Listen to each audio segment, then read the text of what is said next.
Très bien. Bonjour. Hello. Hello, everyone. Hopefully you can hear me. That's great. Unfortunately for all of you, I will start speaking English so that to do this intro. And later on, we will have an incredible speaker who will be speaking French.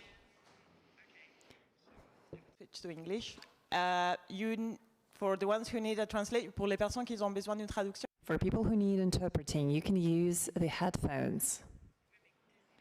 The others can listen to me directly. Thank you very much for attending in person and virtually.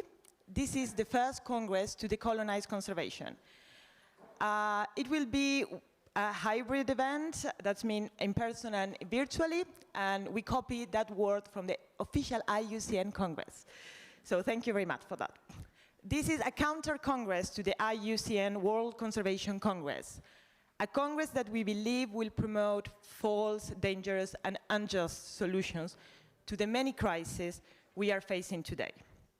But this is not just a congress against, it's also a congress for. It's organized by minority rights group, Rainforest Foundation UK, and Survival International, and is supported by many other wonderful organizations, like Conservation Solutions Africa, Survie, Progetto Gran Simio, Auckland Institute, IGAPO Project, ATTAC, Agir Ensemble pour les droits humains, and so on. I am Fiore Longo. I am the director of Survival International France, the global movement for tribal peoples. We have spent the last 52 years fighting against the relentless attack on human diversity, an attack coming especially from corporations, governments, but also, as we will be talking today, the conservation industry.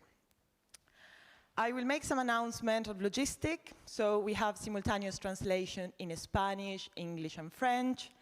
For the YouTube, I hope you all got the email explaining how this works, because I can't provide that information. There will be a debate at the end of the conference and a short time for questions every 2 panels, or after some of the panels. You can check in the program when the quote and answers are.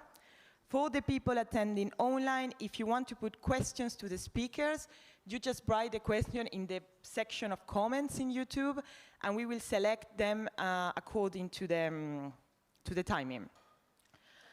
For the people that are here in person, you just raise your hand and we will give the microphone. Very simple.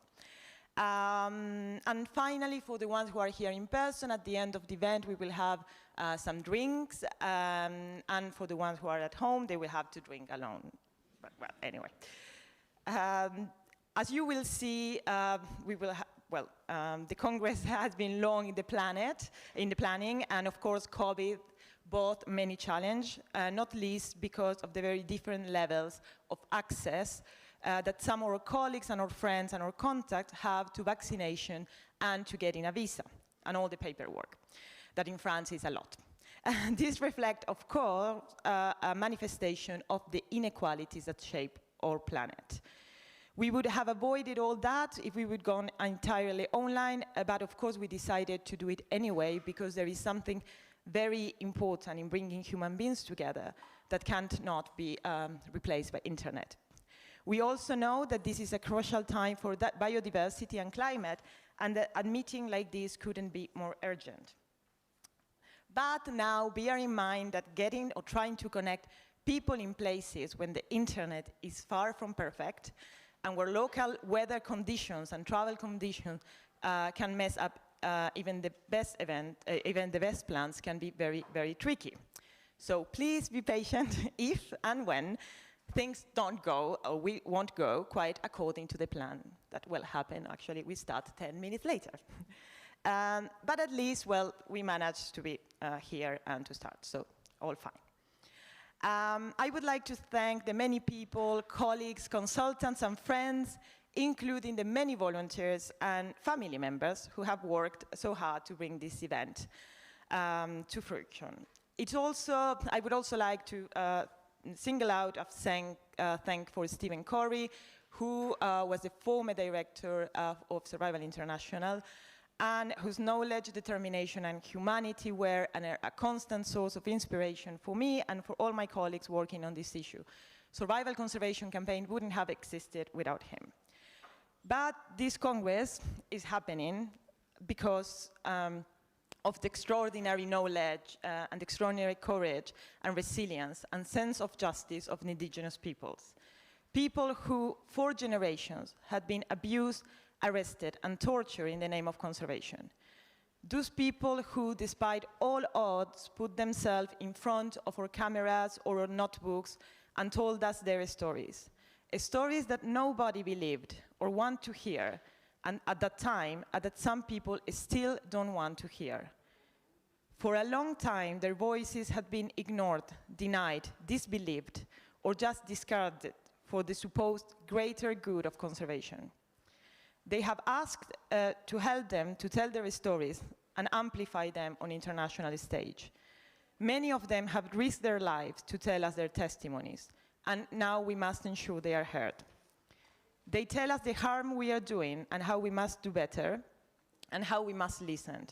We must listen to them if we want to save this planet and the beautiful human diversity it has produced and which protect it, and must still do so in the future.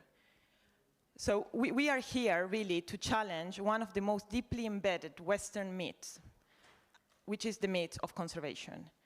This means the idea that nature is separate from humanity and that we can prevent the destruction of nature without addressing what's wrong with the societies which actually are destroying it.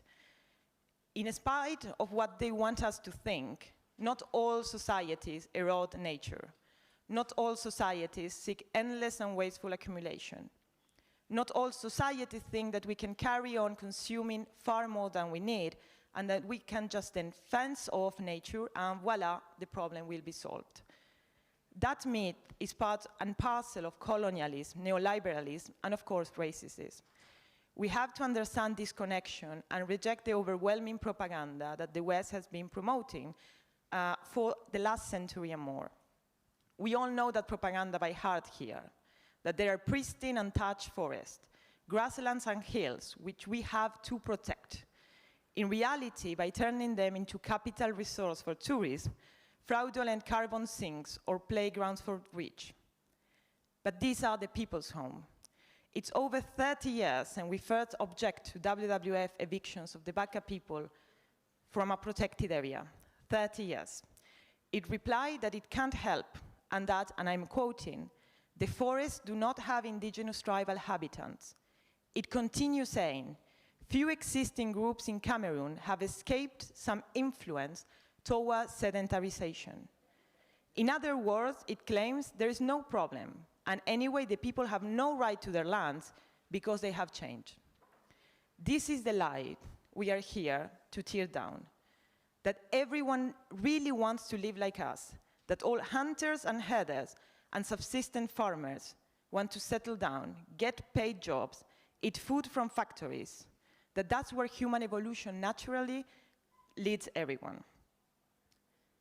We must tear that myth down and at the same time build up a consensus around the truth, that the extraordinary diversity of humans and their way of life have nourished the earth at the same time as it has nourished them. And most important, that so many of these people have resisted and continue to resist, sometimes quietly, but nevertheless with determination, or society's arrogant assault on their way of living. Everyone knows by now, hopefully, that the planet is in danger, or environment is in danger. But the people most responsible for that peril are the ones shouting the loudest supposed solutions. 30% protected area, planting trees, green finance, offsetting, net zero, green energy, nature as a capital, and now nature positive. And on after on, one slogan after another, mostly rubbish, dreamed by advertising agencies. What these slogans are really trying to do is to prevent a real change. By failing to address the real cause of environmental destruction, the exploitation of natural resource for profit, and the increase in overconsumption, all driven by the global north. They say if we don't implement these slogans, life on Earth will be a hell. And of course it will be. It will be if we don't stop the environmental destruction. But these slogans must do not hide that it already hell for those all around the world whose forests, rivers, and hills have been destroyed by corporations and governments. It is hell for those millions of people who have seen their lives and way of life demolished for profit, those whose human rights have been sacrificed to support an unsustainable and distant way of life, usually on the other side of the world. Any supposed environmental and climate solution that doesn't address this crime is just another big green lie. It is not all humans who are destroyed in nature, it's one particular way of living and ideology. In reality, we are part of nature, and we must stop pretending we are separate. Protecting nature must come to be seen as a vital aspect of this wider issue, how to live and create a world in which healthy life is possible for everyone. Indigenous peoples and local communities living close to the land have so much to say about this, and we must start listening and learning.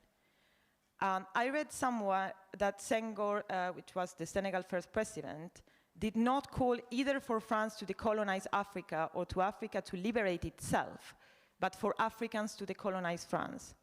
He was right, and that message has never been more important.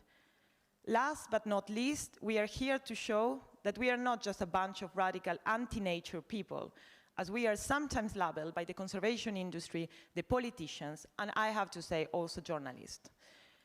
We are a global movement of people, experts, academics, activists, citizens, indigenous and non-indigenous, who are very concerned about the life on this planet and who understand that the false solutions that the IUCN, WWF, WCS, the UN, the CBD, and governments and others are promoting, these false solutions will end up destroying it. The next decade, perhaps even only years, will undoubtedly signal what humankind's future will look like. This is a human crisis, and not only a climate one. And this conference is making this visible, maybe for the first time. I invite you to take out the Congress from this room. This is an opportunity to connect and to build a possible alternative. Because despite what they say, alternatives exist, and we are here to show that for indigenous people, for nature, and for all humanity. Thank you for listening.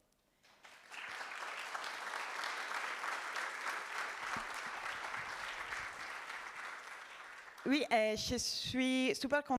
Yes, I'm really happy to start this very first session, and I believe that I'm going really fast for the interpreters. Sorry about that. So now I will start speaking in French. So we will have this very first session, which is called In the Name of Nature, Crimes and Wrongdoings of the Conservation Industry. And the very first question that we will be considering here, our speakers will try to reply to this question. What exactly is the fortress conservation?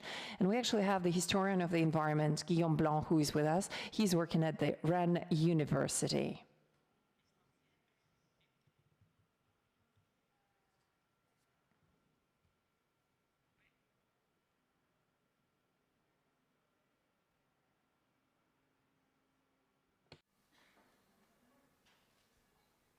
Non, ça marche pas.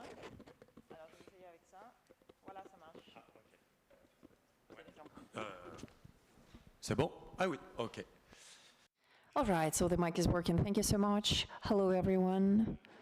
And thank you, Fiore, for having invited me.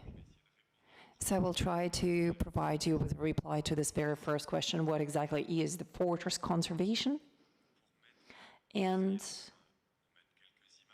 I will try also to show on screen a couple of pictures. Oh, does it work? All right. So to try to provide you with an answer, what exactly is the fortress conservation, I could say that this is a global company, a policy that is done by the international institutions, NGOs like UNESCO, WWF, IUCN that are trying to solve the ecological crisis just as they do in Europe by supporting the farmers who are working with the nature. But in Africa, they are basically dehumanizing the nature.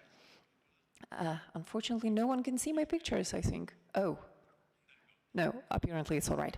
So we have to understand that some regions, some lands are part of the world patrimony of the UNESCO, and they are basically there because the agricultural workers are having an influence on the nature, so we have to somehow support them. Well, whether in Ethiopia, one of the parks have lost this classification of the world patrimony of the world heritage because they wanted to eliminate all the farmers who were destroying the nature. So we have this story of degradation in Africa, and this is something that gives us 1 to 14 million people who have been evicted from the natural parks in Africa.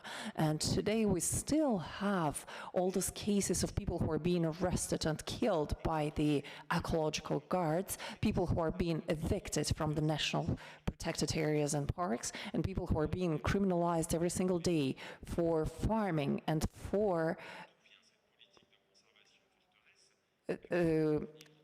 working with their cattle. And in order to understand where it comes from, we have to go back to the history. So to understand this, to understand why we have the processes, like for instance in this national park in Ethiopia where you can see the villages, this is one of the villages that is accused of destroying the planet, and you can see the picture before and after. Before they have been evicted and after. So why do we have this naturalization, which is dehumanization as well? Well, first of all, we have to go back in history and see the colonial period and understand all the colonists who were coming to Africa at the end of the 19th century. Behind them was the Europe that was transformed by industrialization. However, the colonialization represents a very important ecological shock. A lot of elephants are being killed in Africa during the colonial period, and 95 hectares of forest land have been deforested back then. So the European colonists were creating the first territories for hunting, and they are also inventing this myth of a good hunter and a bad hunter. The good hunter is a white man who is very brave, and he is hunting for trophies. And we also have a bad hunter, a poacher, a black man who is chasing their food and not the trophies, and they're doing it cruelly. They're doing it with spears and so on. And this is the picture that is still valid here, for instance, in this park of Yosemite in Tanzania. Here we have shoot and sight policies, meaning that the guards can shoot the poachers. Just imagine if the American president would be doing the same thing for these hunters. Well, of course, in Africa, we still have this picture of a good hunter and a bad hunter. And there is another myth that goes with this. And whether it would be Karin Gliksen, Roman Gary, or the all the different stories like the Lion King and so on, all these pictures that are showing to us this wild Africa. But in reality, all the natural parks in Africa has never been empty. They have been emptied of the people who lived there. And what also persisted are all these myths that are coming from the colonialization, like the primary forest. Just think about this term, the primary forest. Where does it exist? You can look at the IUCN Congress. The primary forests are called the ancient forest, but the primary forests are existing in Africa, in Asia, and in Latin America. But the myth saying that multiple inhabitants have basically destroyed this primary forest and made them like much smaller and different forests. But this is a myth, because at the very beginning, we actually had these valleys without trees, and then the inhabitants started living here, and they started working on this earth, on this land, and the trees started growing there. So we much more have this situation of adaptation than of deforestation.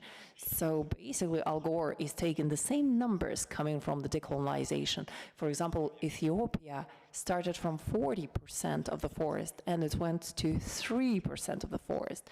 And it's been 60 years that the forest haven't moved. It's still 3%. So this is the number that has been invented by an expert in 1961, that there was 40% of the forest and 3% of the forest, and it's been 60 years that this number haven't changed. But this is the number that basically directs right now all the policies. So we don't really have the real studies. We only have these myths. And these myths are used for the eviction policies. So the question here is not to say that there's no problem of nature destruction. No, the question is to understand who exactly is destroying this nature, what is destroying it. And this is the capitalism and the massive exploitation of the planet that is destroying it. So like this, you can hear this subsistence-oriented farming in Ethiopia, or you can see this export-oriented agriculture in Brazil for soja. So this is what is destroying the nature. And of course, either Africa or Asia or Latin America has exactly the same problem. But we have to ask the following question. Who exactly causes all of this? Because people who are evicted are people who are living without electricity, without cars. And at the contrary of the 2 billion of people, they don't have computers or smartphones. They are producing their own food. They never take a plane. They are producing their own clothes. And we're starting chasing these people in order to save the planet. And if the archives are not wrong, and this was my work to understand the why, because we can understand what was happening during the colonial period, but what we have to understand right now is why and how comes that these policies are still existing. I call it the post-colonial event, because we can take this conference that happened in 1961 in Tanzania, and about 100 of different colonial administrators gathered there and presented themselves as the international experts. And it was organized by IUCN, and it was the launch of a special project for Africa. And it was, of course, financed by the UN, by the UNESCO, by the WWF, and so on. And these institutions were basically created in the 20s of the 20th century. And I would like to quote the archives right here. The 11th hour rang in Africa, and we must face the Africanization of the nature, which is why we would like to create a bank. And the first mission of this bank would be to help the African governments to help themselves. So this bank was created on September 11th of 1961, and this was the WWF.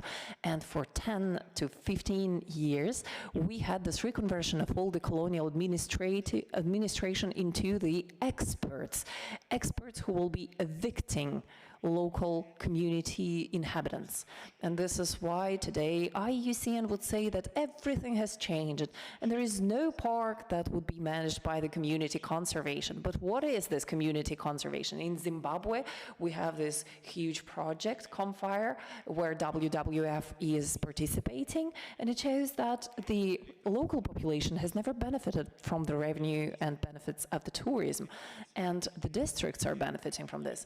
We also have this war for biodiversity with the shoot and sight policy, and this is in Central African Republic, and we also have a lot of people who are dying here and they're being killed to protect the planet. We also have the Ethiopia where children stop going to school in order to beg money from tourists, and afterwards the tourists would not like to give the money to children who are 10 years and above, which is why they become tourist guides, but they are pretty much not working. And we can also take another example, which is Namibia, and we have the population who believe that the fawn has a sacred value. However, the organization gives to it the monetary value. And now there is this pandemic, and this is why we have no more tourists, and the population is becoming much more and more poor because there's no revenues here. So the community conservation is never achieving the goals that they are aiming at. And I would like to finish by this reflection on the sanctuarization of the nature, because this is actually a social lie, because we have much more tourists than farmers. But we could probably say that we don't have inhabitants here, but the nature is being protected. So let's look at the ecological side of a visit of a natural park. Most of the visitors are coming from the west. So we have these tents. The tents are basically synthetic.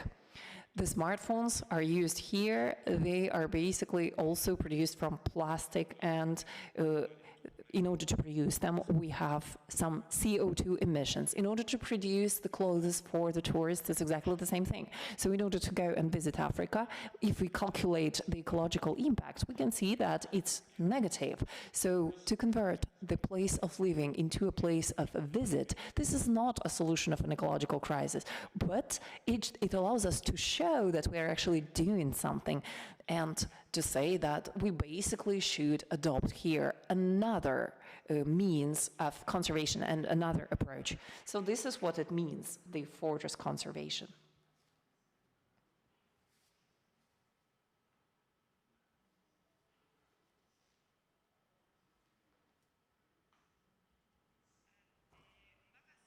And now we would like to mention several examples, because we have already seen some scientific examples, and here there was this example of Ethiopia, so I would like to go to the testimonies of people who are working in the countries that are affected by these policies. And the first speaker that I would like to invite is Blaise Mudodosi, and she is a lawyer and also a journalist in the Democratic Republic of Congo. And she will be with us through the video.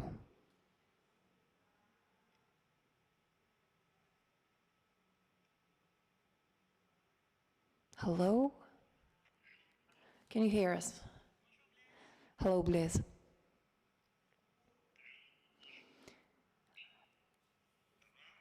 Hello, how are you? Great. So, thank you so much for having organized this debate.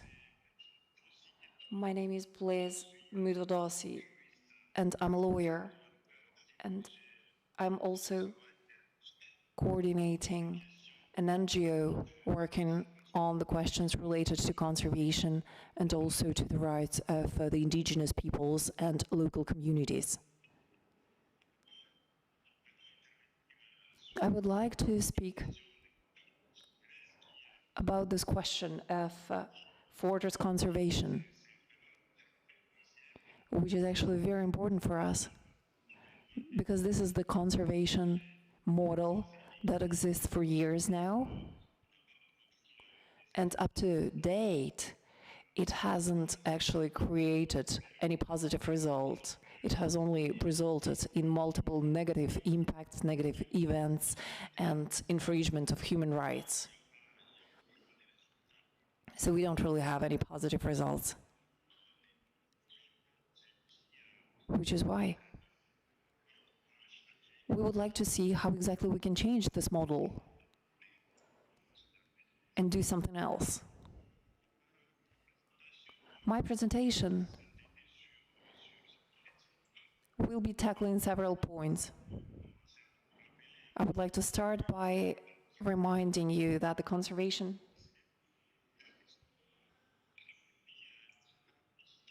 what exactly is the conservation, and also I would like to talk about some results of this conservation process.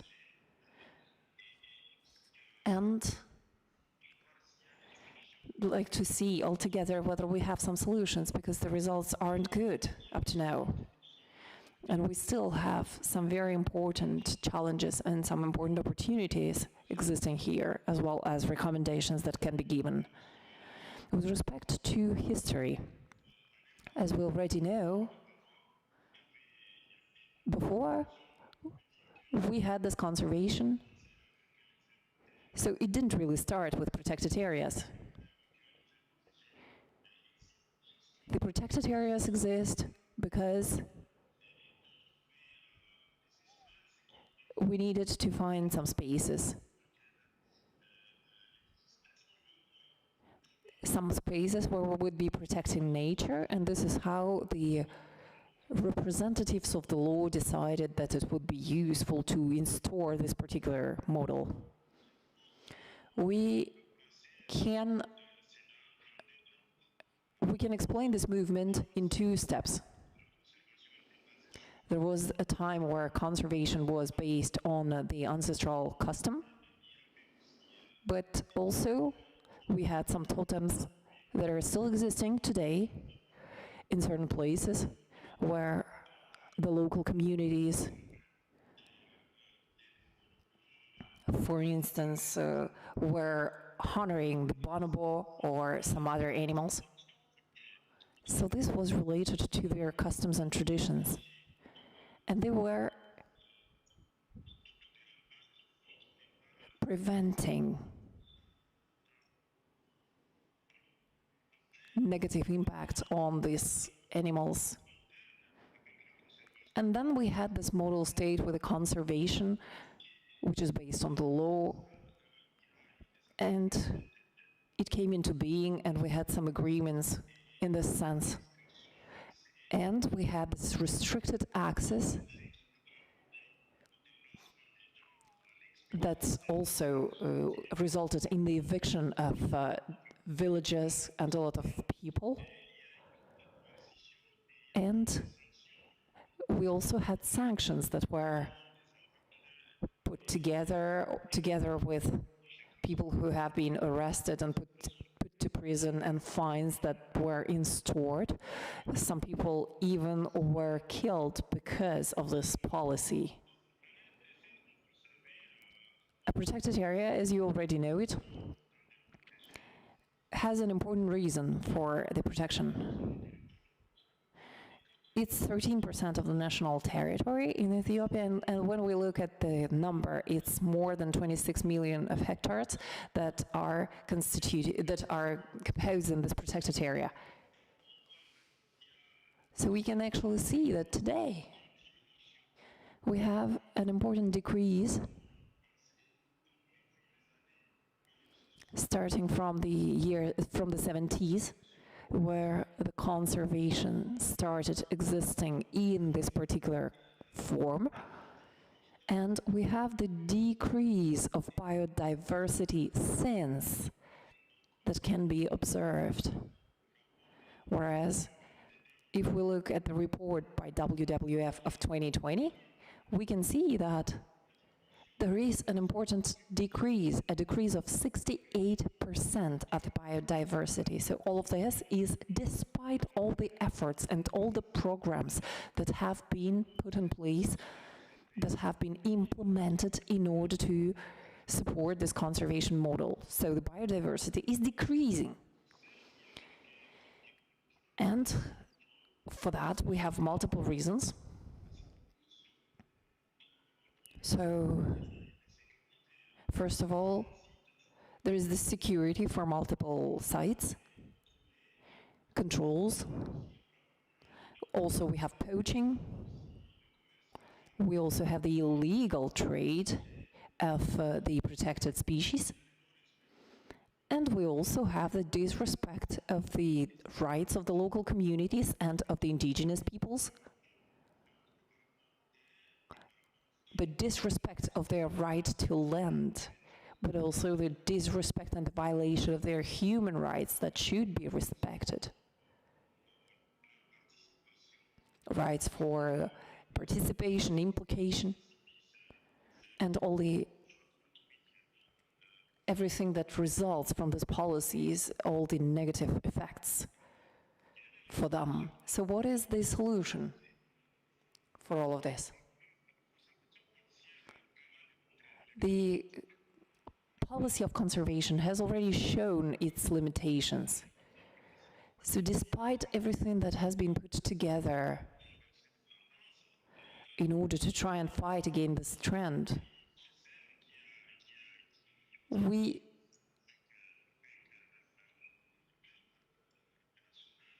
see that despite the implication of the national army and so on, the results are still very, very bad in multiple cases.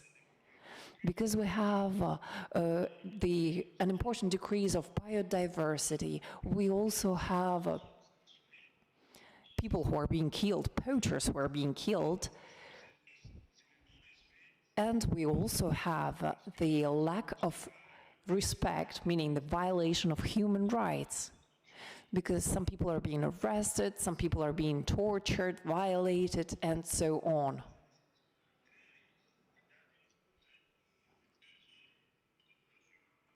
So the human rights are being seriously violated here. And in order to put an end to this situation, we really have to work on the engagement of the local communities to make them really participate in all the actions, in everything that is done for the conservation, because the local communities, they have their rights, and we have to respect these rights throughout our approach. Because we have seen that otherwise it doesn't work. We also have major challenges in front of us.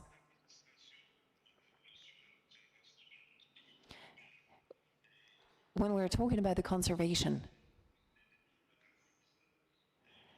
starting from 2014, we see that there's not enough of implementation measures right now. We should have a certain recognition at the level of the community, but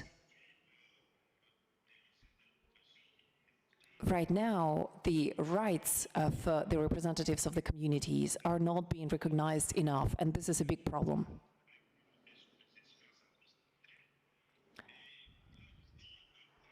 And there is also a lack of the coordination framework for the institutional plan between the community that is involved in the project and the state, and the framework of the management and use of the fauna is not very well organized at the level of the community. So we really have to clarify all of this and organize it better.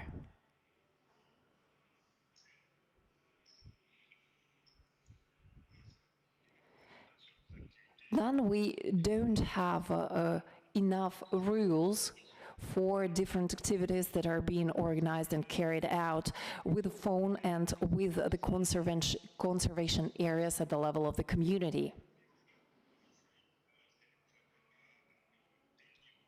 The communities are not really having an active role to play here.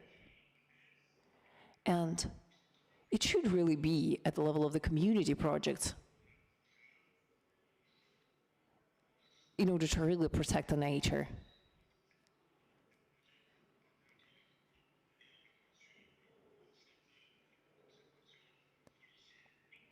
It's much more a policy-oriented conservation.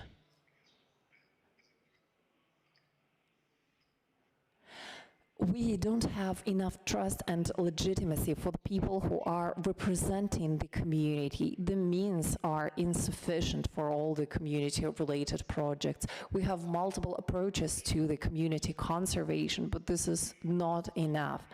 And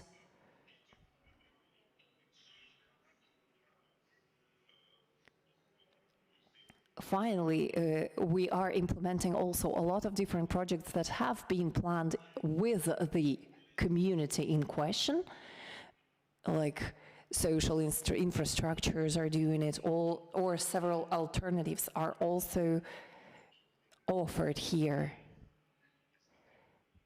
And this is also quite an important challenge.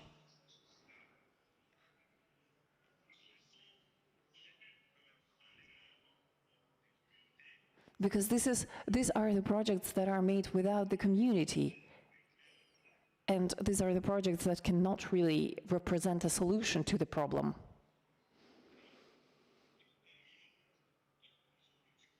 We also have some opportunities here. We have one of the opportunities that is represented by this law number 14003 of 2014, and this is the law that tackles the conservation of nature, which also has an important informative aspect, awareness raising, participation. It talks about the consultations that should be made beforehand, before every project, before the creation of a protected area. And it also talks about the sharing of the advantages that are coming from the use of the biological resources.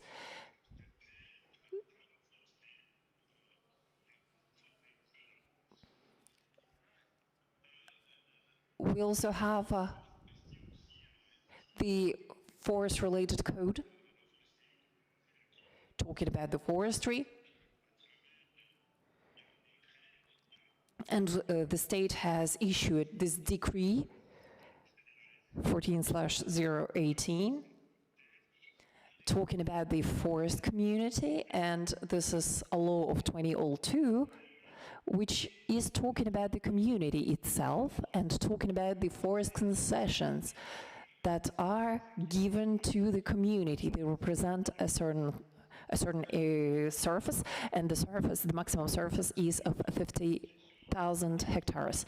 And when we're looking at the dedication of these lands, well, they have multiple possible uses, meaning that the communities are able to use these lands, but also they need to conserve the natural resources that are on this land. This is something that has been foreseen by this legislation, which is why we believe that the community forestry is also conditioned here for a good conservation by the community. We also have several recommendations that we would like to issue here. First of all, we would like to call everyone for a change in the perception of the conservation of nature. This conservation that has been imposed and that is dominant on the community. This is not the right approach. And finally, we should also try and restore the level of trust between the communities and the state, because this is also an important issue. It's very important to have this trust, because we cannot control a lot of different things in the area, meaning locally. And the local communities, they know very well their sites and their land, and they know how exactly to protect it. There's also this question of progressive migration of the policy-based approach, and this transition towards a community-based approach for the management, the follow-up, and the security of the protected areas, meaning protecting them also from the poachers, because we cannot really have people with weapons there. We have to somehow fight against all the different intents, because we have already had some cases of poaching in the protected areas. But the approach that is used for it is not efficient. Sorry, the sound is intercutting. We also have to put together the functional mechanisms for the management of all the different complaints in all the sites, because right now this is something that is not in place. We don't know who to address when we have complaints. And when we are trying to deal with this, we find out that all the mechanisms that are existing today do not work. At the level of the community forestry, we have to promote the influence zones of the protected areas and the intermediate zones as well.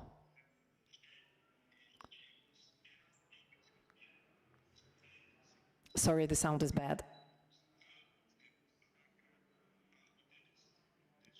So we basically have to create right next to the protected area these different zones in order to better manage the protected areas. And as you already know, the protected areas create a lot of change in the ways of life of people who are living there. So some of them have been evicted and some others are still here. However, their use of the existing resources is quite limited, which is why we really need how we can implement different measures in order to deal with the situation and to focus much more on this classical protected areas and to see what we can adopt here in order to improve the implementation of all of this for all the stakeholders.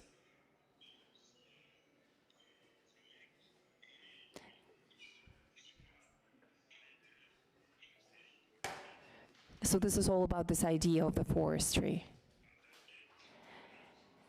We also need to gather special funds for the community project and promote some other efficient measures for the conservation per area. So this is all what I wanted to say about the policy-based conservation and the conservation that we should have. Thank you so much, Blaise, for your presentation. Thank you so much. I would like to ask whether you would like to stay with us, because the questions will be asked later, so please stay connected. And now we will give the floor to Kipchumba, who is the leader of Sengwer Mbobut of Simbio.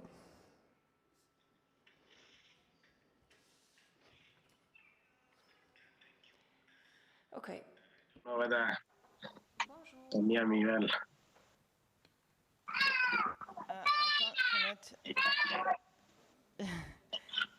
J'arrive pas à trouver le canal anglais. C'est les trois. I'm just having a bit of difficulty finding the English channel.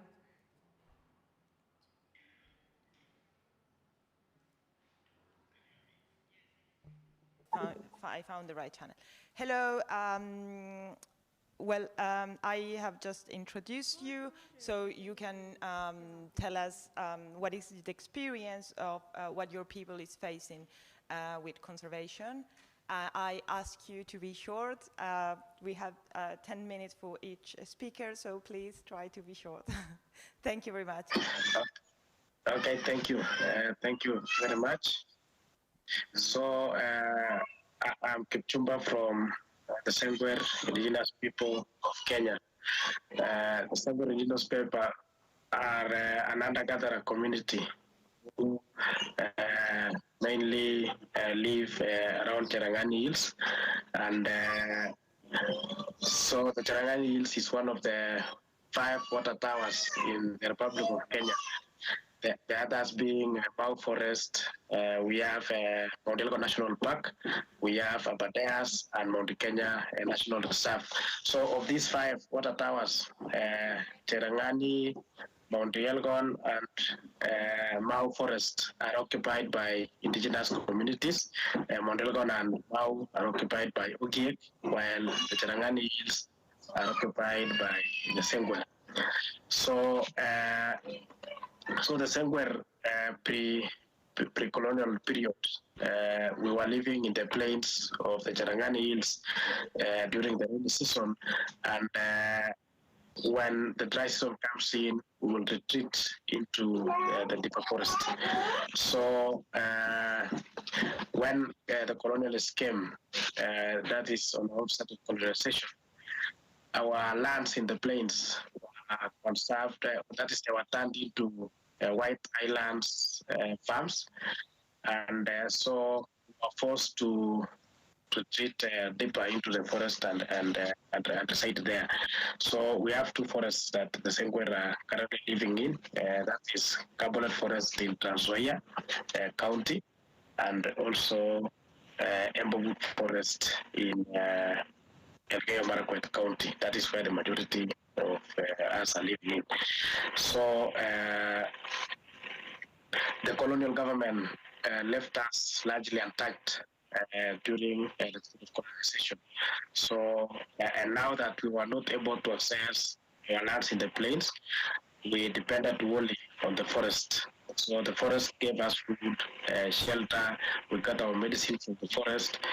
Our spiritual shrines were also in the forest, and our ancestors were buried there. So we become attached to the forest and become one and inseparable with the forest. So we could only hunt in the forest since we could not access our hunting grounds in the plains, and we also gathered food there in the forest. So in 1954, the colonial government gazetted Ebudu Forest as a national forest. But through this gazettement, that is, we didn't give our consent. And again, but they just left us. We were not evicted by the colonial government. So after colonization, after Kenya got independence, after some years, that is specifically in 1972, Emberwood Forest was gazetted.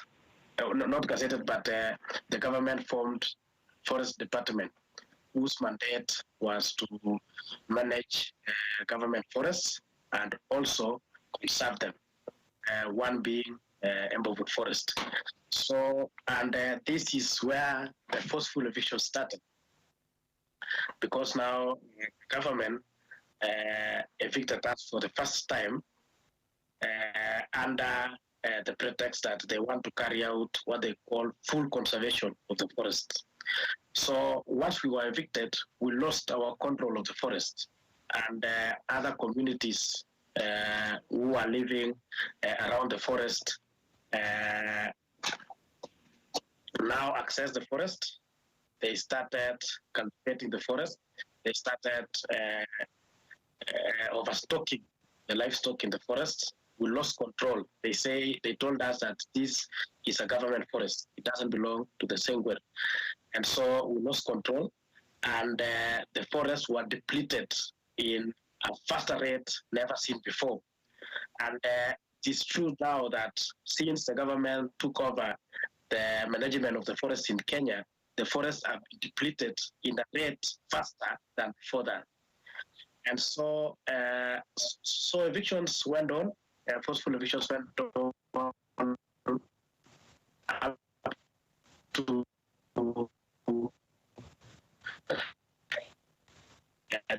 the year 2004. That is when the government, that's when that's when the government got donor funds. The government got donor funds. The first funds they got us from, hello? We can hear you. There is like a little bit of a connection problem. And also someone there. There is a connection problem. Okay. Can you repeat the last sentence just to see if it's working? Okay. Yeah. So I think you can hear me now. Now it's fine, right? Yeah. Yeah. Go ahead. Yeah. We lost just the last sentence. Okay. Thank you. Thank you. Okay, thank you. So in 2009, the government started getting what we call donor conservation funds, and they got these funds first from World Bank. And so when the government got these funds from the World Bank, they purchased guns, they purchased vehicles, and on top of that, they had money to finance massful evictions against us in Emberwood Forest. So around 400 security officers drawn from different security formations descended on Emberwood Forest in 2009 December. And after that operation, they left more than 3,000 homes razed down and more than 4,516 people displaced from their homes. These were the first mass evictions against us through the funds financed by the World Bank. So we went to court, and the court gave us an injunction against the evictions, and we also complained to the World Bank, and they say that they have formed a panel to look into it. So up to now, we have never received any conclusive results of that investigation from World Bank. So, of course, they denied that their funds were used directly to evict us.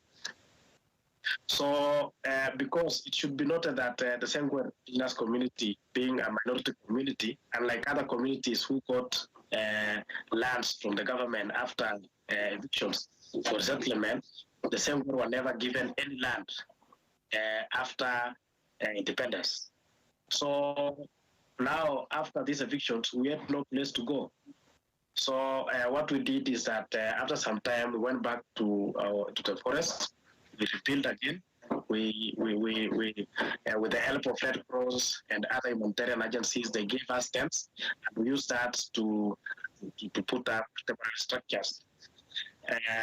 So after some time, after the project of the National Resource Management Project of the World Bank ended, the government didn't have funds, and so they left us again and disturbed. Come 2017, the European Union, through what they call a water towers protection project, funded the government to a tune of 3.6 billion Kenya shillings. I think it was around 3 million euros, something like that. So again, just like 2009, government used the funds to acquire more vehicles. They acquired more guns, and they recruited more security officers. And they sent them to Embowood to descend us again. And we complained to EU, and just like World Bank, they didn't take action immediately. Unfortunately, until January 2018, when a Sengwer man was killed and another one fatally injured, that is when the EU suspended their funds and directed the government to have talks with us. But of course, because the government have got no clear solution of what to do with us, we couldn't reach an agreement. And last year, on September 20th, the EU cancelled their funding altogether. And so I can say that from that time, we have had what we call relative peace, because now the government doesn't have money to pay for evictions. And so we have had relative peace. We have lived somehow, even for last Christmas, we were able to have Christmas peacefully because there were no evictions. So up to now, we just have some few pieces of harassments here and there. And but I can say that for the past 1 year, we have not had any major evictions because there is no donor funding at the moment. So with these evictions, what has happened is that we have lost our homes. Children have dropped out of school. We have lost our livelihoods because we are depending on the forest for food and everything. So famine is the order of the day for the Sengwer because we don't do cultivation. We don't have lands like other communities. So we have famine throughout. People sometimes die of hunger. Very unfortunate. Again, because people have been exposed to the cold, people have developed diseases, pneumonia, and others. We have lost people through that again. And above all, the most thing that is happening now is that we are facing what we call ethnocide, because we are being forced to be assimilated by other tribes outside the forest. And within a few years, I can tell you that we will not have a single person speaking Indigenous Sengwer because we are losing our language, we are losing our culture and everything, because we are now being swallowed by the bigger tribes that we are being forced to identify as them. So in conclusion, as I finish, I can say that it is a fact that forest cover has depleted once the Kenya Forest Service took over management of this forest. It has depleted the rate never seen before. And that is why we are telling them that it is the indigenous people who are best placed to conserve their lands. Another thing is that conservation funding has been used to fund evictions largely, and not used to do conservation, the one they were saying. So in effect, you can say that conservation funding has been used to facilitate our loss of homes. It has been used to accelerate the school going children dropouts. It has been used to perpetrate ethnocide against us. It has been used to perpetrate the loss of livelihoods against us, and it has been used to accelerate the diseases that we are facing because we forced to stay in the cold. So what I can say that, and what we have been pleading with the government, we have been pleading with the conservation agencies, is that we are not against the conservation. In fact, if there are people who need conservation more, it is us. Because if we lose our forests, lose our culture, we lose our livelihoods, we become extinct. We need our forests. All we are asking the government, the donor conservation agencies, the EU, the World Bank, IUCN have been working here before. We are asking them that whenever if they need true conservation, they need to involve us. They need to use us. We know our lands. We know our territories. We have been using these lands. We have been doing zonation. The areas that we are conserving, the areas that we don't allow grazing to go on because we want those areas to be conserved. We want them to involve us, and we will be able to conserve these lands better than they are able to do. These lands are still there because we have conserved them over time. So all that we are asking them is that they use us. We want them to use us to conserve these lands, and they'll be able to see the difference that will come. So that's all that I can say. I yet to say.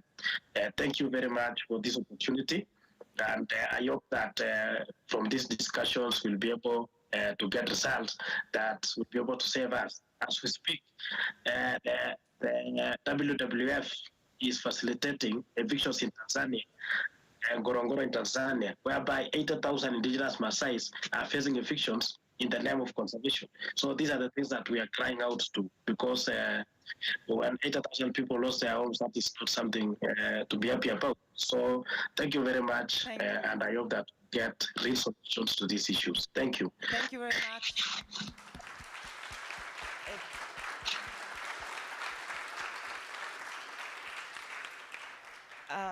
So these were two very powerful, I think,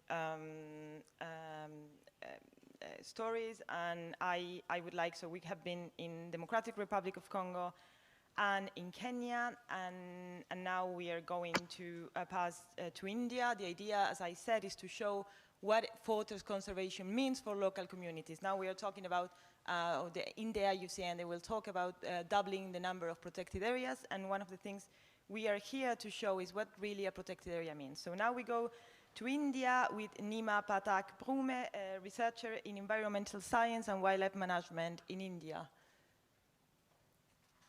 And we will see her very soon. Thank you very much. Hello. Can you hear me? Yeah, perfectly. Hello. Welcome. Hello. I would like to upload my presentation, if you can share it, yeah.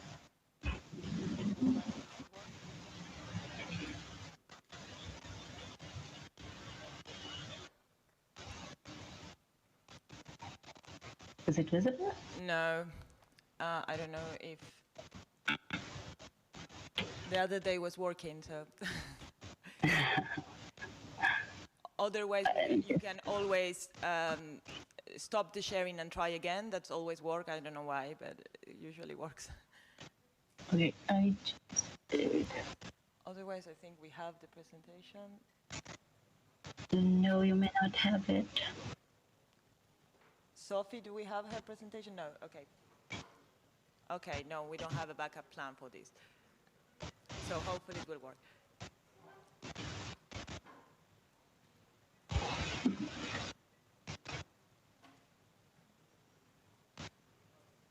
If it's not working, you can just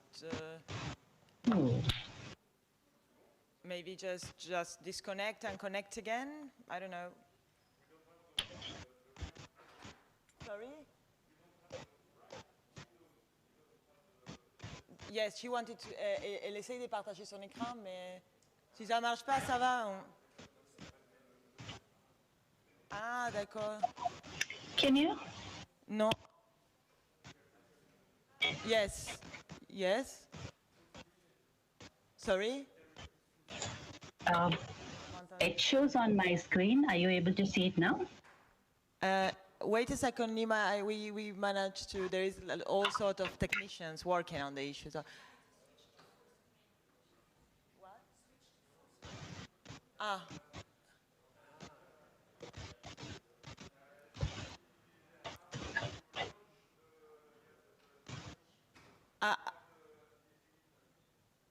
Martin, tu peux venir? D'accord.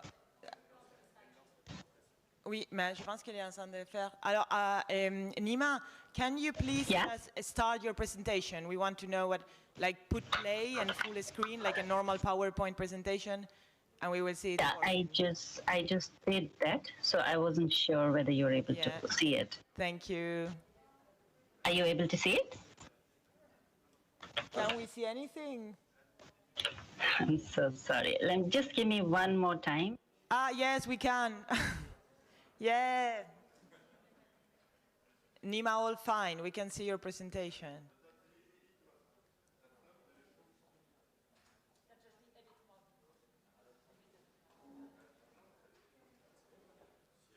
Oui. But Neema is there. It's connected. Yes. Neema, are you there? No. Well, as I said at the beginning, il faut être patient. On n'est pas dans. C'est pas là. Les Nations Unies, ça marcherait beaucoup mieux. We're not at the UN. It would work a lot better, but unfortunately, we're not there.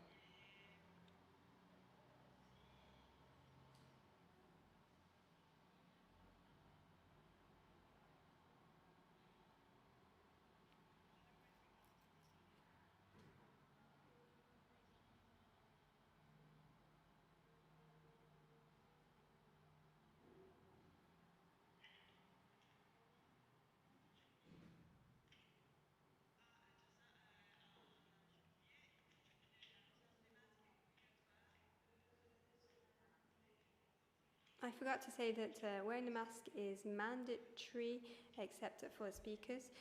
For security reasons, because we couldn't implement social distancing between you except on stage.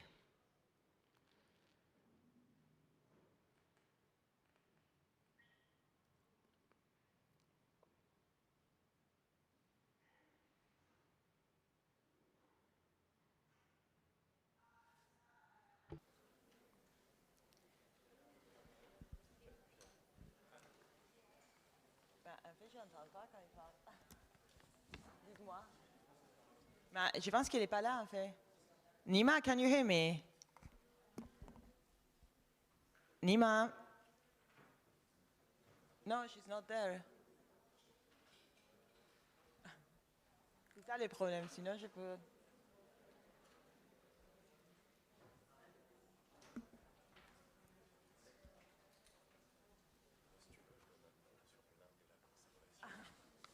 C'est ça, je dis pas. Sinon, les pires cas, en fait. Ben, on savait déjà que ça aurait c'est comme ça, parce qu'on travaille avec des personnes. Mais c'est dommage que tu fasses cette présentation. Alors, on va, je pense que. Sophie, we go with Rosaleen. Yeah. Au moins que ça marche, parce que.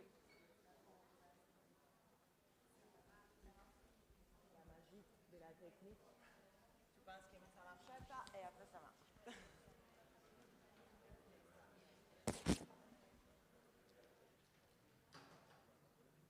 Neema, can you hear me?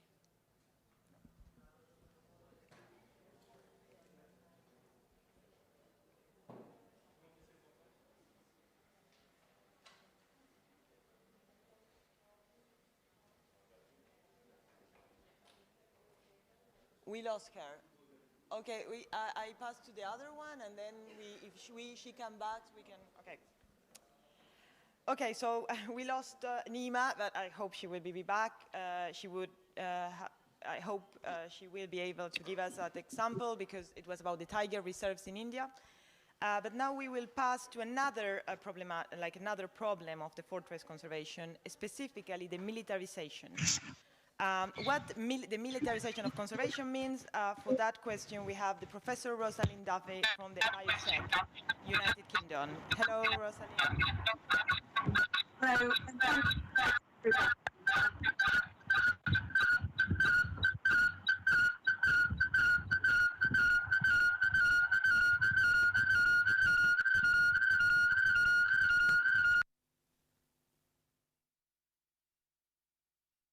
Now?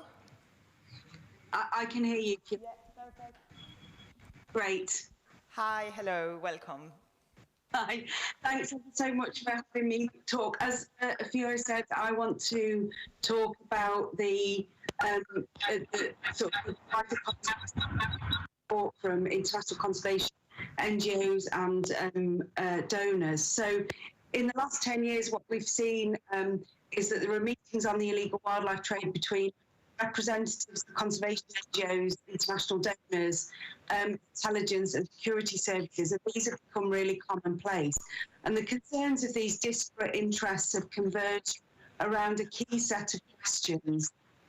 Can saving elephants and rhinos from poachers also contribute to national and global security and stability?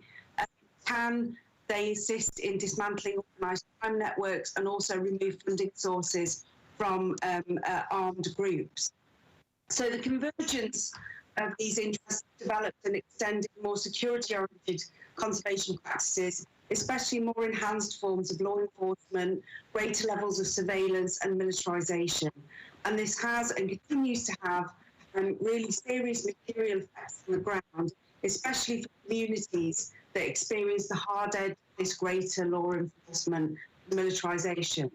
And most importantly, what it reveals is the sort of deadly consequences of excluding Indigenous voices at the international level, the kinds of power asymmetries that shape then the everyday experiences of people on the ground, leading to violence, human rights abuses, exclusion, all in the name of conservation. So on the one hand, conservation organisations can talk about how they want to partner with or work with local communities and Indigenous people, but that often just takes the form of cooperation. And these initiatives are rarely driven by the communities themselves. I think the illegal wildlife trade, for instance, has risen to international prominence since around about 2008. This signalled then an important shift, I think, in the global politics of biodiversity, which fostered and supported a much deeper integration with concerns about security. And then the combined effect of a highly competitive funding environment for conservation NGOs, the poaching crisis then presented an opportunity to tap into the fears of certain powerful states in the international system about the potentially destabilising effects of global terrorism and of organised crime.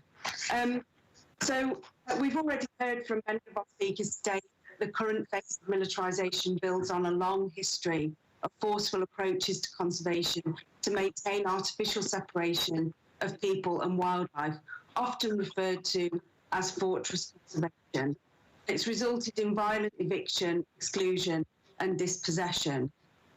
A more militarised responses in conservation have also tended to be justified by appeals to an urgent need to prevent the loss of important species for the whole world. So I'm just going to try to switch to a PowerPoint slide.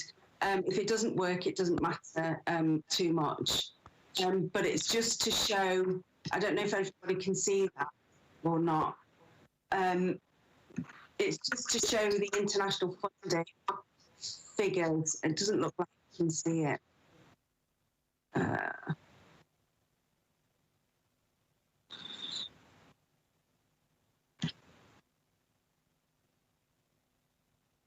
No. Can you hear me? I think you have it on the screen. I can provide the figures at a later point. I don't know why the sharing is not working, but... It doesn't matter. It doesn't matter.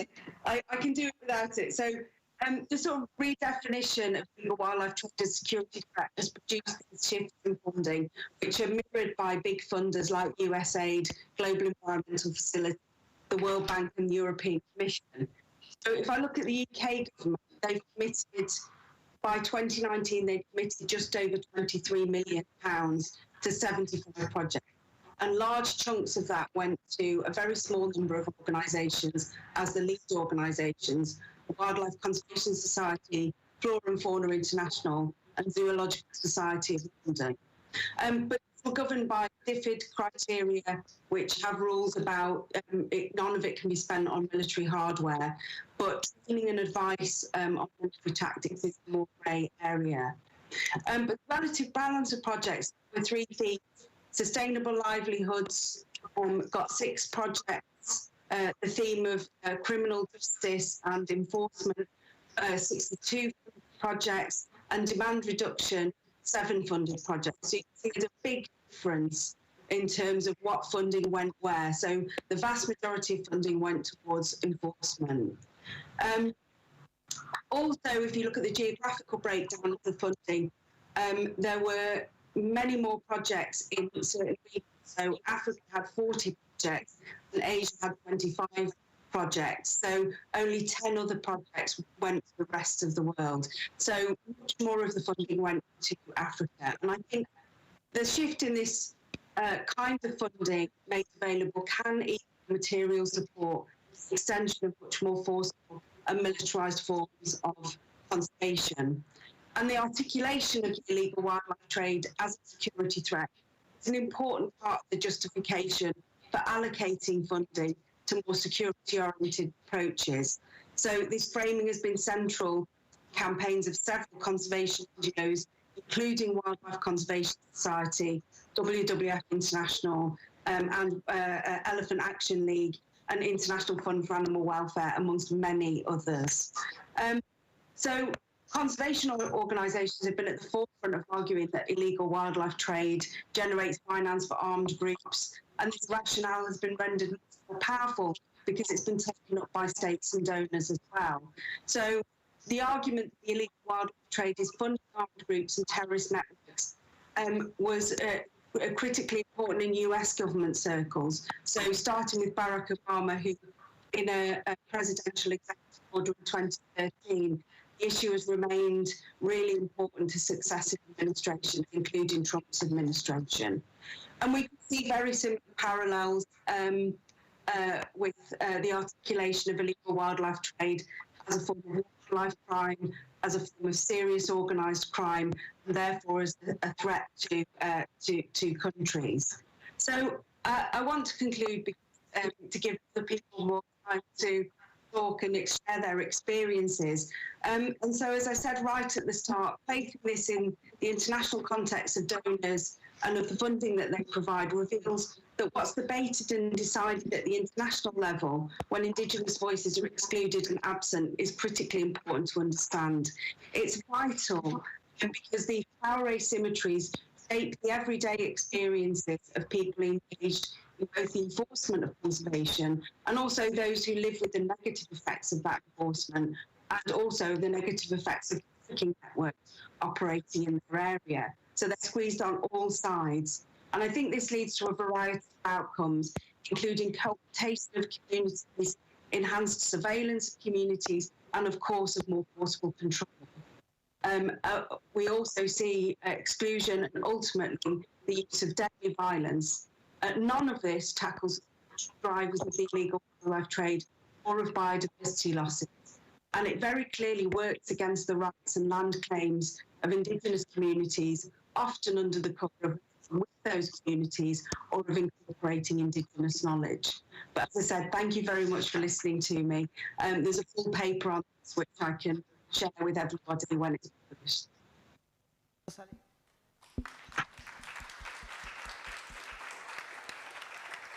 Thank you, Rosaleen. I think we will finally go with Neema, right? That's, yes.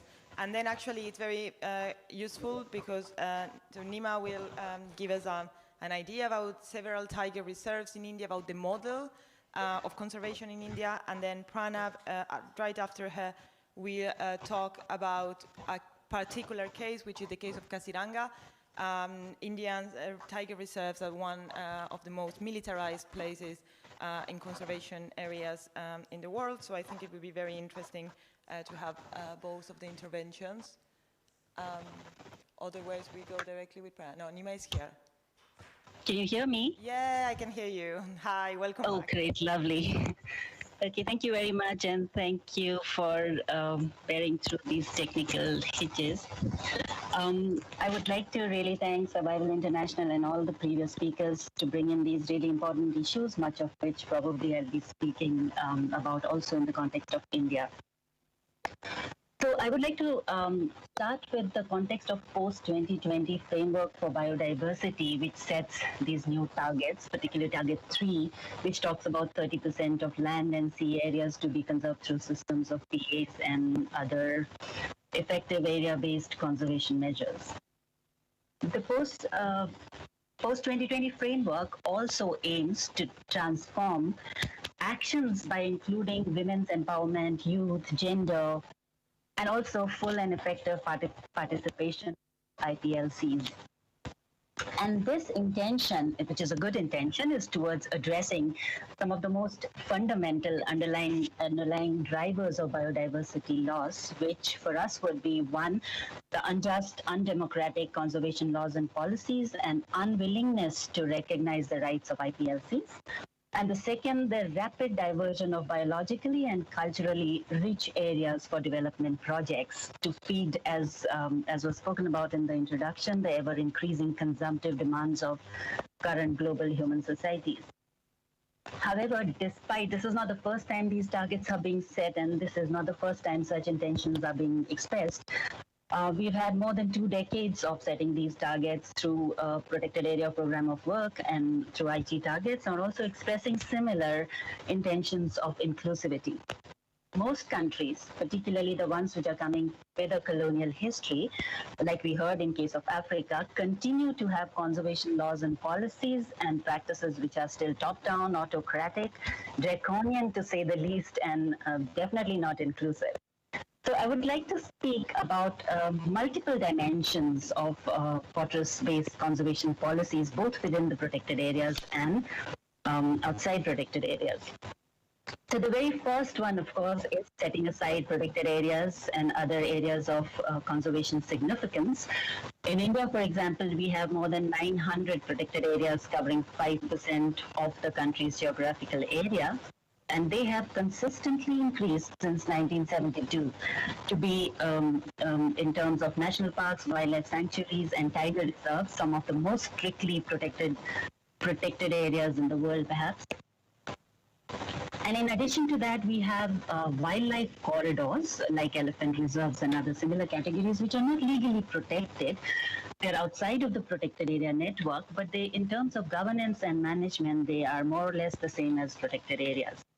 But these protected areas and areas of conservation significance and other forest areas all house about 200 million forest-dependent communities, which is, and there are, in addition to these, others which are dependent on coastal and wetland and riverine ecosystems. Over 4 million of these reside inside the protected areas, and many, many million reside in the immediate vicinity, about which there is absolutely no data available. So these communities critically depend on these PAs, as we have heard also previous speakers speak about, and many still have their own socio-cultural practices, systems of self-governance, management, and conservation. But protected areas themselves, and these areas outside areas of conservation significance or even forest areas, are strictly under the control of the state forest authorities. Protected areas' focus of management is largely corporate tourism. Until very recently, there was no recognition of ownership, use, governance, and management rights of the local people, which, as we've heard, for the people meant living on their own traditional lands as encroachers, sometimes being evicted and displaced from the development projects and then occupying some space and living as encroachers on the forest lands, facing oppression for traditional and customary activities such as collection of forest produce, which is what their subsistence and livelihood depends on, appropriation of their knowledge without really recognizing their use and access rights, and no right to defend the places where they live, whether traditional or newly occupied, from any external threat. And all of that with a huge assumption, which is that tigers and wildlife in general just cannot coexist with people. As a consequence, in the recent time, even though we've had some legal provisions providing for coexistence, there's absolutely no exploration to move in that direction. Which, by consequence, also means that protected areas and conservation is synonymous with relocation and evictions, which we see across the different protected areas in the country. And in fact, in 2002, between 2002 and 2004, estimated about 300,000 families were evicted from forest areas and 9,000 families from protected areas, being called encroachers as part of a Supreme Court order. So it was these kind of policies which had massive grassroots resistance and uprising, which helped bring in enact a very significant and radical act in India called the Forest Rights Act, which for the first time recognizes some of these community rights and individual rights on the forest lands, and also specifies a process for under what circumstances relocation can actually happen. There was a kind of expectation that this will bring down the kind of relocations that we are having in the country, but we did an assessment in just 30 protected areas between 2007 when the act came and now. There have already been more than 10,000 families which have been relocated, and most of them in violation of their rights under the Forest Rights Act, in violation of the basic human rights, in seasons which are completely inhuman to throw people out onto the streets, sometimes using different means. And very sadly, even during the COVID times, when the entire country was under lockdown and facing unprecedented trauma, evictions and relocations were continuing. So we have documented some of these as a collaborative effort between EJ Atlas and Kalpavich, which you may want to take a look at. So that brings me to the second dimension of forest conservation, which is forest destruction. So the opening up of more and more lands and resources for corporations in the name of development projects.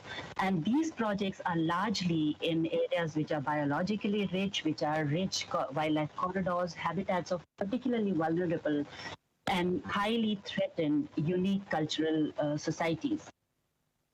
By simultaneously destroying the habitat of the forest inhabitants as well as the wildlife, basically these two are pit against each other, and we have huge number of incidents of human-wildlife conflicts in these areas. As we can see with the figures here, that since 1980s, 1,400,000 hectares of forest has been diverted, and the rate of forest diversion is at 25,000 hectares per year. This is in addition to all the other dams, thermal power plants, and other projects. But it's not to say that the protected areas are safe from this kind of destruction, because if the natural resources are found which the corporations are interested in within the protected areas, then those created with these huge injustices can also be diverted for development projects. The third dimension of the same conservation policy, forest conservation policy, is that of forest plantations. These are, in India, millions of dollars have been accumulated as a compensation for forest diversion from these corporations which get their proposals approved in these forest areas, and about 6,500 million USD has been given to the same state forest agencies to carry out conservation activities as a compensation. Which is used either to relocate people from protected areas and create new protected areas, or because there are no areas available for plantation, then create land banks by dispossessing local communities and indigenous people from areas outside of protected areas.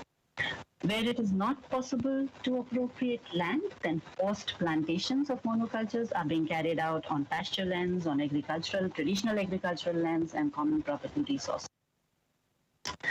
So it's not that communities are, of course, not taking this lying down. There is a lot of resistance, both of relocation from within protected areas, of diversion of forest, of these kind of forced plantations. So that brings us to another dimension, which is this resistance gives the state a kind of legitimacy to bring in more brutal force, more guns and guards. We see excessive militarization of PAs and non-PA forest areas in India, and conservation sites are almost like war zones, and local people are like terrorists. The way it is being treated in the policy, we hear of incidents of torture, physical violence, false charges, physical and sexual harassment of women, as you can see in the pictures on the screen. And then we also have new laws coming in which ask for more arms for the forest department and also rights to shoot at sight without facing any legal consequences. And when there are support agencies like lawyers, activists trying to help IPLCs, they are very often labeled as Maoist and imprisoned. I would like to bring example of my very good friend Mahesh, whose picture is on the screen, a very young activist who's been imprisoned for last 3 years along with 12 other activists and lawyers without any evidence, without any trial. And one of the senior activists died of COVID a couple of months back. And this is in a country which has a huge history of community conservation being practiced by communities on their own. Very limited documentation still shows a wide spread of such initiatives across country, across ecosystems, across kind of communities. And in fact, most of the protected areas that we see today are declared on lands which are occupied by Adivasi and other traditional local forest dwellers, and where they have been practicing their traditional systems, use and management. Very quickly, to see another dimension of it, I mentioned the Forest Right Act earlier on. This act should have been, if it was implemented in its true spirit, then by now 50% of India's forests would have been with the local communities, but because there is a huge resistance to implement the act, the implementation is exceedingly slow. Where it has been implemented, local communities are actually using it to create more areas of conservation because they realize that that's the way which will sustain their lives and livelihoods. We have many examples of communities which have claimed their traditional customary lands, coming up with conservation and management plans, their own areas of setting aside for wildlife conservation. In addition to localizing the forest-based economy, taking control over the forest produce, and also strengthening their own livelihoods and economic status. This they are doing along with restoring the habitats which have been degraded, both to also as part of strengthening their own livelihoods because they get employment from it, but also for future generation as an intergenerational issue of intergenerational equity. So I would like to end my my presentation by raising a few questions that if these are the current practices towards achieving conservation goals that we are hearing from Africa, we are hearing from India, and the responsibility of implementing the 2020 targets and similar conservation targets remain with the same agencies which have been following these practices till now, what makes us think that new targets, whether they are for protected areas or other effective area-based conservation measures, be implemented differently, meaningfully, and will achieve their goal without first reviewing the existing way of doing things at the national level? I would end here. Thank you very much. Thank you very much, Neema.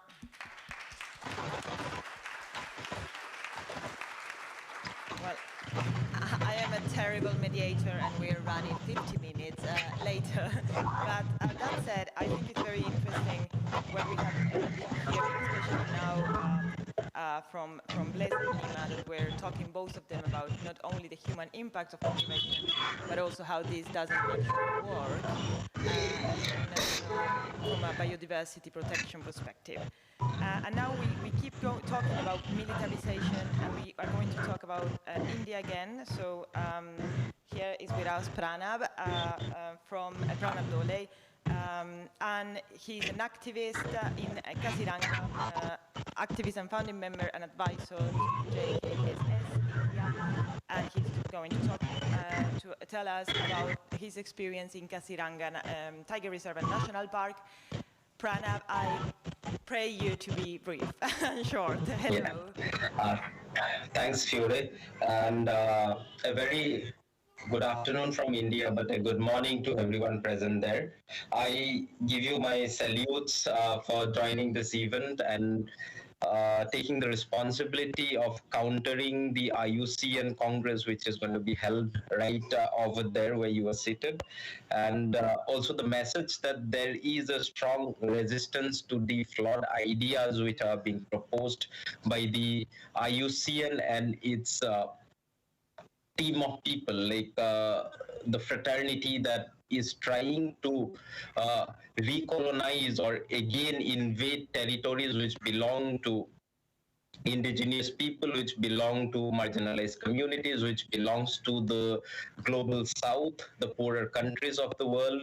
And at the very outset, I would like to make my agenda very clear that the fight is against this capital intensive idea where they are trying to commodify everything, not only nature, but the human existing with it, and to use it for the profit, and we stand strongly against it.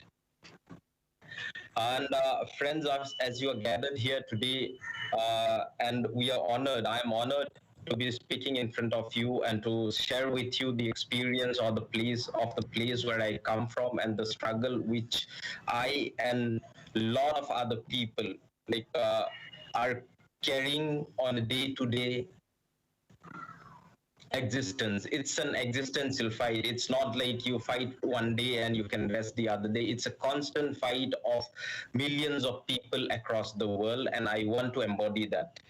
And Kaziranga, if I give you a context, like where I come from, it's the Kaziranga National Park, which is famous for the one-horned rhinoceros, the great Indian one-horned rhinoceros, and it has the largest population of one-horned rhinoceros in the world. And it's also considered to be one of the successful models of conservation, as the rhino population, which was below 50 during the British colonial times, today the government record says that it stands at 2,000 plus. And for these, I give the credentials of this success to the people, not to the authorities only, but to the people, not to the NGOs, to the people of Kaziranga who have sacrificed their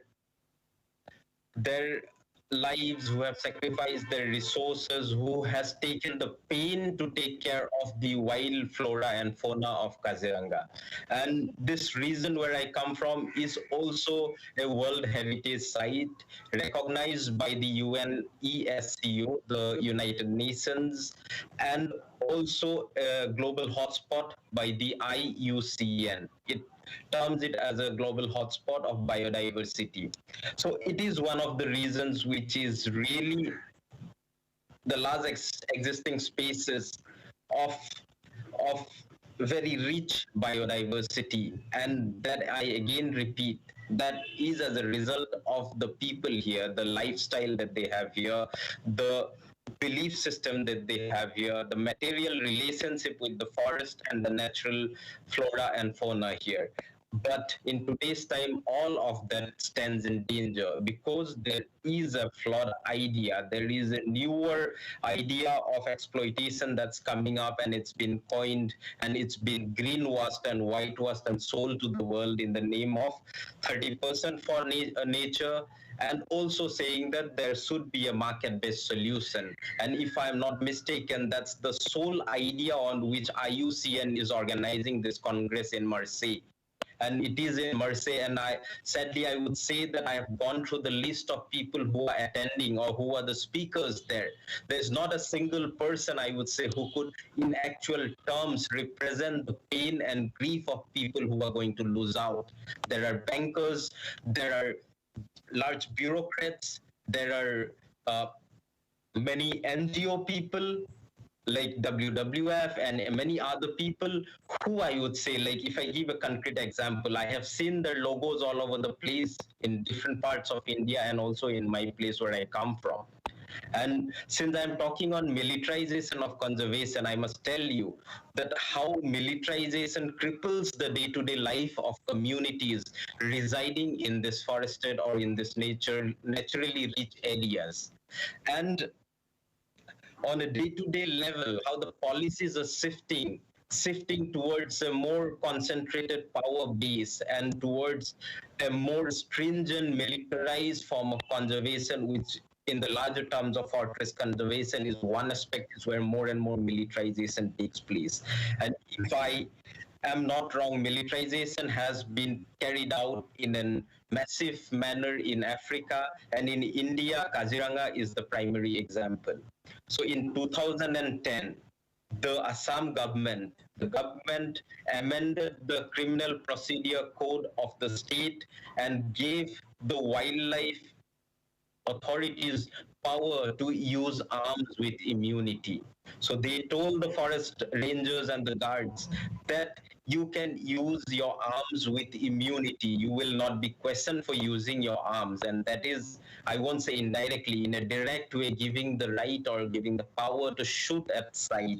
And after 2010, we see that with this implementation of this code or with this power given to the forest guards, until 2015-16, there were n number of encounters which were not taken any accountability of. No legal procedures were followed, no legal measures were followed, there were no human rights questions raised. And in 2015, when a young boy of 7 years old, Akash Urang, who was shot at bright daylight by a forest ranger who was already very used to using arms with impunity, and then there was a huge public struggle which was also assisted with equal strength and power by Survival International, by BBC, British Broadcasting. They did a wonderful documentary on it, and which documentary went to be banned by the Indian government as well, and there was a huge outcry banning BBC from entering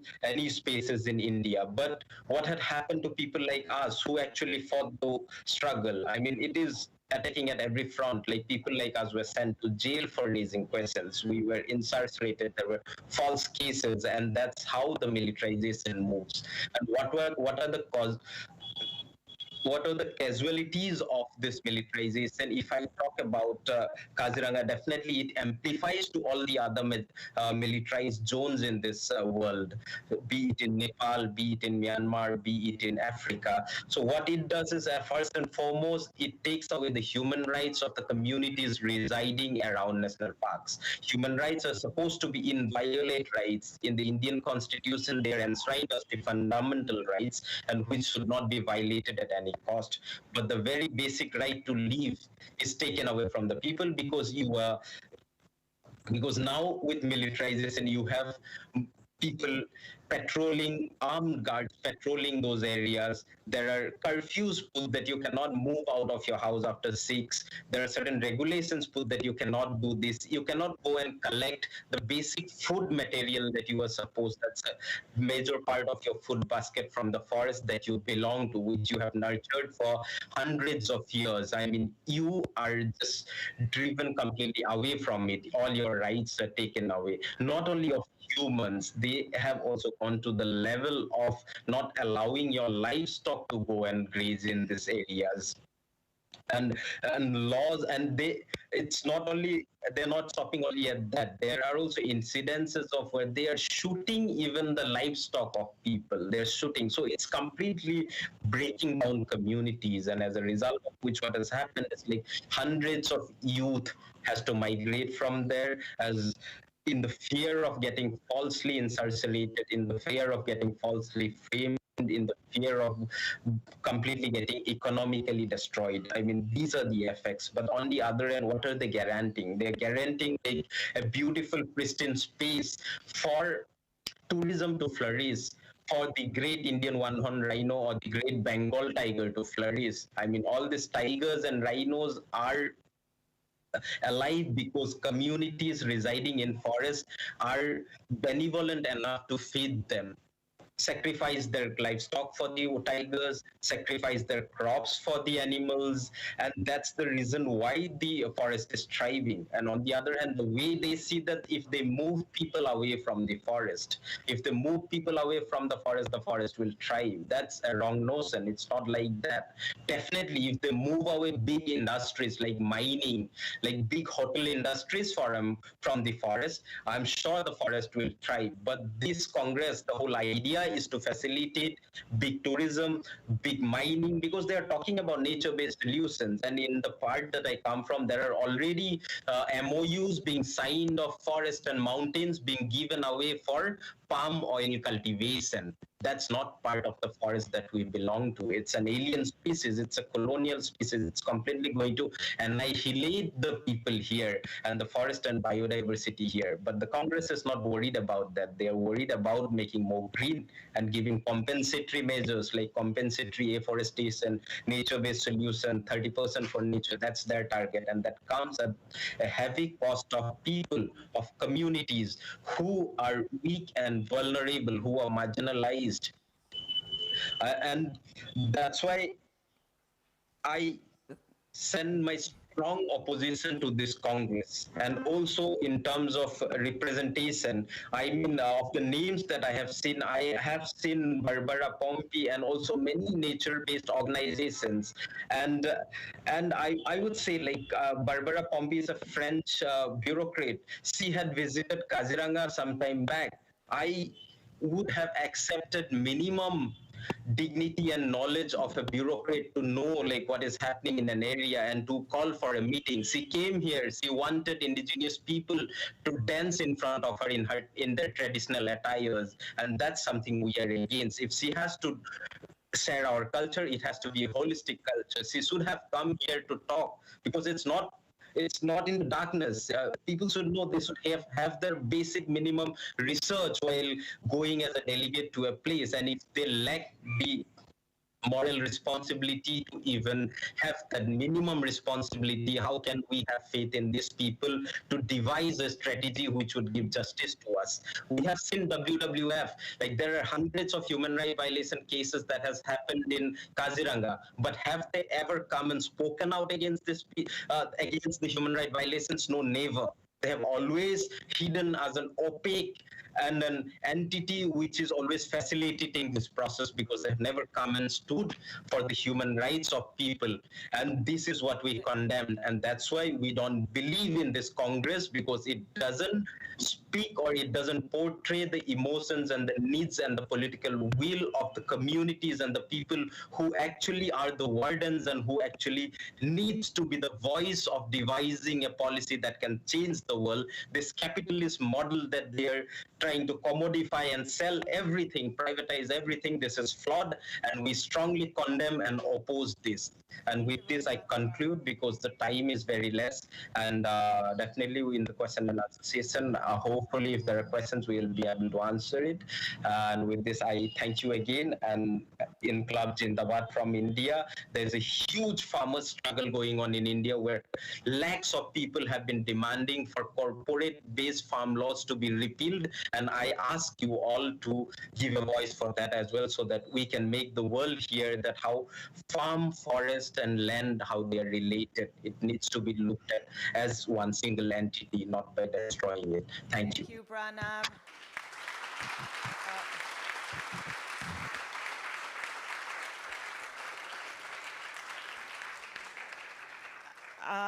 Just to emphasize what Pranab said about la ministre de la Transition écologique, Barbara Pompili, a effectivement visité Kaziranga février 2021.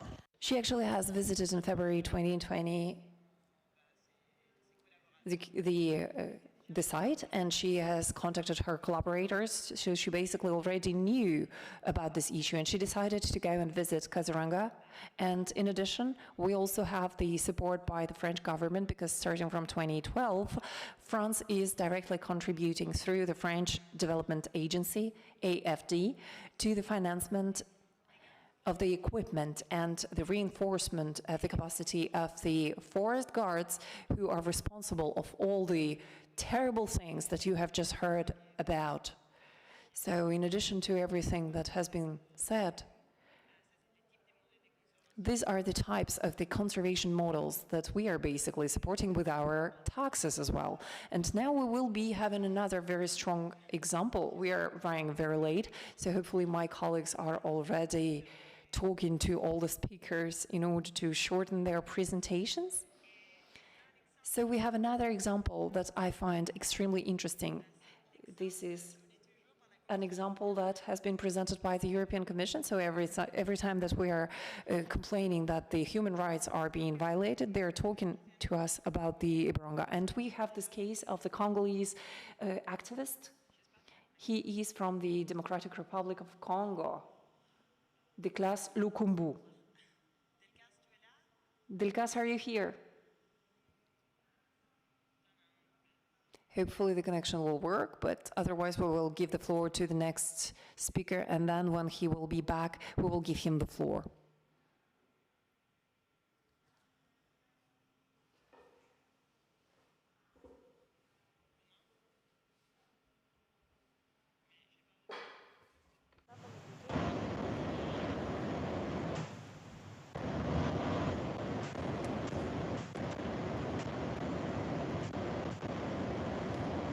Delcasse?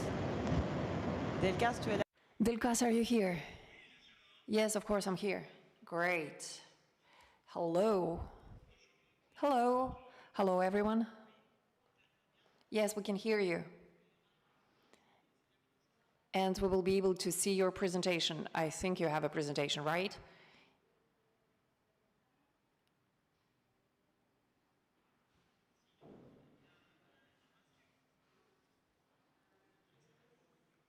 I think we will be able to show your short video, and this is a very relevant and strong video, I think.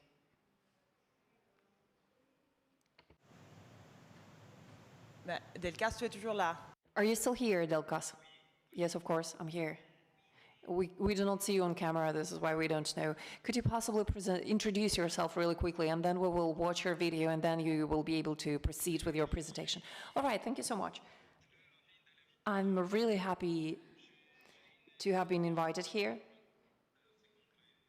And it was my choice to participate in this Congress because I want our voices to be heard in the worldwide space. And I actually understood that with some organizations, this is not the case. And I am an activist for the movement for the democracy, which is called Lucha. And I'm working in the National Park of Kirunda. And this is a park of 900 hectares. A park which became a company, and we have been victims of really terrible actions. And I would like to say that the acquisition of this park, before this park became the World Inheritance Site, was inhabited by indigenous peoples, and it was a part of their way of life. But right now, this is part of the World Heritage, and we don't have any cultivated areas within this park.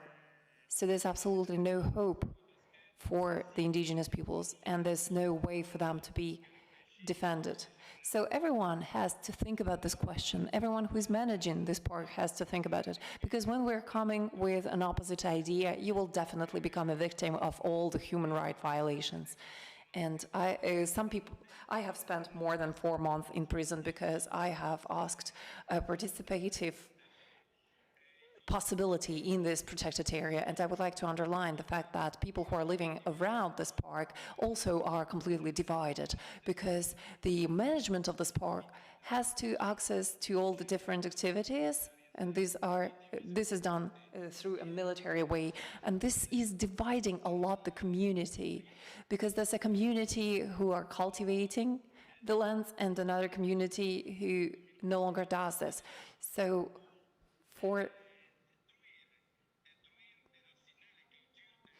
this is the process of destruction of the cultures at the level of the community, and it actually creates a lot of internal conflicts within the community, and a lot of future conflicts are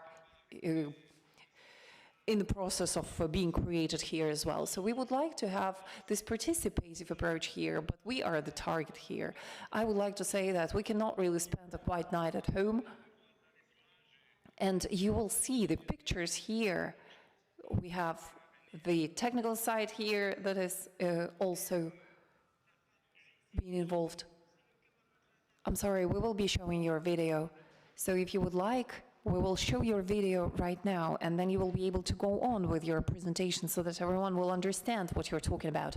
Yes, of course, you're absolutely right. This is very important to show this video.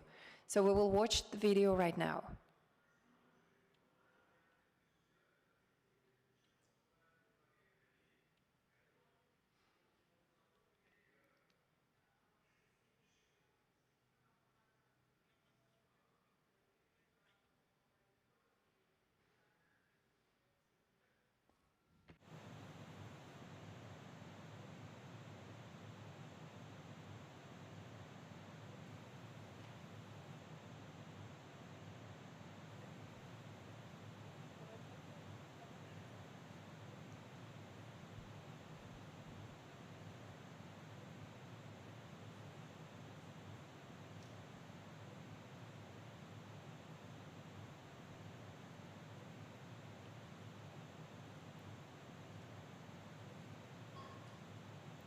Ah, voilà.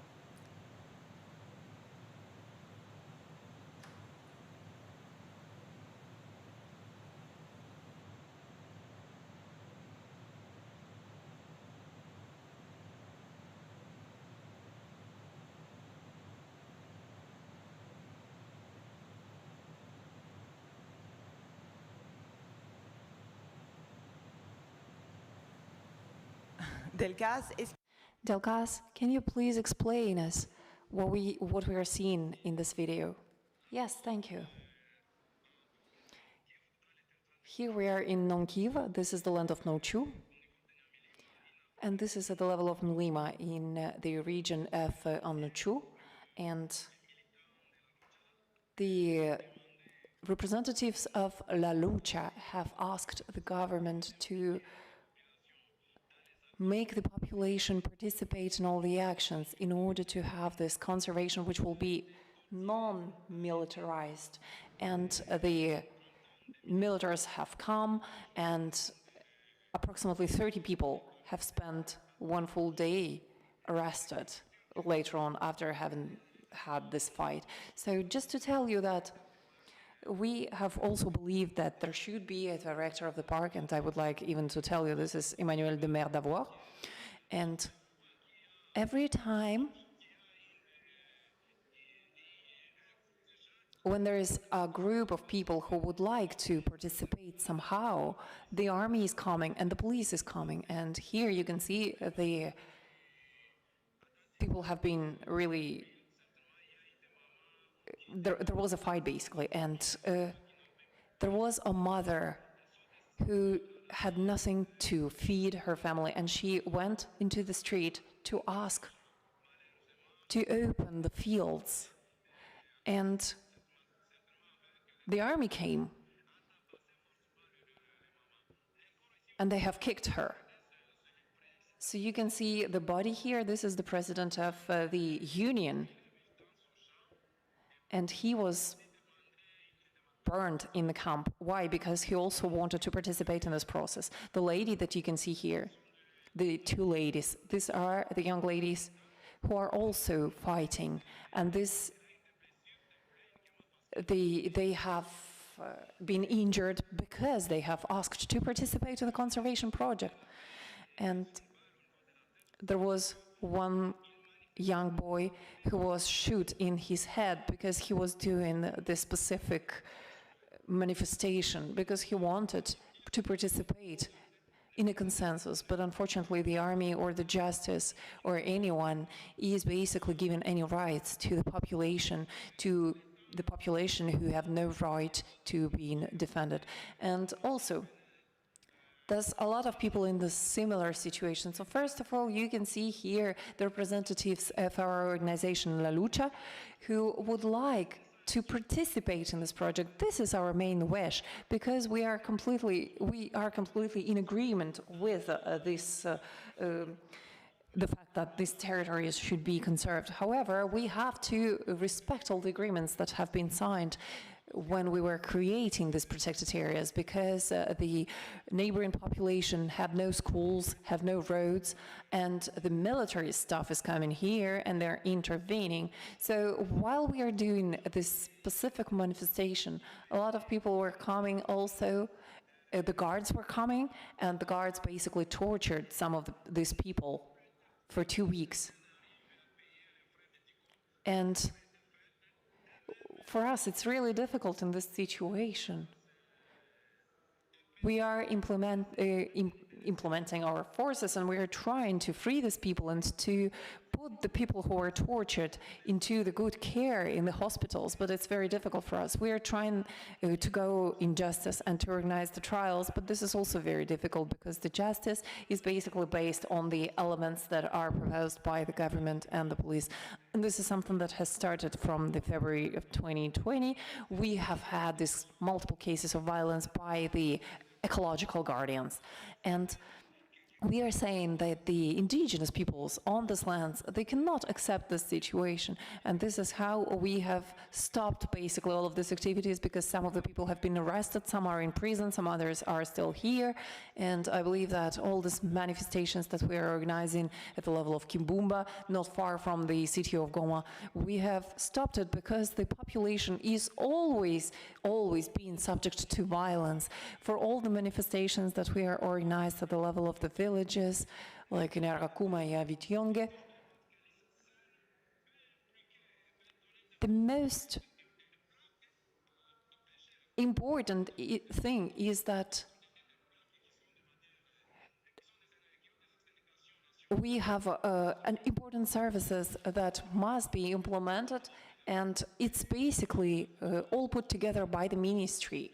And all of this is having a very negative impact. We can see this here, the bicycles that have been burned. You can see the cultures. There was the coffee planted here, and they have basically destroyed all these plants that have been planted here. And we cannot cultivate the earth. And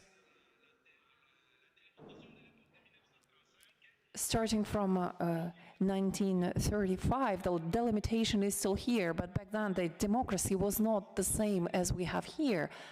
This is why we keep having a lot of conflicts here. So I would like to say that this militarized conservation is resulting in a lot of different conflicts at the ethnical level. We also have this police here. We have the youngsters who were fed by the land, and today they will have to change their way of life, and they will have to start living in this reality of the militarized groups. So there are people who are financing all of this, and all of this is accentuating, is underlining all these problems. So we always have to keep this in mind. We are talking about the necessity of organizing the electric lines and so on in Kuana, but we have to work at the level of the population and to see how exactly all of this is organized, because the consequences at the level of the population are a complete disaster. So we would like to have a certain follow-up at the level of the indigenous peoples. We would like to have their voice heard and to have them taken into consideration. Because when we're talking about this world inheritance sites, all of these issues have to be taken into account. Thank you so much. Thank you, Delcasse. This was a very interesting presentation. Thank you. I'm really sorry, I will have to really interrupt people because we are really short in time. We're running 1 hour late. So thank you so much. This was very interesting to see this example. And the European Commission is doing this type of conservation, and you can see this tangible example. So this is something that we are basically supporting throughout our policy and our taxes. And now we would like to hear Birendra Mahato, Community Conservation in Nepal and Research Center in Nepal. So this will be an example from Nepal. And later we will hear from Deborah Rogers, who is the coordinator of the Global Network and Initiative of Quality in the United States. And she will talk to us about Neema Pathak, who is an activist. So she will be talking a little bit more about this, and she will explain what is the Park of Kausiwega. But first of all, we would like to give the floor to Birendra in Nepal, just to show you how this type of conservation is organized everywhere.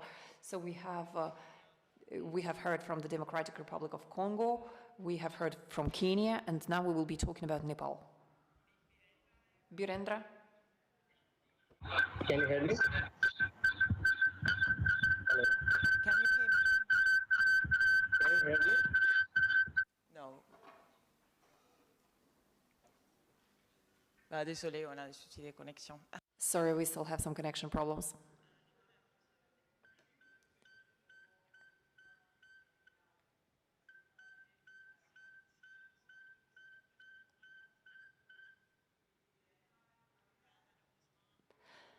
Unfortunately, we cannot really delay all the other speakers, and here we have a very important problem. Birendra.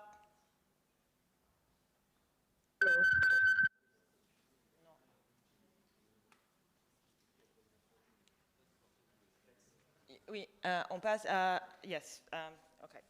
So we go to Deborah Rogers. Les techniciens, j'espère que la vidéo est prête, mais avant... Hopefully the video is ready.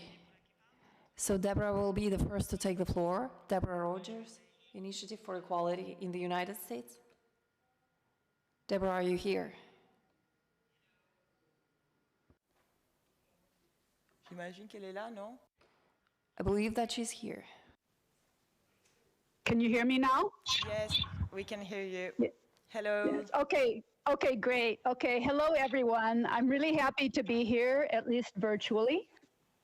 I'm also the international coordinator of RIF, which is a regional network of indigenous rights activists in Burundi, Rwanda, and Democratic Republic of Congo, or DRC. And Julien Basimika and I are going to talk about Kahuzi-Biega National Park today, which is a UNESCO World Heritage Site in eastern DRC. It was funded by Western donors and governments, supposedly to protect gorillas and other rare wildlife. But as you're going to hear from Julien, the idea that it's a pristine nature reserve is really a cruel joke.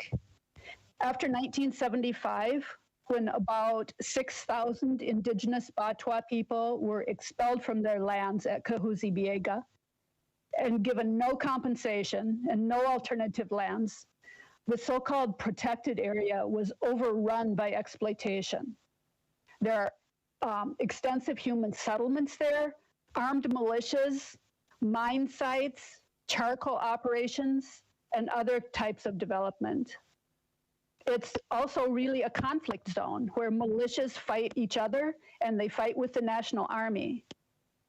But the original inhabitants of this region, the people who lived there for literally thousands of years, are forbidden from entering the park, and they're arrested or even killed if they try to reclaim their lands. The park guards, or so-called eco-guards, often collaborate with the National Army to target the Batwa people.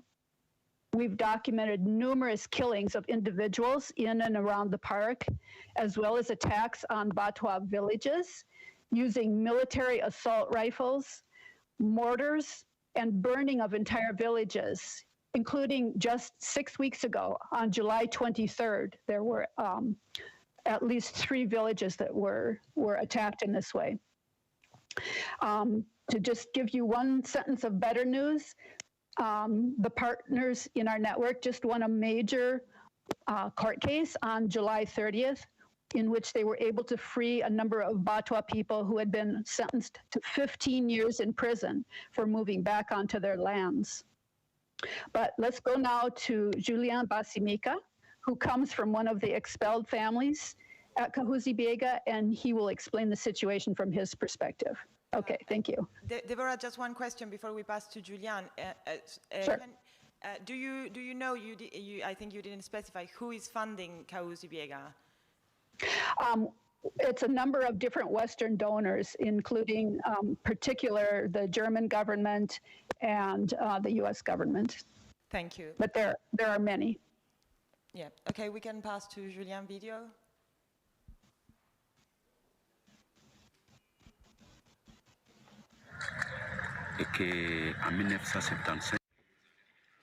I was born in 1965, so you will understand that I was 10 years old in 1975 when our families were evicted from Kahuzi-Biega National Park. Before that, we did not know that it was a national park. They always told us that it was a reserve. But for us, we just knew that it was our land, our natural habitat. We, indigenous peoples, we lived in harmony with the forest because for us, the forest is our nourishing mother who offers us everything. When we say that we made a living from hunting, we mean, I think, we used spears, we used slingshots, we used nets. We had everything there. We came to a place where there were roots that would give us everything we needed. And we also lived in harmony with the forest. We were protecting everything that needed to be protected, because if we started to destroy the forest, we would have problems surviving, because our life depended on it, on the forest. In 1975, they suddenly and militaristically evicted all the indigenous peoples from their own territories, from the forest, in the Kahuzi National Park. We call this our lands, but they did it in a very brutal and aggressive way. They came armed with guns and sticks, and they chased everyone out. This is what our parents told us had happened. Some people left for Kalehe, others for Kalonge, others left for Kabare. But despite this, we kept trying from afar to see the hills and sacred sites where we had been prizing and worshipping our ancestors. My father, before his death, showed me every site where he used to go, with his grandfather and his great-grandfather, the sites they used to go to worship their ancestors. But today, these sites are inaccessible because they are completely inside Kahuzi-Biega National Park. Indeed, from the moment that we discovered that we were not welcome in the community where we were refugees or where we were expelled to, we wanted to return to our forest. Because we knew that only when we were in the forest that no one would destroy the forest. There was wildlife, there were all kinds of animals, there were all kinds of trees and medicinal plants. But from the moment we were kicked out, everything was gone. Everything was destroyed. Nothing was like it was in the past. Now we have tried to get in touch with the authorities. The ICCN, the Congolese Institute for the Conservation of Nature, always made promises. We will give you more land. We will compensate you. We will do this. We will do that. But they never kept their promises.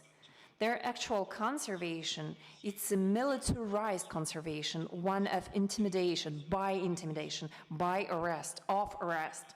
When we go to the park to gather caterpillars, for example, or to collect dead wood, we are accused of being poachers. When we were living in the park, there was no poaching. But today, when they say that they're protecting it, we can see that all the time. Other communities are coming from other countries who dig for minerals, who cut down trees, who sow wood, and who do everything. But a pygmy never used guns or machines for sawing wood or for anything else.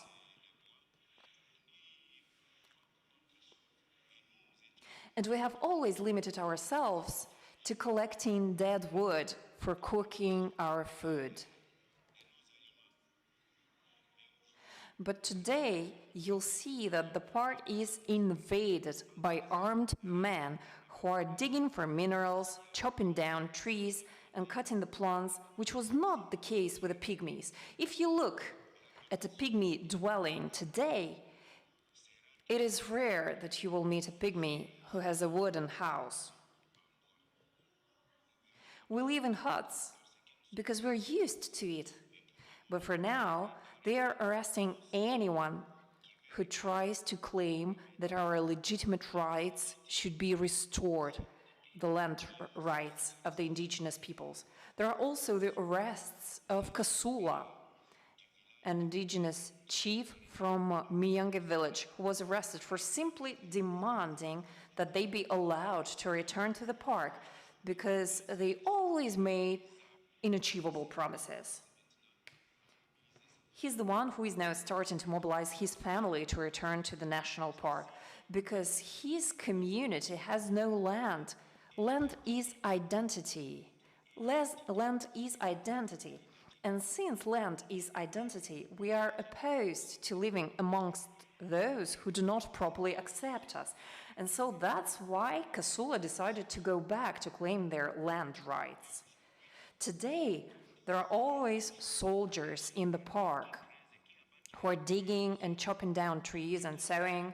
But when the pygmies were there, we, indigenous peoples, we were in the Kahuzi-Biega National Park. It was easy for us to go and denounce the poachers who could put themselves on any hill because we're used to the forest.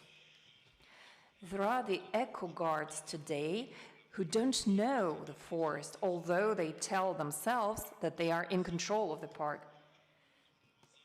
But if we join forces, if we are allowed to stay in our territory, on our lands, we would be able to find poachers anywhere, and we would contribute to the conservation of nature, of the flora and fauna. Our brightest wish is to return to the forest. But who destroys Kahuzi-Biega National Park now? You can ask them that question. Ask the conservationists if in 1975, the year when we were evicted, if there were 120 elephants there. And can they count even 20 elephants today in Kahuzi-Biega National Park? So how can they say that they are protecting the park? But when we were there, the number of elephants or the number of gorillas was higher than now, because they are the ones who arm the other communities to hunt gorillas and elephants.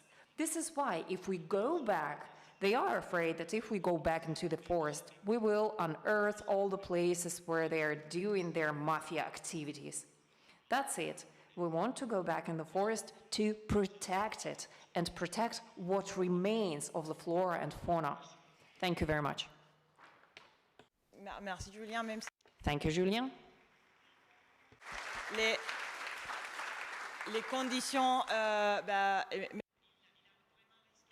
So he really has risked his life in order to do this video. So thank you so much, Julien, for having done this. And thank you so much, Deborah, as well, for having provided us with this video. So just as Deborah has explained, this is also this type of activity that is financed by the European government, in particular by the German government. And now we would like to start the Q&A session for 5 minutes. I know that we are running late, but this is my mistake. My bad. So we will start the questions for 5 minutes, and then we will do a short break, because I believe that you are all tired, and then we will go back to the upcoming session. So we were talking about the forest conservation and protected areas in different countries. Unfortunately, we have a technical problem for the Nepal case, but I think that it's pretty much the same thing. People are being evicted and there's violence there. There's this responsibility by WWF, a lot of different elements. So we can also share with you a lot of different additional material, but we also would like to know what it means to double the protected areas, and this is another suggestions in terms of nature. So I would like to privilege the questions to Guillaume, who is here in presence and who have stayed with us. So if you have some questions for Guillaume, please do not hesitate to raise your hand. There's a person here raising their hand. Could you please give them the mic? There's a lady over there. She was the first to raise her hand. So please, well, this is probably not the very good criteria that I'm using here, but hello. This is not really a question. This is much more comment about the primary forest in Europe. You can probably take off the mask and we will clean up the mic later on. So this is the comment about the primary forest in Europe. We actually have very few primary forests in Europe. However, it is possible to reconstitute this forest after 500 years or 1,000 years, and this is a project which is ongoing. It is organized by Francis Allais, who is a botanist, and he would like to create one of these forests in Europe. Yeah, well, we are agreeing on the fact that when we are recreating a forest, this will no longer be a primary forest, because when I say a primary forest, it's like an ethnical something.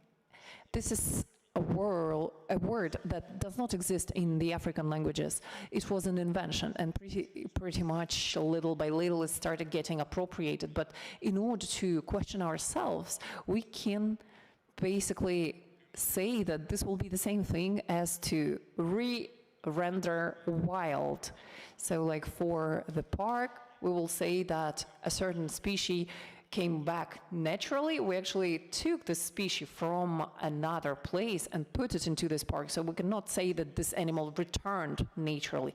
But we can say finally that we have participated in the recreation of something that looks balanced. So this is like, I'm questioning this term because I'm a teacher, but also all of my students, they believe that the primary forests are the forests that haven't been touched. There is no human action there, but nevertheless, there are some interventions and interactions there, because this notion of primary basically makes us think of something where humans have never done anything, something that is untouched. So we cannot really recreate a primary forest in this sense.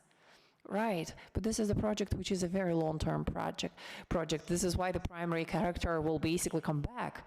Well, yes, if we believe that within 1,000 years we will still be here, we could say yes. Yes, this is also the question of the management at the long run. Yes, we would like to take one more question from the audience. Yes, I actually had a question. I understood that you have said that we have started this system of the nature conservation that excludes people and that is based on the colonial vision with this conference of 1961 for Africa. But how exactly did it take place in the world? Because we have this systematic impression that the conservation of nature is against humans. So where does this come from? Could you possibly explain it? From which law, from which policy does it come?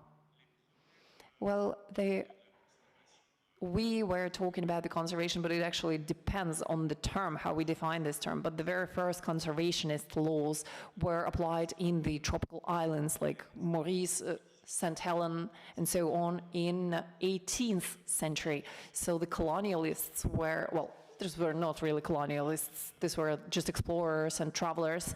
And when they colonized this paradise islands, they have noticed that nature was being destroyed because the islands were like a relay for the company of Western India and for some other companies. And we had some zoologists and botanists who told the authorities, alerted the authorities of the fact that the nature was being destroyed, and the first conservation laws appeared there.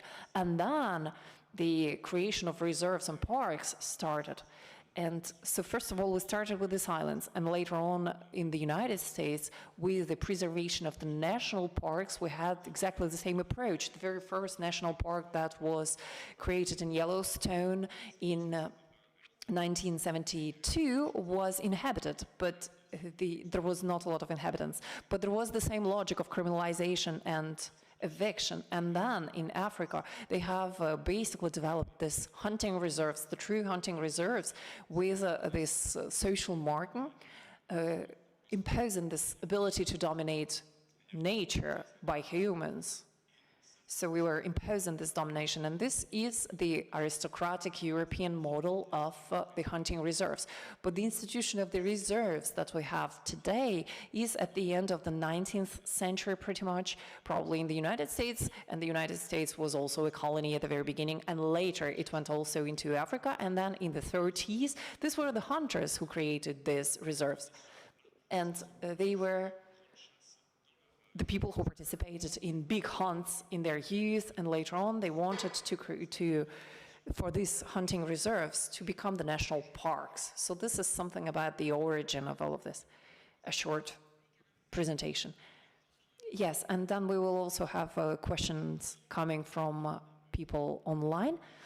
Another question. I have read your book, and your book is very interesting, but you haven't talked about the indigenous peoples in Europe, let's say in France, and I'm a part of the villagers in France, and I believe that I'm part of the indigenous peoples in France, and we're defending the cattle living in natural conditions and natural projects, and I'm in Vosges. And we are right now foreseeing to allocate 10% of the French territory that will be basically used as wild territory. This is not something that we're using as part of the climate-related laws, but in your book you haven't been talking about it. And I actually am following the situation in other countries as well, and I admire deeply the communication that you are organizing right now. I believe that we should communicate even more to talk about the situation in other countries, because this is something that is happening here as well. We, the indigenous peoples right here, we are participating in nature and in biodiversity. However, all the national parks that have been created here in France, and 80% of these parks are basically located in the lands where we are doing our activities, nature-based activities. And now we are taking these lands in order to create this natural areas. And I have created a movie, and this is like a movie summary that shows this financialization of the nature, and in 10 minutes I'm explaining this term, and you can basically understand why these areas are created. This is created in order to pollute better elsewhere, to better pollute somewhere else, like in Paris, or to create pollution somewhere else due to the consumption. But in order to be able to do this, they will come and see me and really create a negative impact on my activities in order so that others would be able to pollute. Yes, I agree with you completely, but the book that you are talking about is the invention of the green colonialism, and this is the only book that I have written that has been read, because beforehand I have already written some books about the history of the national parks in France and so on, but it just happened that this particular book was pretty much a phenomenal bestseller, 90 books sold. But within the reasoning that I have used, we can basically see this very tangible materialization of the nature and culture, and the separation of nature and culture is exactly what you are talking about. And I'm basically saying that I'm organizing a park here in order to compensate for all the negative impact that I'm creating elsewhere. And for the ancient colonies, like the southern countries, I understand that the consequences are dramatic elsewhere as well, like in France. But we can say that sometimes in some parks, like in Cevennes, we cannot put a solar panel on the roof because this is disrespectful of the culture and the landscape laws. Well, so that's how I'm explaining this. I would like to add really quickly something. We are working with cattle, and we don't really have the military pressure as it is the case in other countries. However, we have to live with bears and with wolves, and this is something that is forced on us. We cannot really protect ourselves from them. We just have to live together with them, and the bears as well as the lambs have to live in the very same park, and a lot of people who are working there just are leaving these territories because that's a big problem. I'm sorry to interrupt you, but could we possibly organize it at the very end within the Q&A session, because we have a lot of questions for the audience, but also for Guillaume, and after the break, hopefully we will have some time for the questions and answers at the end to organize the debate that will be a little bit more broad and important. I also have a very interesting question coming from the internet. This is the question related to the demographical side. There's a lot of people who are asking how we can tackle the question related to the conservation of tigers without talking about the increase of population. So I give you the floor and then to Bernal, because probably in the future this will be a big problem. So probably you would like to say something about this, and then Bernal will take the floor. So just to give you a short version on this myth. Proudhon said that. This is the only one man on earth, and this is Malthus. So this is this idea, and this idea also concerns someone else. In 17th, these were the poor people. In 18th, these were the colonized people. In 20th century, these are always some marginalized people. They would say, yes, there's too many people on the planet, but the Ethiopian villagers who are dying at 50-year-old and who are basically eating some natural products, they don't even eat meat every single day or every single week. Of course, we can say that there's too many people to feed, but too many people to feed if we're all living in this capitalistic model that consists in destroying everything. So the overpopulation is exactly the same question. Yes, we are too many, but we're not talking about the demography in Africa. But there's been years since the Africans started being too many, destroying everything. However, nothing is destroyed. And so we really have to wonder about our perception of this question and how we formulate this question. It really depends on the consumption modes. Yes, of course. I could spend one full day listening to you. So Pranab. I understand. Pranab, are you there? Yeah. Okay, there is someone asking you how we can talk about tigers in India without addressing the problem of overpopulation or the booming of India population.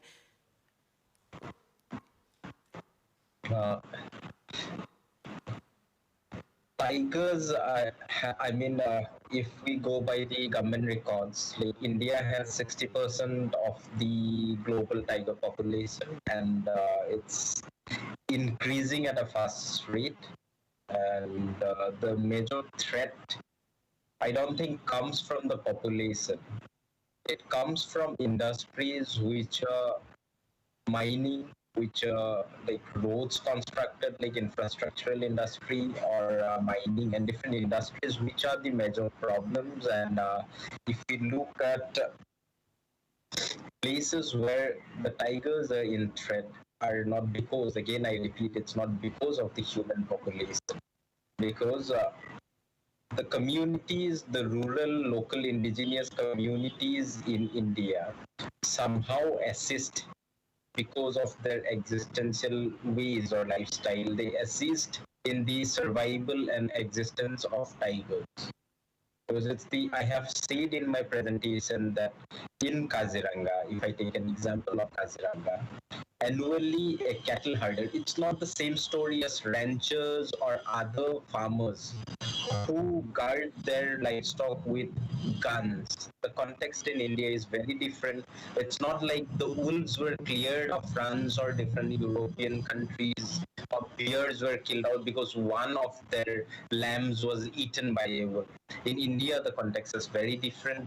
It's not guns, it's just mere survival of people, and there is a coexistence, and it's because of the way of life people have.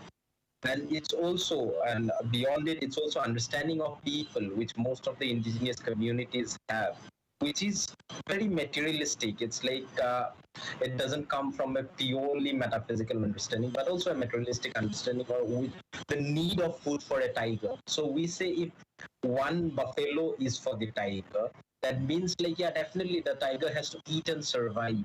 And that's the relation that we have. And that's why population is not a threat, but the big industry and the international funding for Kempa, reforestation. After cutting down forest, you plant trees somewhere to compensate that. That way it doesn't work, because the territory of the tiger needs to be reserved and the communities existing there need to survive. Both of them live together and they survive together. Thank you, Pranab. Thank you. We won't take any more questions because we are running 1 hour late. Donc, vous avez droit à faire Yes, you have the right to have 5 minutes of break. And we will come back within 5 minutes. Thank you so much, Guillaume, for your presence with us today. And thank you so much for all the other speakers. Thank you for everyone who is watching us virtually.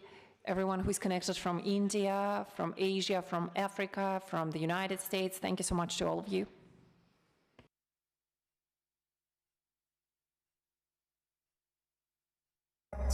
Sur les communautés riveraines qui ne peuvent plus faire l'agriculture. Et on n'a pas apporté des réponses à ça.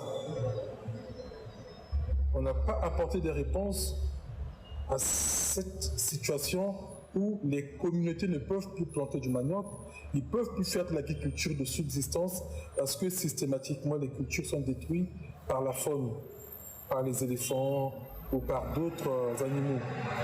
Et il n'y a pratiquement pas de compensation.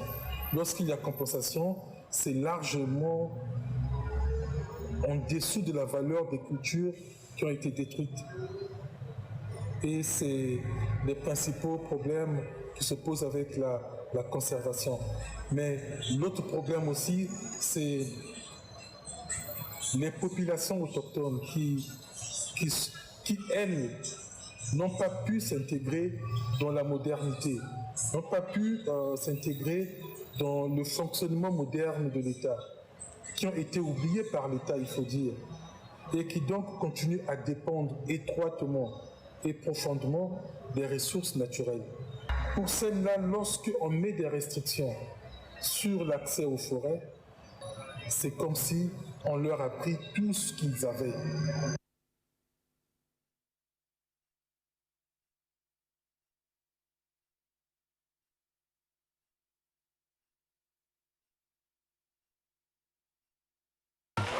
ಅಂತಾರಾಷ್ಟ್ರೀಯ ಮಟ್ಟದ ಸಂರಕ್ಷಣೆ ಒಂದು ಸಭೆಗೆ ರಾಷ್ಟ್ರಾದ್ಯಂತ ಬಂದಿರುವಂಥ ಆದಿವಾಸಿಗಳಿಗೆ ನನ್ನ ನಮಸ್ಕಾರ. ಇಲ್ಲಿ ಸಂರಕ್ಷಣೆ ಅಂದರೆ ಏನು ಅನ್ನೋದನ್ನು ನಾವು ಭಾಳ ಉತ್ತಮವಾಗಿ ಆಲೋಚನೆ ಮಾಡುವಂಥ ವಿಚಾರ, ಇದು ಗಂಭೀರವಾಗಿ ಆಲೋಚನೆ ಮಾಡುವಂಥ ವಿಚಾರ. ಇಲ್ಲಿ ಸಂರಕ್ಷಣೆ, ಕಾಡುಗಳ ರಕ್ಷಣೆ ಮಾಡುವಂಥದ್ದಂದರೆ ಹೇಗೆ ಅನ್ನೋದನ್ನು ನಾವು ಇಲ್ಲಿ ನೇರ ನಾವು ಮಾತಾಡಬೇಕಾಗ್ತದೆ. ಆದರೆ ಇಲ್ಲಿ ನಿಜವಾದ ಆದಿವಾಸಿಗಳು ಯಾರಿದ್ದಾರೆ, ಆ ಆದಿವಾಸಿಗಳು ಎಷ್ಟೋ ತಲೆಮಾರುಗಳಿಂದ ಅನಾದಿ ಕಾಲದಿಂದ ಈ ಜಮ್ಮದಲ್ಲಿ ಆ ನೆಲ, ಜಲ, ಗಾಳಿ, ಆ ಸಂಪನ್ಮೂಲಗಳನ್ನು ತಮ್ಮ ಬದುಕಿಗಾಗಿ ಹಂತವಾಗಿ ಅದನ್ನ ಉಳಿಸ್ತಾ ಬೆಳೆಸ್ತಾ ನಾವು ಬಂದಿರೋವಂಥದ್ದು. ಇವತ್ತು ಎಲ್ಲ ರೀತಿಯ ಆ ಒಂದು ಅರಣ್ಯ ರಕ್ಷಣೆ ಮಾಡುವಂಥದ್ದು, ಪೋಷಣೆ ಮಾಡುವಂಥದ್ದು, ಉಳಿಸುವಂಥದ್ದು, ಬೆಳೆಸುವಂಥದ್ದು, ಬಳಸುವಂಥದ್ದನ್ನ ಎಲ್ಲ ಕೂಡ ನಮಗೆ ಆ ಆದಿವಾಸಿಗಳೇ ನಮಗೆ ಗೊತ್ತಿದೆ. ಆದರೆ ಇಲ್ಲಿ ಈ ಪ್ರವೇಶ ಮಾಡಿ ಈ ಒಂದು ಪ್ರದೇಶಗಳಿಗೆ ಆದಿವಾಸಿಗಳಿರೋ ಒಂದು ಕಾಡಿನ ಪ್ರದೇಶಗಳಿಗೆ ಮಧ್ಯಪ್ರವೇಶ ಮಾಡಿ NTCA ಡೋಂಗಿ ಪರಿಸರವಾದಿಗಳು, NTCA ಹುಲಿ ಸಂರಕ್ಷಣಾ ಪ್ರಾಧಿಕಾರದವರು ಇವತ್ತು ಈ ಕಾಡು ಬಗ್ಗೆ ಅವ್ರಿಗೆ ಏನು ಗೊತ್ತಿದೆ, ಕಾಡಿನ ವಿಚಾರ ತಿಳ್ಕೊಳ್ಬೇಕಾದ್ರೆ ಯಾವುದೇ ವ್ಯಕ್ತಿ ಸಂಶೋಧನೆ ಮಾಡಬೇಕಾದ್ರೆ ಇಡೀ ಆದಿವಾಸಿಗಳು ಇಲ್ಲದೆ ಇವರು ಸಂಶೋಧನೆ ಮಾಡೋದಿಲ್ಲ. ಆದಿವಾಸಿಗಳು ಇಲ್ಲದೆ ಹಳ್ಳ ಕೊಳ್ಳಗಳನ್ನು ತೋರ್ಸೋಕ್ಕೆ ಅವರು ಮಾಡೋಕ್ಕೆ ಆಗೋದಿಲ್ಲ. ಪ್ರತಿಯೊಂದು ಜೀವಿಗಳ ಬಗ್ಗೆ, ಪ್ರತಿಯೊಂದು ಸಸ್ಯಗಳ ಬಗ್ಗೆ, ಪ್ರತಿಯೊಂದು ಹಳ್ಳ ಕೊಳ್ಳಗಳ ಬಗ್ಗೆ, ಇಡೀ ಒಂದು ಇತಿಹಾಸ, ಜನ್ಮಗಳ ಇತಿಹಾಸ ಬಗ್ಗೆ, ಕಾಡುಗಳ ಬಗ್ಗೆ ಹೇಳುವಂಥದ್ದೇ ಆದಿವಾಸಿಗಳು. ಅವರಿಗೆ ರಕ್ಷಣೆ ಮಾಡೋದು, ಪೋಷಣೆ ಮಾಡೋದು ಪ್ರತಿಯೊಂದು ಗೊತ್ತಿದೆ. ಆದರೆ ಈ ಮಧ್ಯಪ್ರವೇಶ ಮಾಡಿ ಡೋಂಗಿ ಪರಿಸರವಾದಿಗಳು NTCA ಮಧ್ಯಪ್ರವೇಶ ಮಾಡಿ ಇವತ್ತು ನಮ್ಮ ಜನ್ಮಗಳ ಮೇಲೆ ಅತಿಕ್ರಮ ಪ್ರವೇಶ ಮಾಡಿ ಇವತ್ತು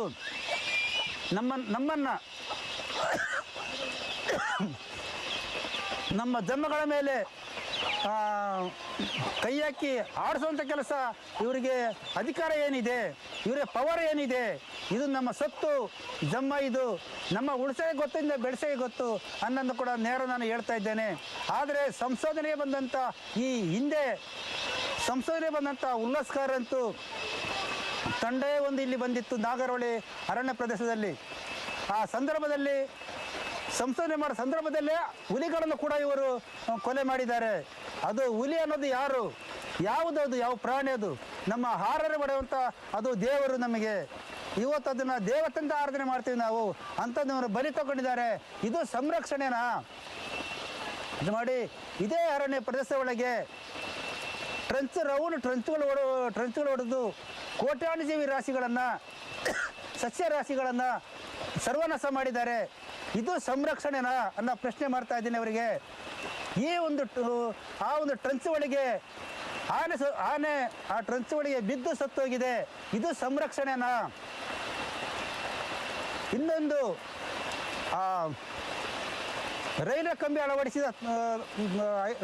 ಅಳವಡಿಸಿ ಕಾಡನ್ನು ರಕ್ಷಣೆ ಮಾಡ್ತೀನಿ ಅಂತ ಒಂದು ಹೇಳಿ ಇವತ್ತು ಅದು ಕೂಡ ರೈಲ್ವೆ ಕಂಬಿ ಅಳವಡಿಸಿದರು. ಆಗ ಕೂಡ ಆನೆ ಅದನ್ನ ನೆಗೆದು ಅದ್ರ ಮೇಲೆ ಹಾರಿ ಅಲ್ಲಿ ಕೂಡ ಆನೆ ಸತ್ತೋಗಿದೆ. ಇದು ನಿಮ್ಮ ಸಂರಕ್ಷಣೆನಾ? ಈಗ ಹೇಳಿ, ಇದು ಸಂರಕ್ಷಣೆ ಆದರೆ ಅದು ಸರಿ ಅಂತ ನೀವು ಗುರುತು ಮಾಡಿ. ಆದರೆ ಇಲ್ಲ, ಇದು ಸಂರಕ್ಷಣೆ ಅಲ್ಲ ಅಂದರೆ ಇಂಥವ್ರಿಗೆ ಯಾಕೆ ಅಧಿಕಾರ ಕೊಡ್ತೀರಾ? ಸೋಲಾರ್ ಅಳವಡಿಸಿ ಬೇಕಾದಷ್ಟು ಪ್ರಾಣಿಗಳು, ಸಸ್ಯರಾಶಿಗಳು ಅದರ ಒಡೆದ ಸಿಕ್ಕಿ ಹಿಂಸೆಗೊಳಗಾಗಿದ್ದಾರೆ. ಇದು ಈ ಥರ ಮಾಡೋದು ಸಂರಕ್ಷಣೆನ? ನೇರವಾಗಿ ಹೇಳ್ತಾ ಇದ್ದೀವಿ.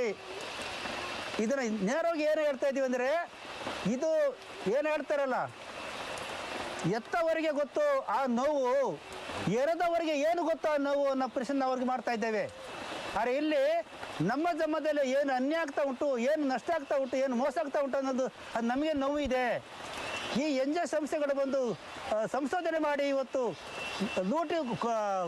ಕೋಟಿ ಅನುದಾನ ತಂದು ಲೂಟಿ ಹೊಡಿತಾರಲ್ಲ, ಅದು ಸರಿಯಾ ಅನ್ನೋ ಪ್ರಶ್ನೆ ಮಾಡ್ತಾ ಇದ್ದೀವಿ.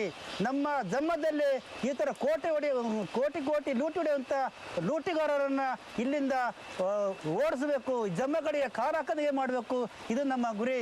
ಇದು ನಮ್ಮ ಆದಿವಾಸಿಗಳ ಜನ್ಮದಲ್ಲಿ ಆದಿವಾಸಿಗಳೇ ಇರಬೇಕು ವಿನಃ ಆದಿವಾಸಿಗಳೇ ರಕ್ಷಣೆ ಮಾಡಬೇಕು ವಿನಃ ಯಾರೇನು ಸಾಧ್ಯ ಇಲ್ಲ. ಆದಿವಾಸಿಗಳು ಇಲ್ಲ ಅಂದರೆ ಕಾಡು ಇಲ್ಲ ಅನ್ನೋದನ್ನ ಎರಡು ಮಾತು ಹೇಳ್ತಾ ಇದ್ದೀನಿ.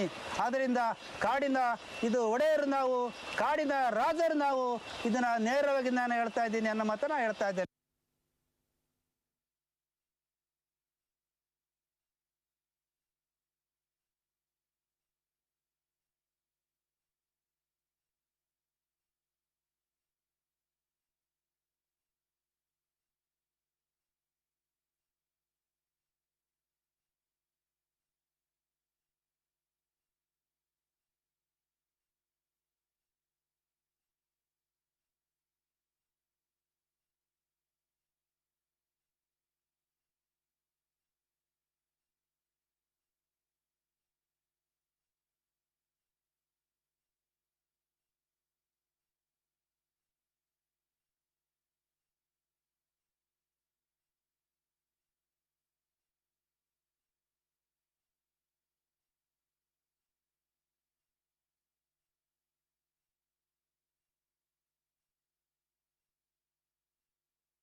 donc,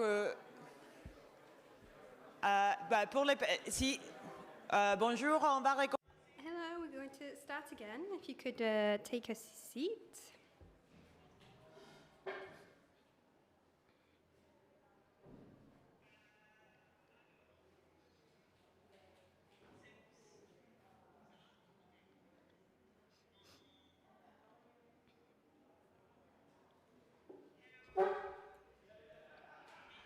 start again, so if you want to have coffee, no problem, but go out because we will be talking.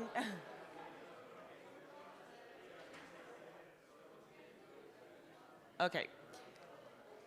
So we have been discussing about the examples of what we have been discussing about what conservation means in other places than Europe, but we also saw in the debate what are the problems with protected areas in Europe too. We will now pass to a more specific debate, so less about what protected areas are, and more about what will happen if we double those protected areas. As I guess some of you know, one of the new proposals that will be discussed at the COP15 in China, the CBD, the Convention on Biological Diversity discussion and the post-2020 framework will be discussing of solutions to solve the climate crisis and the biodiversity loss crisis. And one of these solutions is the 30 per 30, so 30%, well, Lara will explain what it is, but 30% into 2030. And we are going to discuss now with Lara Dominguez from Minority Rights Group, which is one of the organizers of this Congress, what actually is the 30%. I'm sure you have heard, it's everywhere in the newspapers, and we are going to see with her what this really means. And then we will go into talk with other activists and experts on this field that we will be connecting online, and we will discuss about this topic. So Lara, hello. Great, hi. First of all, I wanted to thank Fiore and Sophie and Martin and Marie and all the other people at Survival and volunteers that have organized this great conference. It's really a pleasure to be here, so thank you. I know that it's been a lot of work. It's really a privilege to be here with you today and to be speaking with my esteemed co-panelists, Archana, Sutej, and Ashish, so thanks for having me. My name is Lara Dominguez. I'm a strategic litigation officer at Minority Rights Group, and I wanted to give a little bit of background of sort of how I approach this issue, which is as a lawyer, I represent communities that have been evicted from their ancestral lands in the name of conservation. The vast majority of the cases that I have are cases like this, including the Batwa of the Kahuzi-Biega National Park. So I see firsthand the impact, well, not firsthand, but I see through the communities that we work with the irreparable damage that these sort of mainstream conservation policies have on communities, and particularly vis-a-vis protected areas and coercive conservation more generally. So that's sort of, just to sort of be very honest and open about where I come from on this issue. So today I'm going to be talking about the 30 by 30 target, which is contained in the post-2020 Global Biodiversity Framework under the Convention for Biological Diversity, or CBD. Basically, it contemplates doubling protected areas by 2030, and it stands to have substantial and irreparable impacts and damage on Indigenous peoples and land-dependent communities. So I'm going to just provide an overview of generally the target, the process through which this target is being negotiated, talk about some of the concerns, some of the key concepts, and then turn it over to the rest of the panelists. And I will do so as briefly as possible, so thank you. So first I'm going to talk a little bit, give an overview or background on the general process in which the post-2020 Global Biodiversity Framework is being discussed and negotiated. So on the 30th of November 2018, the Conference of the Parties to the Convention on Biological Diversity, or the CBD, established an open-ended intersessional working group with the purpose of drafting a post-2020 Global Biodiversity Framework.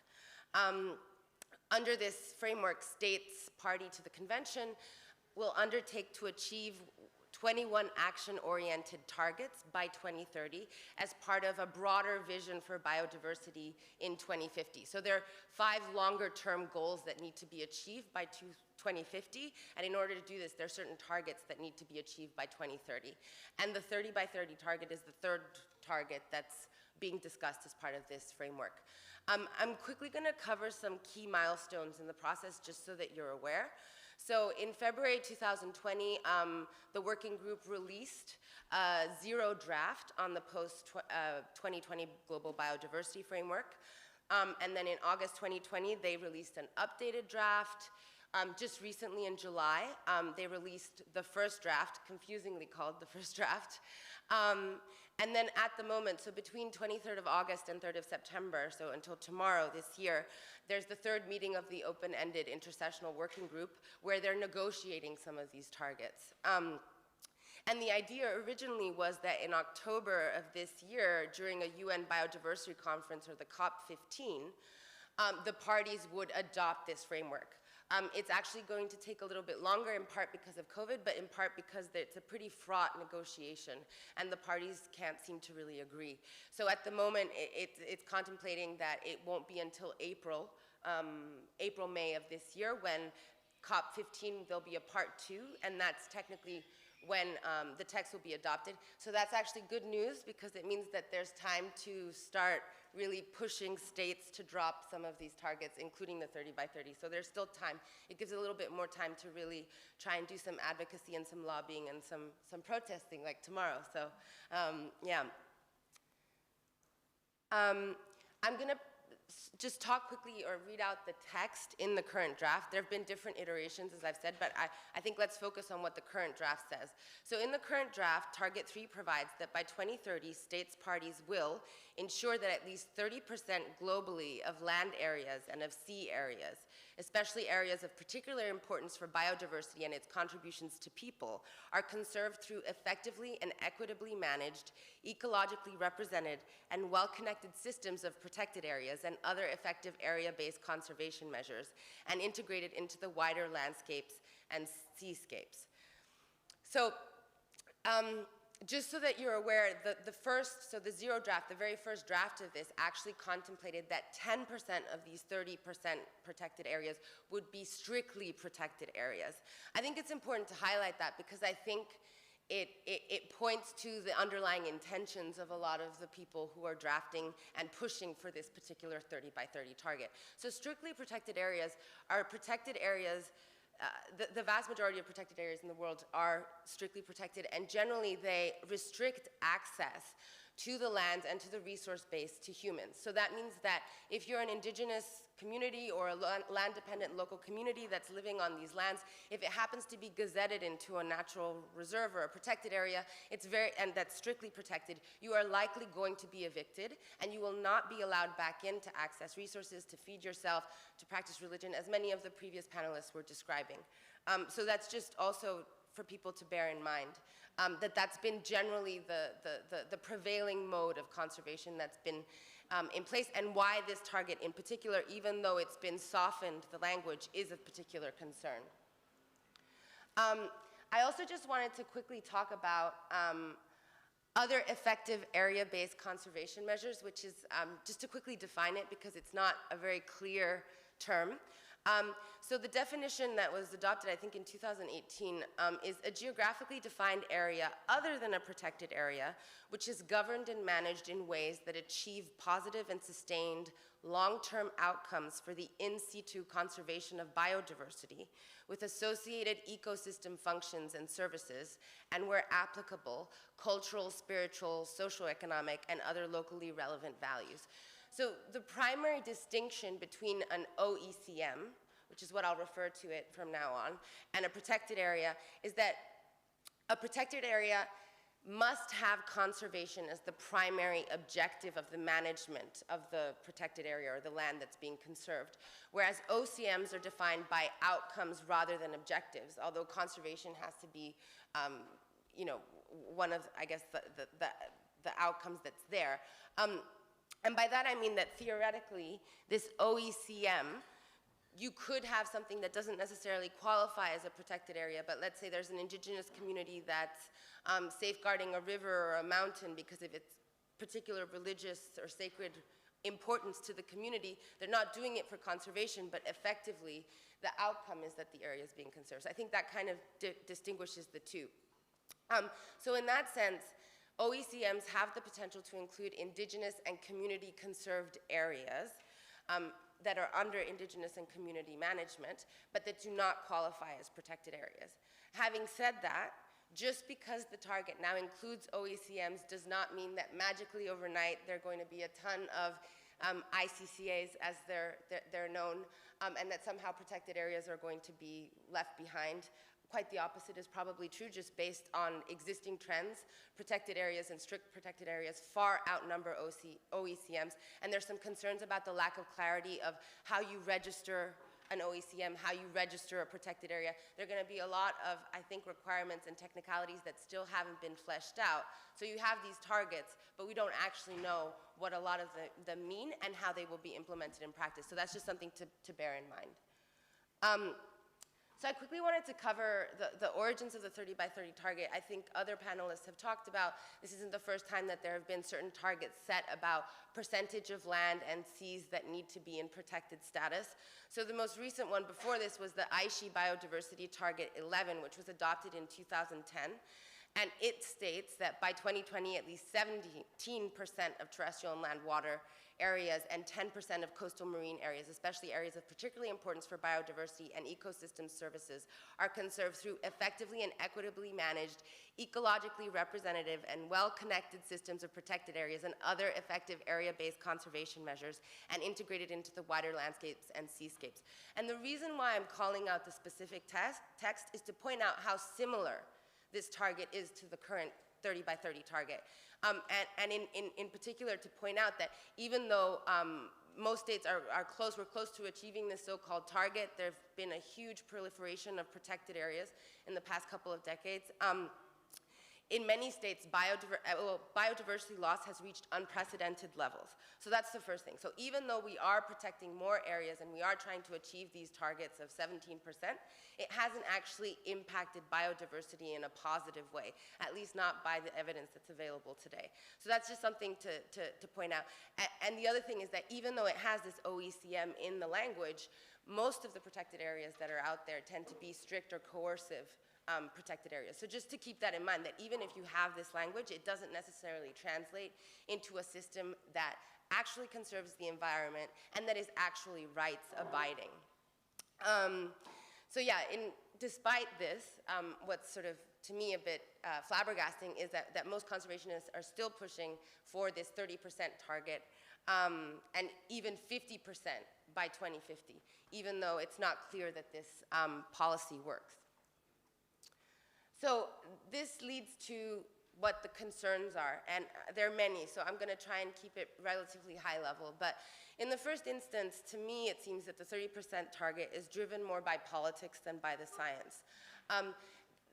There isn't sort of scientific evidence as to why 30%, why now, and how this 30% is actually going to contribute to conserving biodiversity.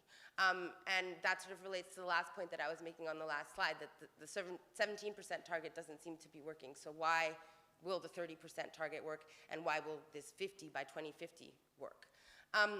The other thing that's concerning is that there hasn't been any empirical analysis of the possible social and economic impacts of this 30% or half-Earth targets that are being discussed. And in fact, there hasn't been any empirical analysis of the social and economic impacts of the existing targets. So really, before we start adopting new targets, let's really analyze the existing targets, understand their human and environmental impacts, and then decide, is this something that we really have to do? Another area of concern is that there's not much clarity on what the governance structures of these protected areas or OECMs will be, and as I mentioned before, how you register them, what the requirements will be, how you prove it, et cetera, et cetera. So that's concerning too. And then I think probably most importantly, you know, the 30% target has significant implications for communities living within and in the vicinity of lands that are likely to be designated protected areas as part of this expansion. So I know that Rainforest UK has a study that based on the areas that are likely to be designated as protected areas because they're biodiversity rich, it's likely that around 300 million people will be directly impacted by this policy, meaning that they will be displaced or evicted. And that's only directly impacted. We're not talking about people that might be indirectly impacted because of access or other sort of negative consequences that might obtain if this target is actually realized. And I think also importantly is just that as a lawyer reading this framework, it really seems to me that it fails to really uphold state human rights obligation vis-a-vis indigenous peoples and land-dependent communities. And we know that because we've seen how these policies have impacted these communities in the past. And so the main rights that are sort of implicated by these kinds of policies, just to quickly recap, for indigenous peoples, obviously the main one is the right to self-determination, free, prior, and informed consent, you know, fundamental right to indigenous peoples. And then for indigenous peoples and land-dependent communities, just more generally, there's rights to lands and resources that are impacted, rights to culture, right to religion, right to life, right to development. So it's a whole host of rights that are associated and that are being violated in the process. So that's just something to keep in mind. Okay. No, that's okay. So the last thing is just to quickly mention that there's Target 21, which makes some gesture towards ensuring equitable and effective participation in decision-making related to biodiversity by indigenous peoples and local communities and respect their rights over lands, territories, and resources, as well as by women, girls, and youth. I'm just gonna quickly talk about how this is insufficient. So first off, the first part of this, equitable and effective participation in decision-making, indigenous peoples have stronger rights to that. It's the right to free, prior, and informed consent. That's not sort of contemplated here. The other thing is it mentions respect for rights over lands and territories, but it seems a little bit to me like lip service. If they were really serious about this, the safeguard would be included as part of Target 3, and it would say something like, no protected area will be created on the ancestral lands of indigenous peoples and land-dependent communities. It's not there, and part of the reason why there's resistance to put it there, to me, kind of shows what's really underneath this target, is that people don't want to commit to that.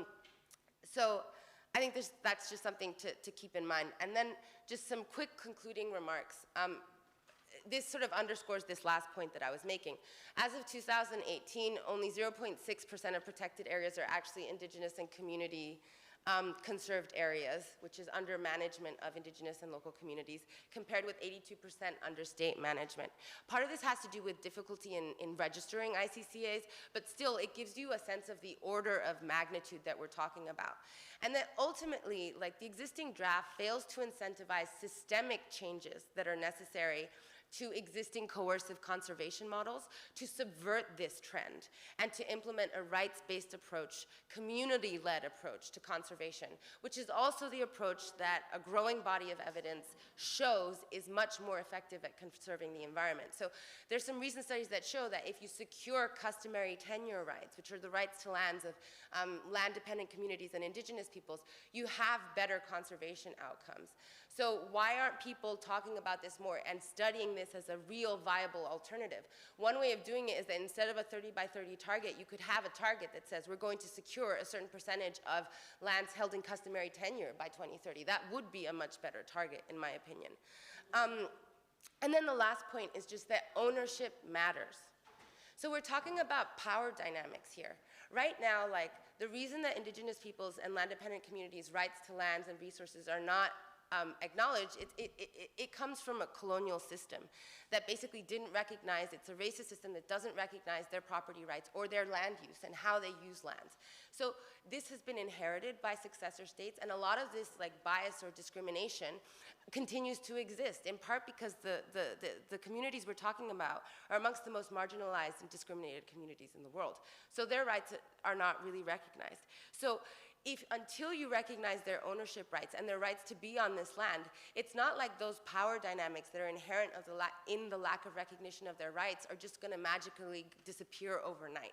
And so ownership and recognizing ownership means that when state authorities and conservation organizations are thinking about a specific area that they want to conserve, they actually have to talk to the community, they have to consult them as real stakeholders, as actual owners, and then there are like mechanisms in law by which these communities can then protect, enforce, and uphold their rights. So that's it. Thanks, guys.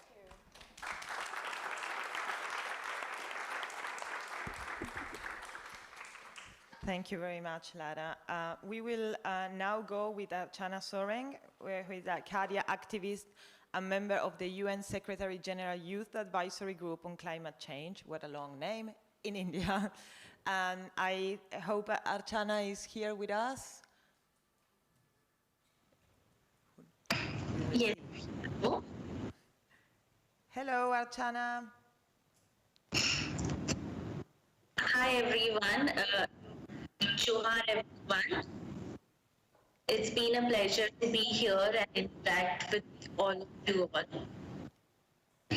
So I would like to share my thoughts on biodiversity conservation and the 30 by 30 post-global biodiversity, post-2020 global biodiversity framework. I think which I would like to emphasize that rights recognition of indigenous people and local communities is crucial for biodiversity conservation and also climate action. And it has to be the prerequisite in order to frame policies and decision-making process in terms of biodiversity conservation and climate action. Because for us, indigenous communities and local communities, land and forest is a source of identity. And until and unless our rights over our land and forest is recognized, we feel safe. Because we are and will be living under the threat of being evicted, under the threat of being pushed away from our land, under the threat of being or have to migrate from our place because of the extractive developmental projects or because of the forest conservation. So it is very crucial in order to recognize the contribution of indigenous people, how they have been conserving biodiversity through their traditional knowledge and practices. And it is not only for the sake of conservation that they have been protecting the forest, nature and land, but it is their way of living. It is the relationship with nature, it is the relationship of forest. That is why they have been practicing this since even at most of their life.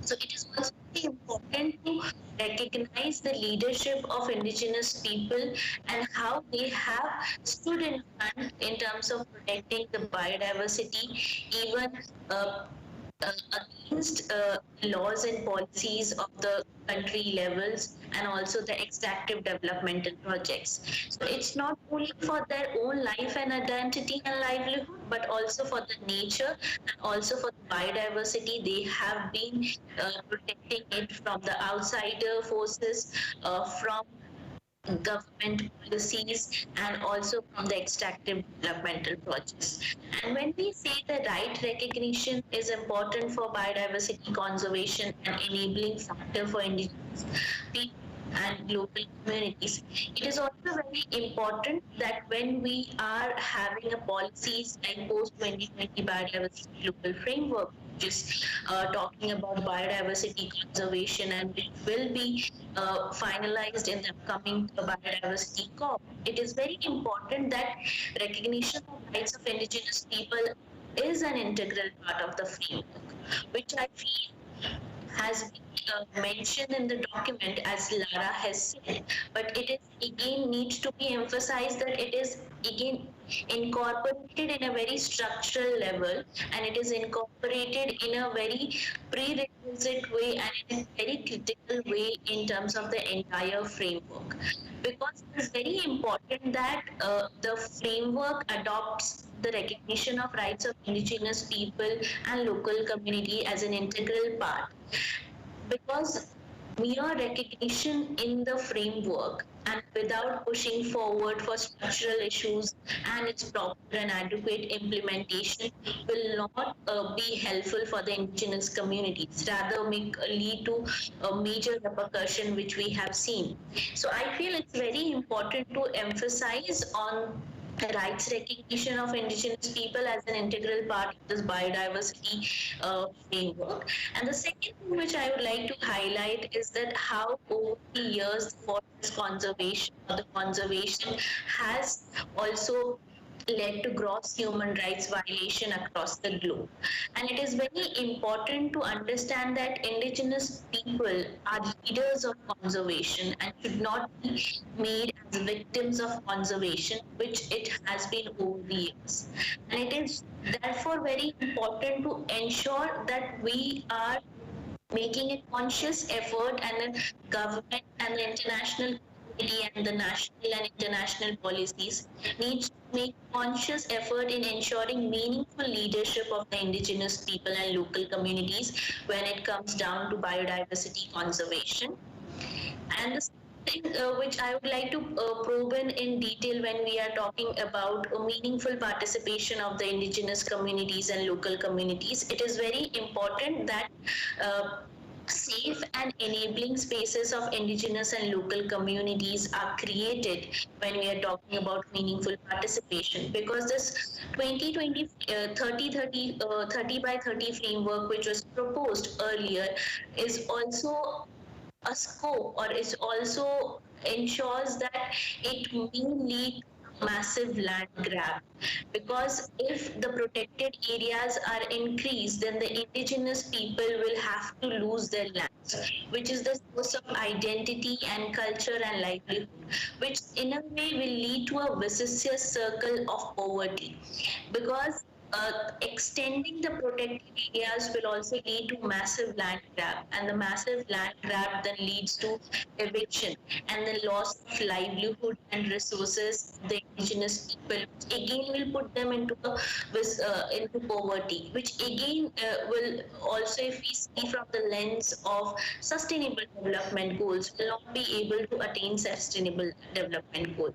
So I feel it is very important that when we are looking this framework, that it should not be a framework which is depriving the indigenous people of their rights, and it should not deprive or it lead to a way in which it is creating further more challenges for the indigenous people. So I feel in order to attain sustainable development goals of poverty alleviation and food security and rights recognition of indigenous people and also the climate action, it is very, very integral that we ensure that the rights of indigenous people are recognized. The gross human rights violation which has been happening on the indigenous people due to forest conservation needs to be addressed, and thereby indigenous people's safety and protection needs to be a prior and very crucial part of this biodiversity framework, which is not addressed and which is lacking at the moment.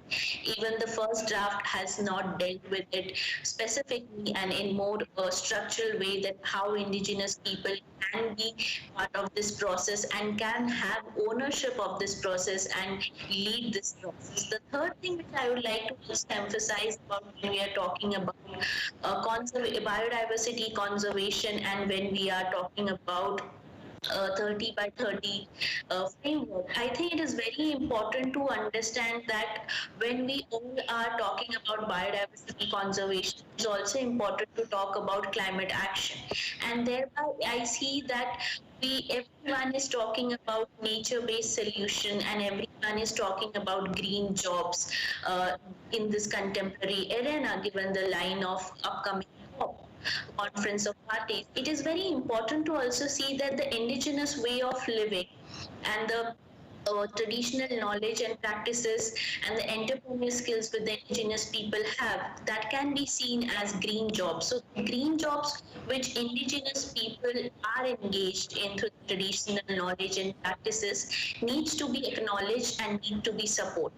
And at the same time, I also would like to say that when we are talking about nature-based solution, nature-based solution should not become another way of creating violence or leading to gross human violation of indigenous people. And therefore, it is very important that when we are talking about nature-based solution, it has to be with the leadership of indigenous people, taking them as an integral part of indigenous people, making their free, prior and informed consent, and also recognizing their rights. Because we have seen that how nature-based solution has led to monoculture plantation, how nature-based solution is also seen as a way of greenwashing, and that is what needs to be called out.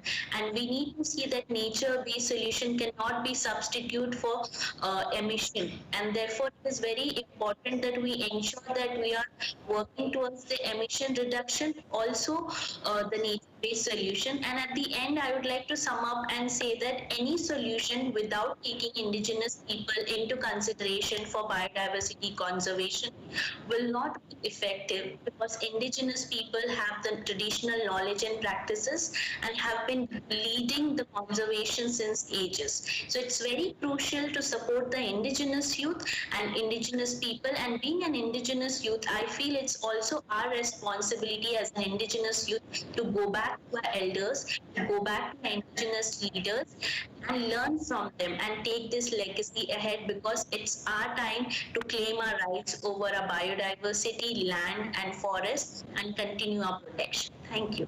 Thank you, Archana.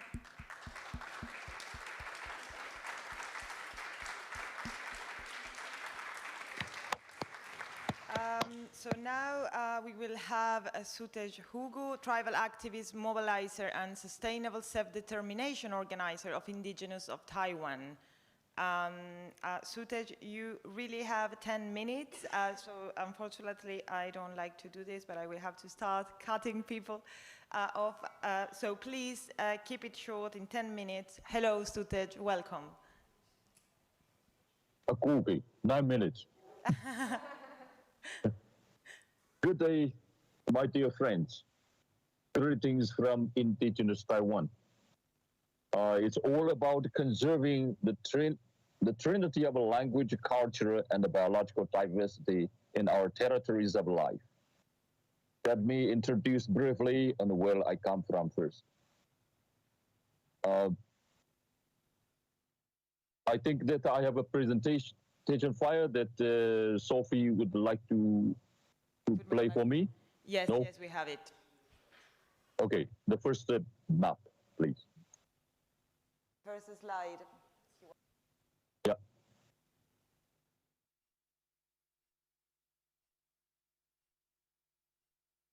This is a diaspora map about the Austronesian language family, which originated from Taiwan 5,000 years ago.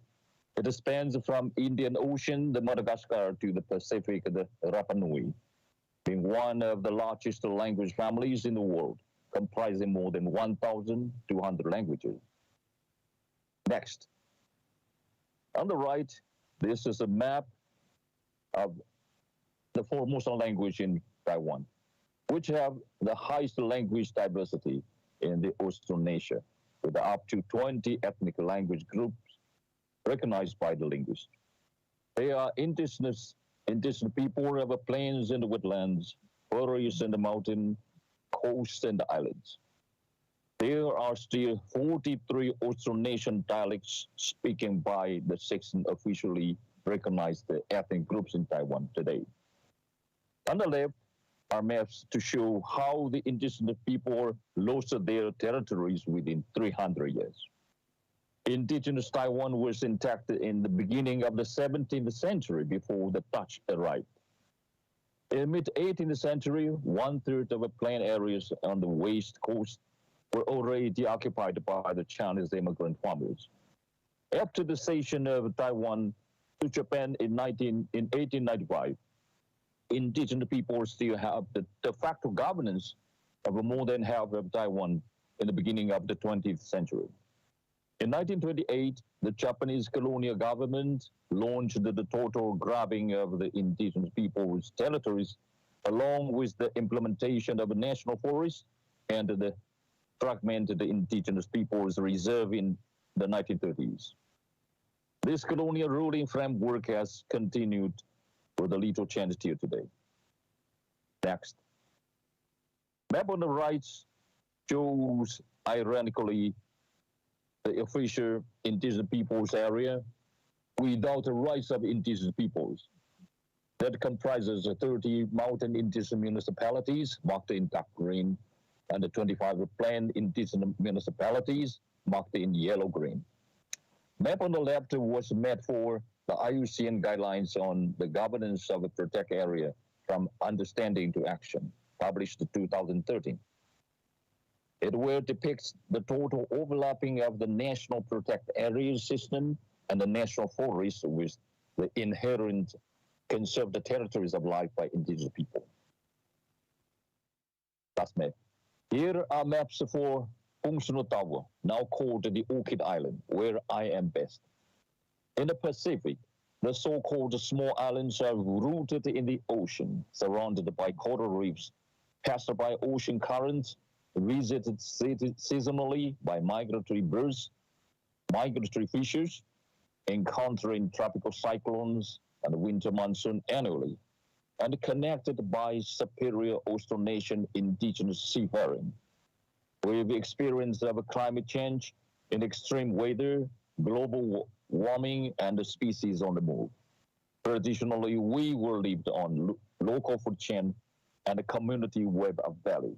Now we are resisting the overwhelming, vicious, invasive global supply and value chain, which made us fall into the unnatural poverty from the original affluence of a millennia.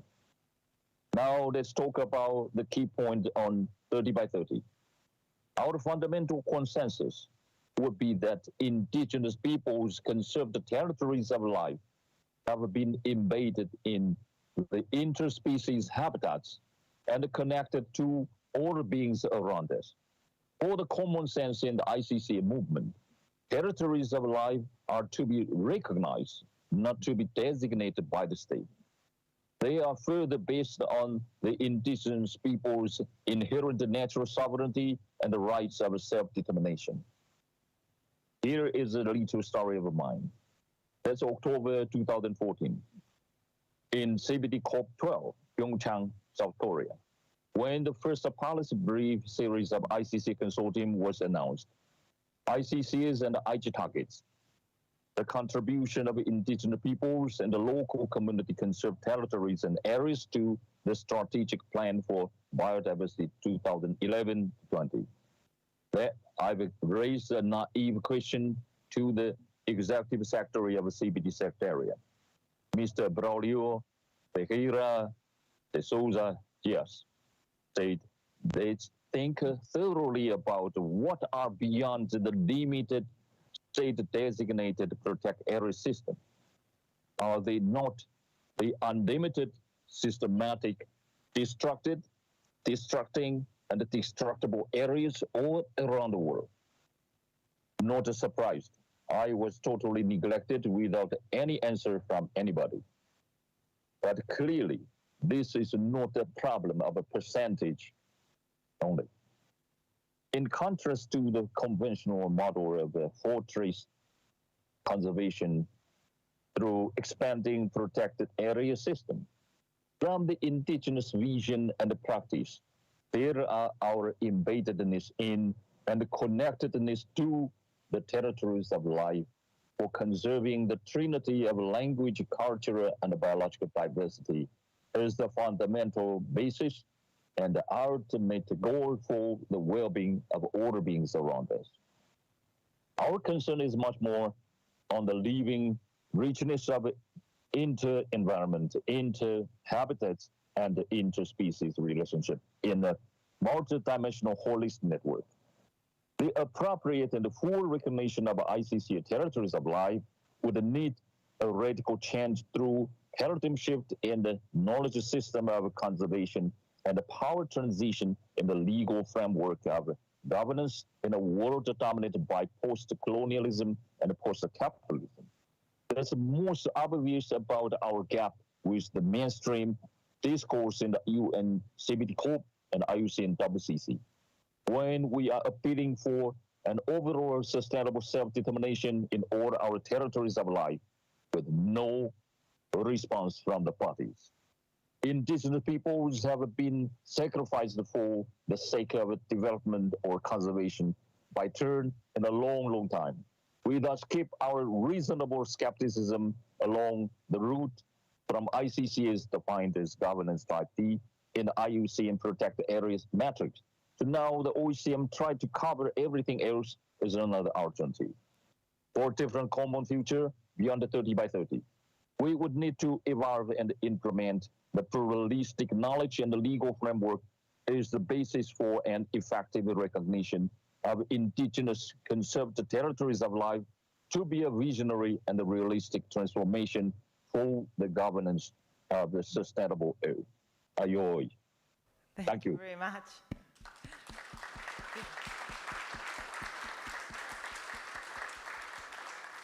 Perfect timing, by the way. Thank you. So now we have the last person on this panel, then we will go to the other panel, and then after that panel you can go to have lunch. So let's finish this, and then there will be another session, and then, so we are late 1 hour, as I explained. So now we have Ashish Kotari, activist and author from India. Hello, Ashish. Hello. Hi, Fiore. Hello, welcome. Should I start? Yeah, go ahead. Can you hear me? Okay. Yeah. All right, thanks a lot. Thanks, Fiore. Thanks, Sophie. Thanks to everybody for this opportunity. And thanks especially to Lara, Archana, and Hugu for laying a very solid foundation. So it makes it easier for me to build on that. I think maybe the first thing I would like to say, especially because I believe in dialogue rather than debate, is that many of the people who are involved in arguing for 30 by 30 or half earth or nature-based solutions or whatever, not all, but many of them, to my mind, have the right intentions. They believe, or at least I believe that they believe in the ethics of respect of the rest of nature. And I think there are grounds for a good solid dialogue based on that. I'm not talking about the very strong vested interests in commercial sectors, in some of the NGOs and in governments, which are just seeing this as an opportunity, about which I'll also speak, but the rest of the conservationists. Okay, 4 points, and of these, two of them I'll make very quickly because my fellow speakers have already mentioned this. Number one, the impact of something like the 30 by 30 argument, or the half-earth argument, or much of the nature-based solutions one, on local communities and indigenous peoples is something that already has been spoken about. I think what's very important to note here is that while the narratives of conservation have shifted globally, or 20 years back, we're looking at shifts in terms of, for instance, recognizing that governance by not just governments, but also by indigenous people and local communities is an equally valid form of conservation. We've seen much on participation, etc., some of which Lara had showed, despite which practice on the ground remains in many countries, not all, but in many countries, it remains still extremely colonial and exclusionary. Examples that were given in the previous panel are clear examples of that. And that is going to continue. And this is an argument or a debate or a discussion that we have to have with those who are rightly intentioned, saying that even if you have all the language there, if the power dynamics in a country remains heavily concentrated in bureaucracies and increasingly in private sector, then no amount of language is going to help in making the conservation actually affect indigenous peoples and local community dignity, rights, and livelihoods. The second crucial thing is that the language on ICCAs, on OECMs, on if you look at it, the 2004 program of work on protected areas under the Biodiversity Convention already had a lot of this language. In fact, many of us were involved in pushing and doing advocacy for including governance, including rights, including ICCS in that program of work, which all governments, or most governments, I think US is still not signed, are party to. But despite that, and despite a whole series of very detailed reports, case studies, academic reports that are even published by the CBD Secretariat on ICCS or what Hugu called the territories of life, being so important for conservation, despite that most countries in the world are still very reluctant to recognize them. And this is for a reason that I'll come to in my third and I think the most important. So we know, for instance, from reports back in 2012, one of which I coordinated on the recognition and support to ICCAs, and the latest report from the ICCA Consortium on Territories of Life, just released a few months back, that these territories might cover something like 15 to 20% of the earth. So if you actually have a 30% target or even a 50% target, simply recognizing the territories of life and the governance of indigenous peoples and local communities would help to reach that kind of target, but in a very different way than what mainstream conservationists want. The third point, and I think this is the most important one that I'd like to make, is that unless we fundamentally alter pathways of development and political governance, all of this is going to remain rhetoric, and it's deliberate rhetoric. So one of the questions I've been asking these people is, okay, suppose you magically manage to protect 30% of the earth, you kick out everybody and it's all protected for wildlife. Sounds good. If the rest of the 70% or 50% of the earth is going to continue with business as usual, how will you protect what's within the 30%? Climate change does not know boundaries. Pollution does not know boundaries. Toxic products don't know boundaries. So they're going to impact wildlife even within this, even if you have a strictly protected 30% part of the earth. So unless fundamental alterations are made in the economic growth-based neoliberal capitalist models of development, we have no hope whatsoever of protecting biodiversity on the planet. And unfortunately, most groups who are arguing for 30 are not talking about this fundamental challenge. And of course they won't, because most of them are also funded from within the system that benefits from this kind of a neoliberal development.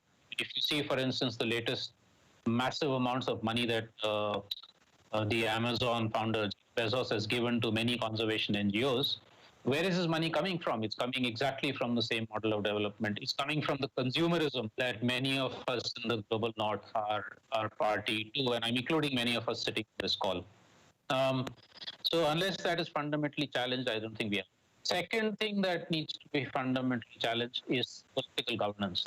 Most of us have capitulated on thinking that democracy is about elections and not about the governance of communities and indigenous peoples on the kind of thing that, for instance, Archana and Hugu were talking about. Whereas more and more movements on the ground are saying democracy is about us being the power holders, where, for instance, in central India, a village, the slogan of a village is that we are the government in our village.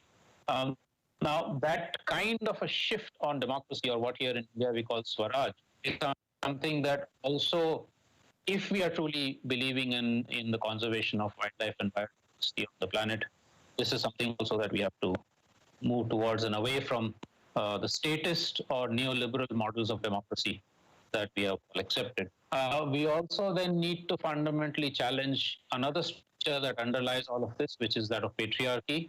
I've not heard much discussion on that, but unless we do that, or other forms like casteism, racism, and things like that. We have, as conservationists, as environmentalists, as social activists, very often been a bit reluctant to name these structures of oppression and unsustainability, but I think they need to be named, challenged, and fundamentally altered. And that would be my last point, is that We need bridges across the world between those who are arguing for fighting for indigenous rights, local community rights, conservation, and both are sometimes the same, sometimes not, for social justice issues, for human rights issues, for gender justice issues, for agroecology, for sustainable urban living, etc., etc.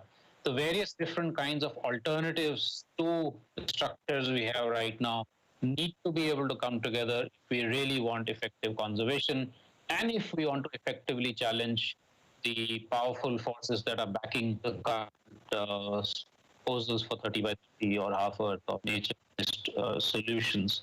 So the movement for radical alternatives at a social, cultural, political, economic, ecological level, and the movement for even challenging something like the nation-state boundaries, which are currently dividing ecologies and cultures across the earth, especially those areas which have been subjected to colonization. For instance, in South Asia, we have political boundaries that cut across the most important Himalayan ecosystems, the most important mangrove ecosystems, etc. That we have to challenge those and build politics which is based on a bioregional, biocultural, regional approach that goes beyond boundaries, beyond borders. And that also then means challenging global governance structures like the United Nations. Even as we argue for policy shifts there, we have to also argue for and find alternatives for global governance which put people and the earth at the center of governance. And some of the cultural shifts that Hugo was talking about, re-recognizing the kind of fundamental relationships with and within the earth also have to be very much part of it. So that's some thoughts on 30 by 30 and nations, building on what my fellow speakers have already spoken about. Thank you. I hope I was within time. Thank you very much, Ashish.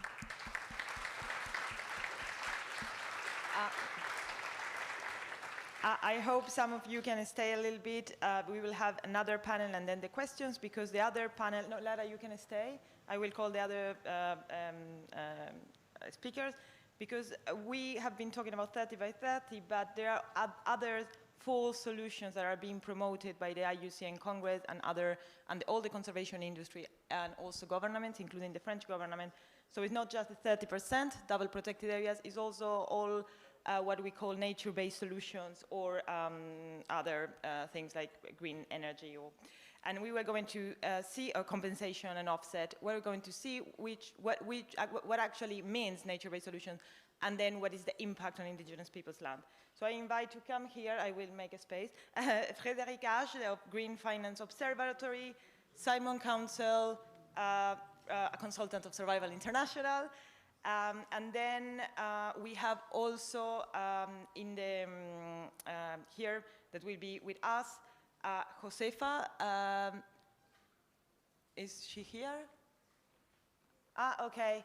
That she will introduce herself, and she will also introduce Norberto Altamirano Zárate, who comes from the Zapotec community, de la Unión de Hidalgo in Mexico, and they will talk about the problems they have with the EDF and the wind energy. And then we will have other two people, and I will give you two other people talking in virtual. I also need, so you can take a microphone here. Yes, I think Frederic comes first, and then I will clean the microphones for the is there? Okay. Okay, yeah, so first we talk with Frederic from Green Finance Observatory. Welcome. Thank you. Comme tu veux. Thank you very much for inviting me here. It's a great event and it's an honor to be here. And so from floods to heat waves and forest fires, the effects of climate change and biodiversity loss have become more visible over the past few years.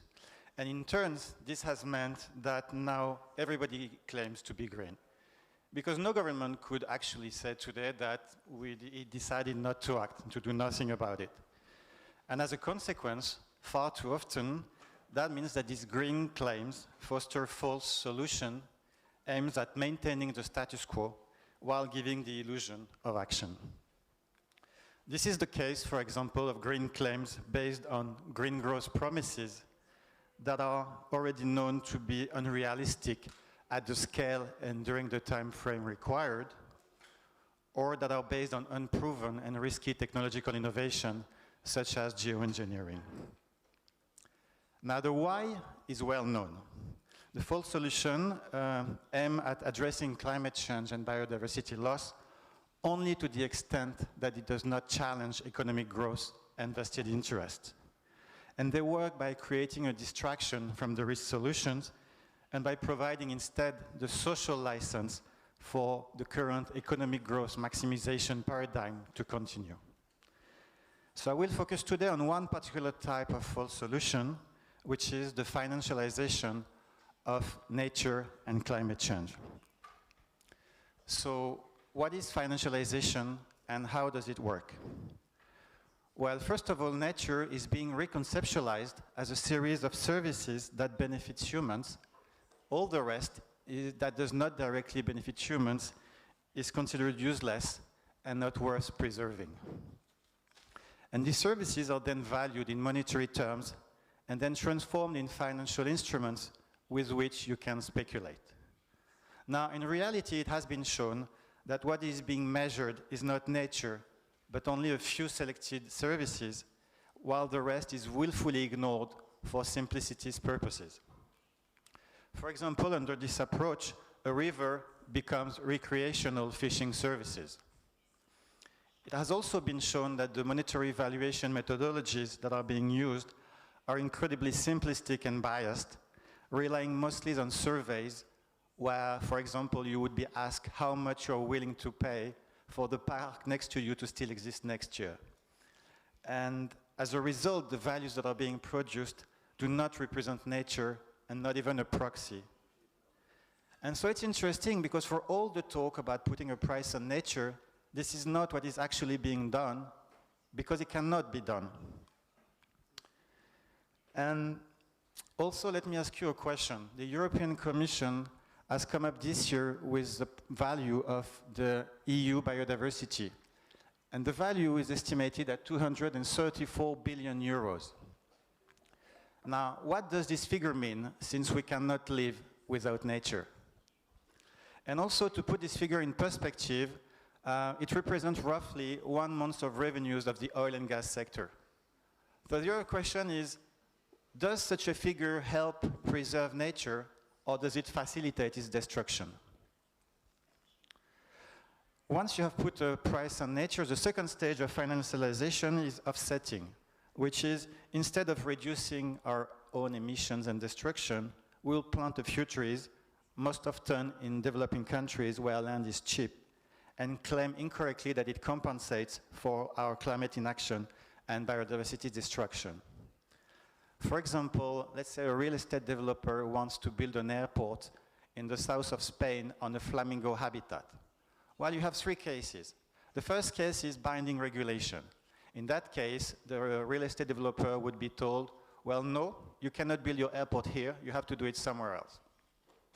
Second case is what is called classic biodiversity offsetting, where the real estate developer would be told, all right, you can build your airport, but you have to recreate a habitat for flamingos within 10 kilometers, even though we know in reality that we're unable to recreate the ecosystemic functions being destroyed.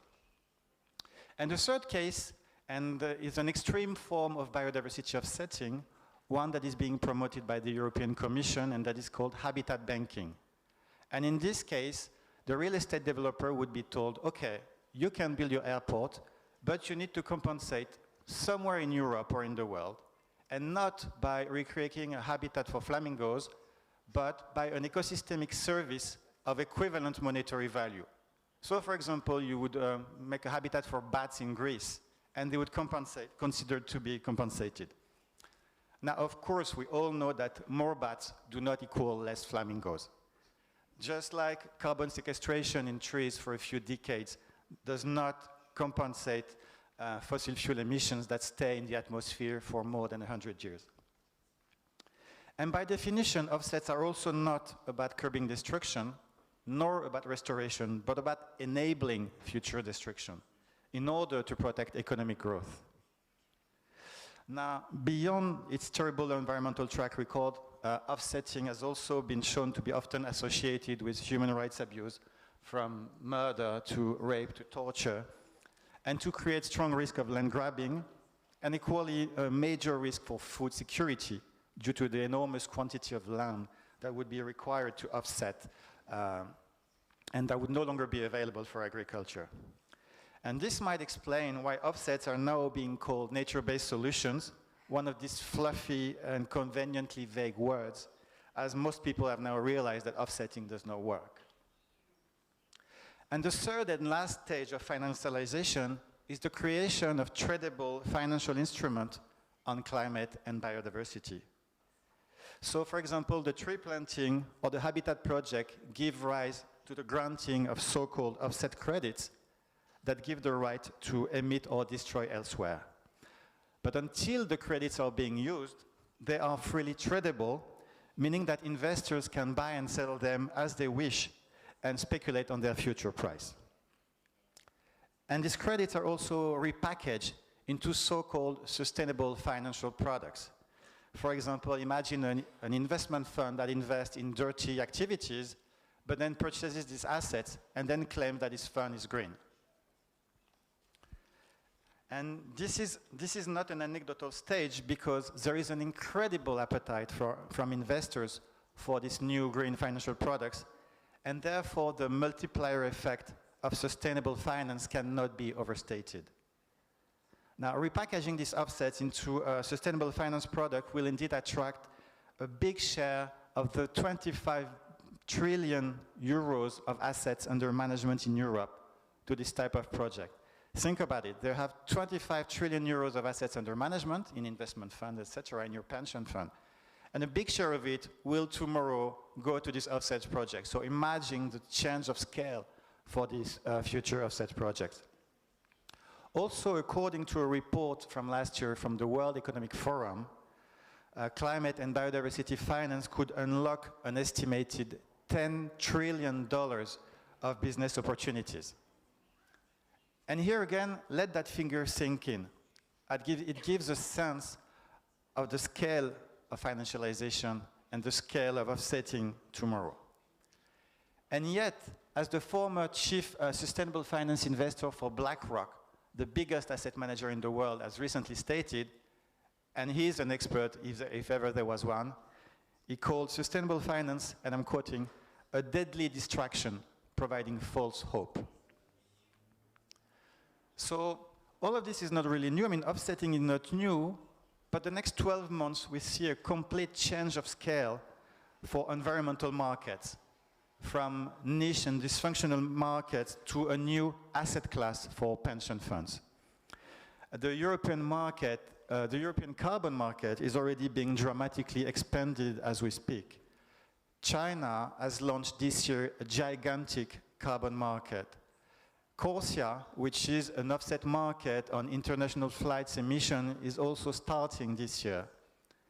And finally, there is also a new international offset market that could be very likely finalized at the COP26. And in addition to all that, the next 12 months could also see the launch of biodiversity offsetting at the CBD COP15. Again, in addition to all that, as this was not enough, financialization is now expanding even more beyond nature and to human life. A new concept of human capital is being implemented, according to which human life is being valued based on future expected salaries, which means that the life of a banker is worth more than the life of a nurse, and the life of a French person is worth more than the life of an African. And while this may sound like a bad dystopian novel, this is actually official UK government policy since February, and this is also currently being implemented in New Zealand, Canada, and China. Now, of course, this approach is presented in a nice, fluffy way as part of new sustainable indicators, such as inclusive wealth or well-being indicators. So, to conclude, this dramatic expansion of financialization is presented as a solution to climate change, biodiversity loss, and social issues. It is really ultimately about maintaining the status quo in developed countries instead of questioning and changing our way of life and paying someone else to compensate. Because it is really worth noting indeed that for all this talk about sustainable finance, it is expected to take place mostly in developing countries where the biodiversity-rich tropical forest and stretched public finances are deemed to provide tremendous economic opportunities for global private finance. And in this sense, this story is not new at all. I mean, we will buy cheap land in developing countries, plant a few trees, claiming correctly that it compensates for climate inaction in developed countries, and open up new markets for private foreign investors in the process. And what would be the real solution is also not new at all. It is about changing our way of life and curbing our emissions and destruction. So the real solution is therefore not more finance, whether sustainable or not, but less finance and more regulations mandating a phasing out of fossil fuel and destruction. Now, the rise of false solutions means that now more than ever, it is essential that we look not only at headline-grabbing ambitions, but that we also look at and challenge the how. Thank you very much.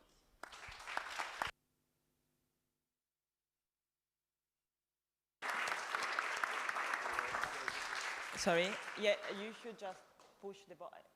I think so. The presentation of Simon is ready, right? No, probably. Anyway, Simon Council, so a consultant of Survival International and former director of Rainforest Foundation UK. Thanks very much, Fiore, and it's also a real honor to be here at this very important event today.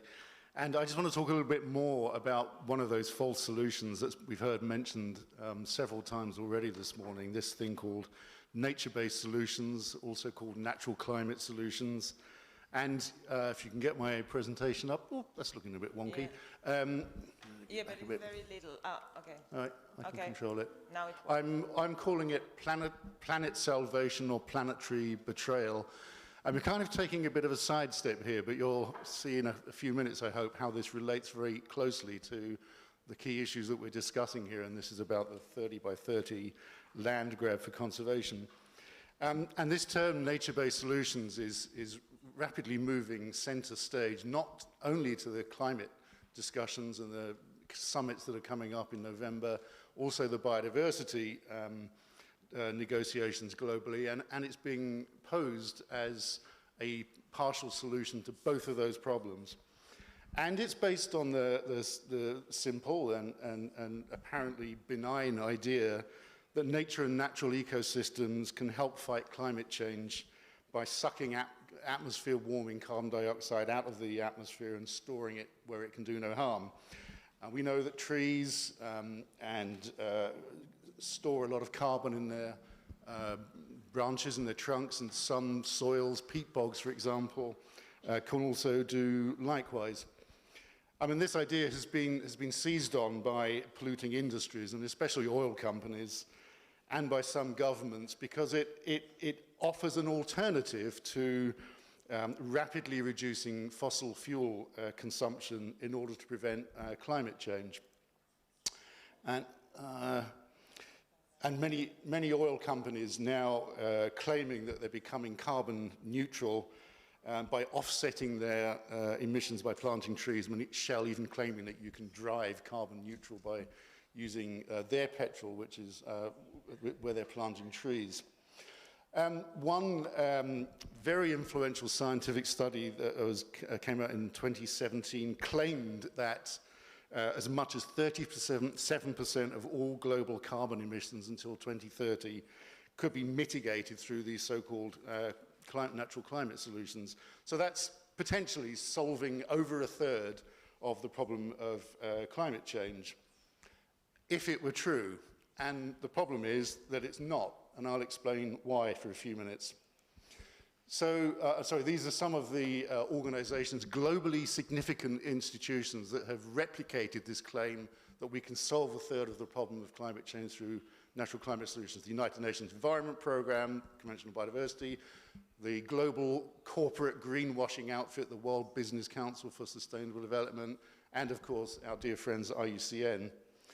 So, this sort of shows graphically how this idea of natural climate solutions would play out. The dark green area there shows how much of it you'd have to do through afforestation of parts of the planet. So this is planting new trees. The other greeny bits that I'll come on to in a moment. It turns out, though, that in order to have that significant impact and reduce that amount of carbon in the atmosphere, you'd have to plant something like 700 to 800 million hectares of forest, or trees, and that's roughly the size of Australia. Of course, we can't cover the whole of Australia in trees, and indeed there's nowhere else on Earth where such a large unused area of land could be found. It can only, in fact, be found by planting on existing farmland, land that people are using and are dependent on. The global scientific body, the Intergovernmental Panel on Climate Change, has estimated that this could result in up to 300 million people becoming malnourished, with the price of food globally increasing by up to 80%. So that is the significance that this kind of action could have. In order to capture carbon quickly, because remember this is all going to be done by 2030 according to the claims, these new forests would need not to be nice, kind of slow-growing native species like oak and so on. There'd have to be vast monocultures of very fast-growing alien trees like eucalyptus, such as we see in these huge plantations here in Brazil. They'd also have to be managed in this kind of way as well, because it's probably only the private sector, the big forestry companies, that have the resources to plant them and then manage them subsequently. And these places, we have to understand, are an absolute disaster for wildlife, and they can replace important systems like savannas.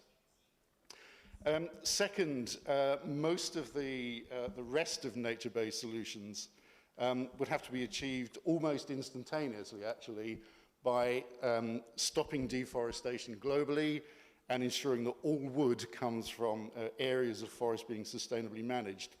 Now, these things would actually be a good idea if they could be done, but the problem is that there's no way that these things can be done by 2030. They can be started possibly then, but they can't be done. In fact, nature-based solutions is largely a rebranding of an idea that's been around for about 13 or 14 years called reducing emissions from deforestation and degradation. And the problem with this is it's an idea that's had billions of dollars thrown at it and it's absolutely failed. I don't have time to explain the reasons why it's failed, but just take it from me that this part of nature-based solutions isn't going to happen.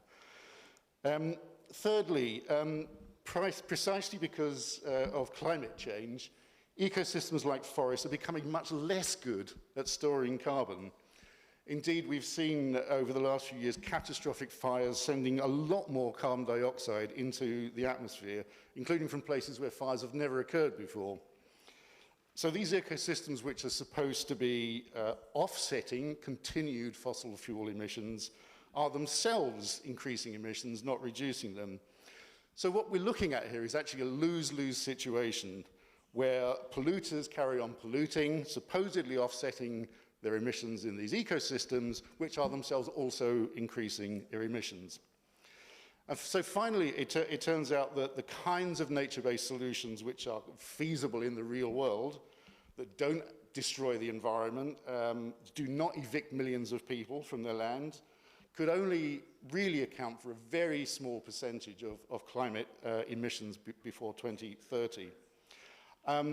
And so to claim that they can offset 30% of climate emissions is just absolutely misleading and unachievable. I mean, the pursuit of it would actually be catastrophic, I think, especially if it distracts humanity from the absolute need to reduce fossil fuel emissions. And so the truth is, I think, that these nature-based solutions, I mean, they're not climate solutions, and neither are most of them natural either. So it's generally a very bad idea, but the question is, why are we talking about it here? Well, I'll explain. The term wasn't actually cooked up by polluting industries. It was in fact created by international conservation groups. And this was the first use of it back in 2009, an IUCN report supported by the Nature Conservancy, WWF, and a few others there, which was essentially setting out the idea that these nature-based solutions, or carbon credits, if you like, could be generated from the areas that these organizations are protecting. I gave one example there. It's a very good example of the financialization, the commodification of nature that Frederic was talking about. They'd estimated that the carbon stored in these Canadian, just one country's protected areas, was worth $39 to $87 billion worth of carbon credits that could be sold to polluting industries. The conservation groups, yeah, so you can see behind this that the plan, the idea behind this was really so that the conservation industry could cash in on the carbon that their areas were supposedly storing. And from the outset, conservationists saw themselves very much as central to this trade that they could generate between the protected areas, carbon, and polluting industries. In 2016, the Nature Conservancy, which has been very much central to this whole idea, started this campaign called The Forgotten Solution, and claiming again that we'd overlooked the way that supposedly natural ecosystems could help solve climate change, and making again this claim 30% of protection. What they actually wanted to do was suggest that 30% of all climate financing should go to conservationists. And what this amounts to is tens of billions of dollars per year in funding to increase the storage in protected areas. I mentioned earlier that this highly influential 2017 study, which had falsely claimed that it could solve over a third of climate warming, the lead author, it turns out the lead author of this, Bronson Griskin was his name, and more than a third of the authors of this study actually work for the Nature Conservancy, which is the world's largest conservation, or largest and richest, rather, conservation organization. And they've been joined by many other organizations, the Wildlife Conservation Society, WWF, and so on, alongside these big corporate greenwashing outfits like WBCSD again, in a coordinated effort, basically, to push this idea through a thing called Nature for Climate into the global policy agenda. And I'm just coming to a conclusion fairly soon. So we've heard that, sorry, I got it. We've heard that there's a strong push for the conservation industry to increase the protected area coverage of the Earth to 30% from the existing level of about 17%. And this would clearly require hundreds of billions of dollars of additional money to flow into the industry. And nature-based solutions is clearly being seen as one of the mechanisms that it can do this, through the commodification of nature and the sale of the value of that, those protected areas to polluting industries. Already, conservation groups have started winning the big corporate funding for these kinds of ideas that they've always wanted, I think, since they set this idea out in 2009. The Nature Conservancy again, WWF, and another organization, a pro-carbon outfit called Environmental Defense Fund, have each received the first $100 million each from Amazon's Jeff Bezos for these kinds of programs.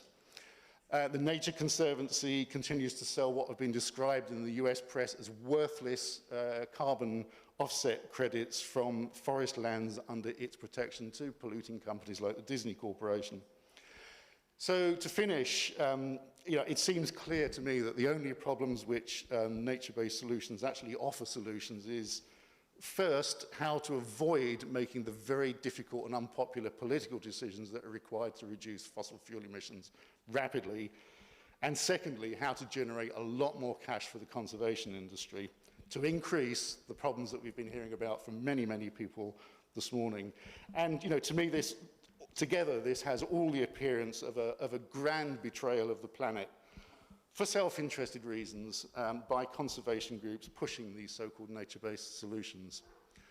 Thank you very much for listening.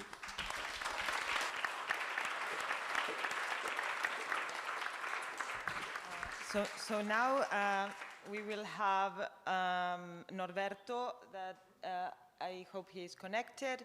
But first, sorry, but I don't have the entire. So, Josefa Sánchez Contreras, de la comunidad de San Miguel de los Chimalapas, espero que lo pronuncie bien. Bienvenida. ¿Vas a introducir a Norberto? Bueno, she's going to introduce Norberto, who is going after. So, ¿tienes micrófono? No, espera que... Do you have a microphone?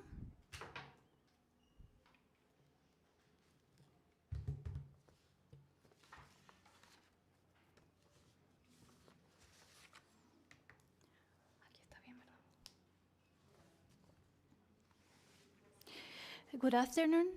My name is Josefa. I come from the La Selva de los Chimbalapas, one of the regions with more biodiversity in south of Mexico. We are here with a delegation of Soques and Zapotecos communities of the Mexican Istmo. We are in the frame of a tour around France to denounce the energy project that has been developing in our territory in the east of France. And we are here in this tour organized by our partners of the collectives in Mexico. I am going to introduce only the participation of my partner, Roberto Altamirano Zárate. To present and to start, I just want to say some words, and is that we cannot talk about conservation and about energy transition in times of environmental crisis if we are not if we don't put in the middle the problem of human rights violations, the violations of communities, territories, the damaging of mining and energy industries, what they are doing in our territories, and what we are going to talk in this moment, specifically Norberto, about the specific case of the investment of this company in France in the Istmo of Tehuantepec in community lands. Thank you very much.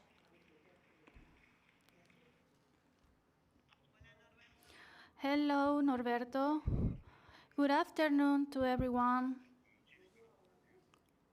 Thank you very much for the opportunity of communicating about what is happening in our land, Itzmeña, in Oaxaca. So I would like to know if we have our presentation ready. Yes, everything's ready. Okay, let me introduce myself. I am Norberto Altamirano Zárate. I am Zapoteca Indigena of this land. I'm going to talk about the fight of the comuneros, which is a city, a group of indigenous people of more than 60 years old, which have been confronting these policies of strategies and policies that have been grabbing the land of our communities. The Istmo, the Tehuantepec, is in the Oaxaca state, and it's an entity that is among two oceans, the Atlantic Ocean and the Pacific Ocean. It includes 200 kilometers. In this plot of land, which is biodiverse, and in this land there live a big quantity of communities, indigenous peoples. Among those, there are precisely the indigenous nations of Zapoteca, Sigizao. And I'm going to highlight these communities, especially because they have been living for many years enormous initiatives, political initiatives, environmental initiatives that are aimed to exploit the biodiversity and everything involved in this community and its land. But before going to the main topic, these lands in these communities are common lands. They belong to the indigenous peoples because they have been there from millennia. They have been living there from many, many, many years. In the Chimatapas zone area, which is close to the community, they're pretending to build a mining industry which is going to impact to the communities directly. It's in the south part of the Istmo, and if it goes to an end, it's going to make an impact in the rivers, lagoons, the underground rivers that feed the communities, our communities. So we are on a big risk with these policies. And in the specific case of the Unión Hidalgo, the UH, as you can see in the screen. Can you please show me the next slide, please? In the specific case of the Unión Hidalgo, it is a community of 80,000 habitants, and in 1964, this land was recognized by decree, by federal decree, as an area of 68,000 common areas. But until now, they have been installed in this place many projects, big projects, governmental projects, which have been negotiated with some companies. And in 2001, the Unión Hidalgo was facing a project with the Camaronicola project, the shrimp project, which was aimed to be installed in our land. And its target was to exploit a strip that goes from the Unión Hidalgo of 1,000 hectares to exploit shrimps that would aim to be raised there. And with the protest of the community, the environmental secretary of the municipal government denied to this company the installation, and this caused that this community and the defenders of human rights of the land were to jail and unjustifiably grabbed. And then it was promoted in the Istmo, if they want to pay, is this gold strip, this gold area that was going to project as the aeolic or the wind sector of America, the wind corridor of America. And in 2004, in Unión Hidalgo, they started to implement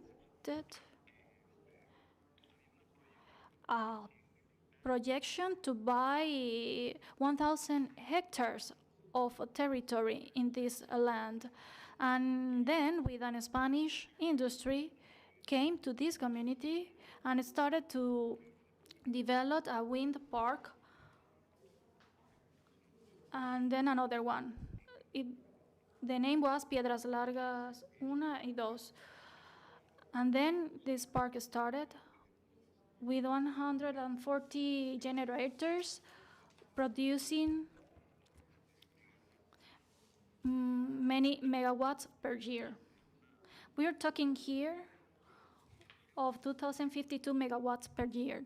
So we are talking here about the construction of a park without consultant, without asking to our communities, and it started working in 2003. And it occupied 3,600 hectares of the territory. Temex was there too.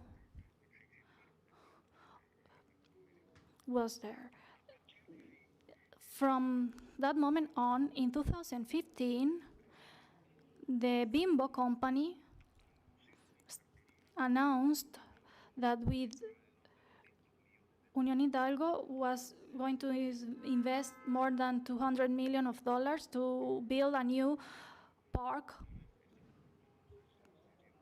But we didn't see that money, and the park, let's say, we didn't see any benefit for the community. There were some modifications of the territory because these parks were going to be built in some 15 kilometers from the region, from the main part, from the nucleo. And in 2016, it was announced of the Regulatory Energy Mission the installation of a new park in the Unión Hidalgo without consulting the community. The community didn't know that. And it was occupying, it would occupy 4,400 hectares. And it made an alert to us immediately, and the community started to be organized to know what was happening there. The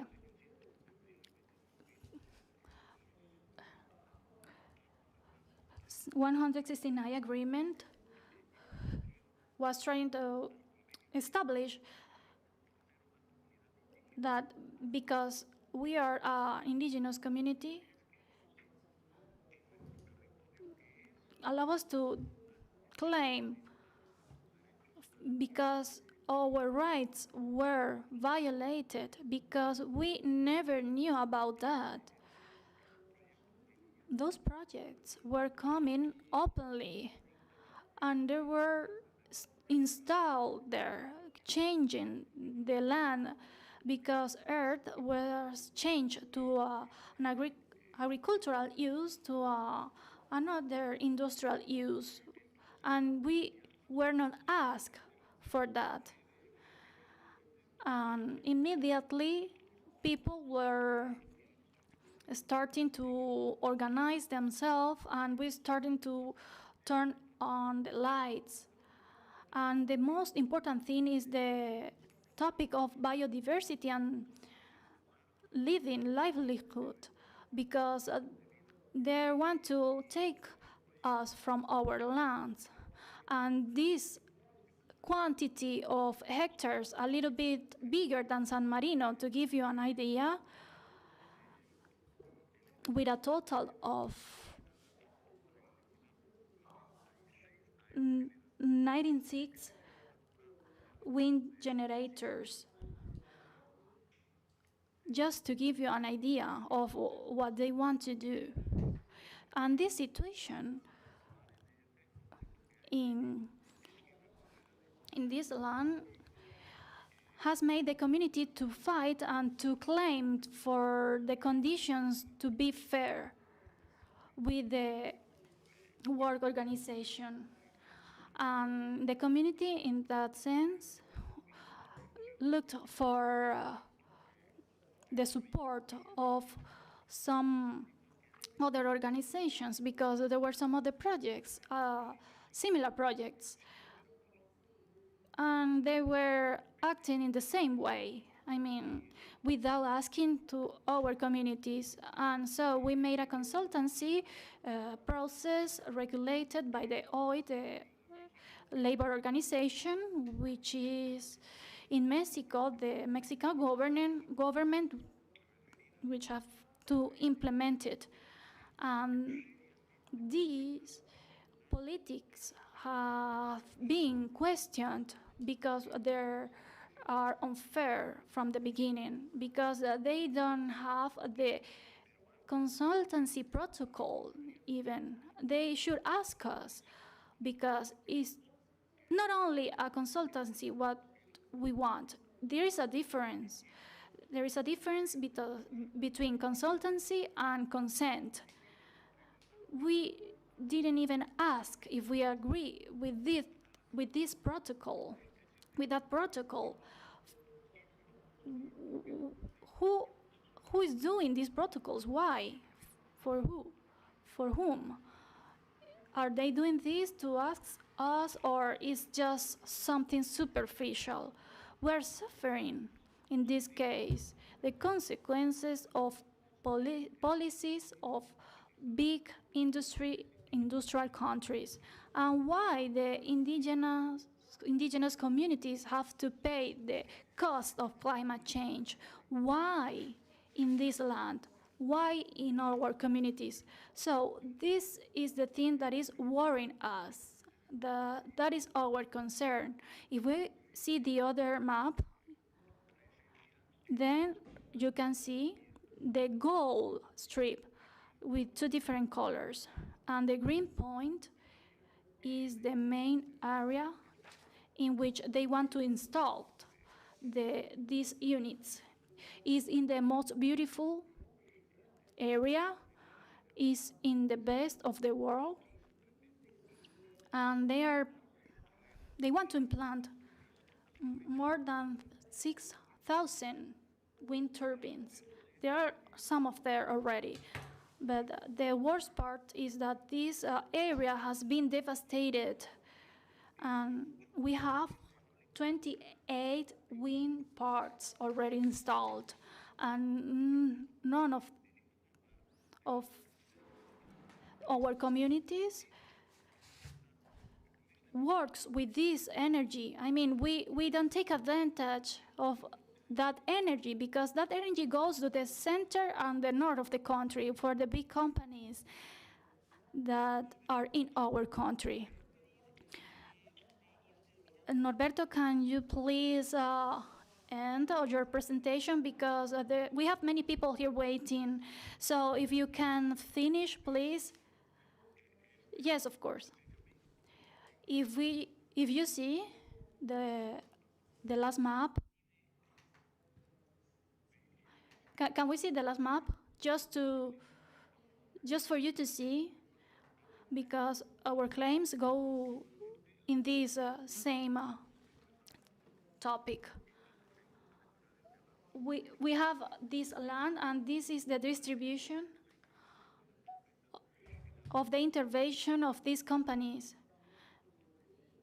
In the green part is the area in which they are already. So this is just to us to fight for our rights, because we need to be recognized, our self-reliance, our self-determination as communities, as indigenous communities, and we need the acknowledge, because we are subjects with rights.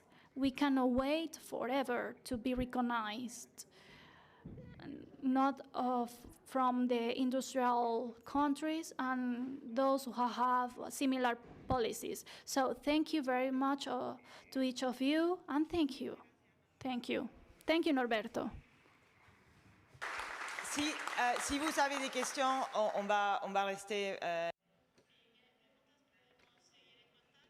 que doit parler, mais après, si vous avez, on va faire 10 minutes de questions. Si vous avez plus de questions que peut être, on peut pas en parler maintenant.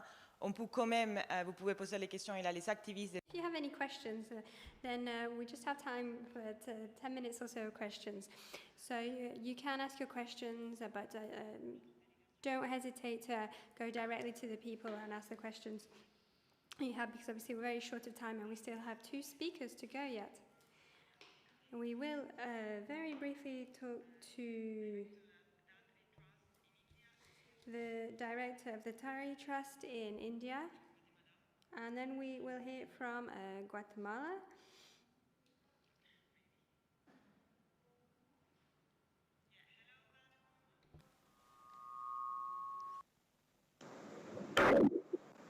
Hello. Yes.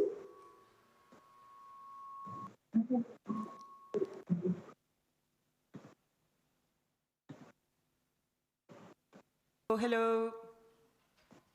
Hello. Yes. Hi, nice to see you. Hello. Hello. Banu, could you please be very short, because we have we want also to give a space to questions of the public. So, very much welcome to Bhanumati Kaluri, as I say, director at Datri Trust of India. She disappeared, but hopefully she will be there. Are you there? No. Yes, I'm there. Okay, hello. Yeah. Go ahead. Can you see my... Yeah. Yeah, we can see you. No, ça va. She wants to show the presentation. It never worked, the presentation.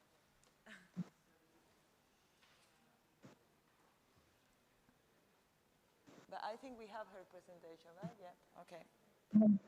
Banu, don't try to share the presentation. We have it with us, so we will show it. Just stop sharing the screen.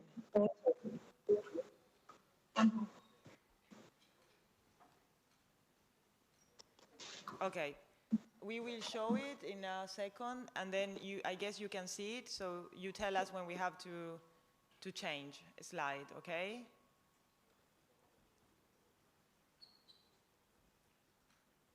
Or not? Who knows?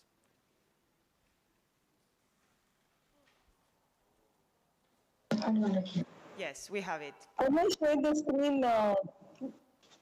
I would like to share my screen.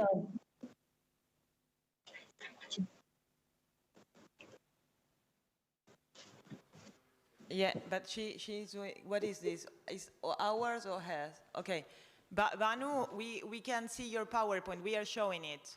So there is no need to share your screen. You can just do the normal thing you were doing before. And we are ready. We can see your presentation. Okay, good evening, everybody. Thank you so much. I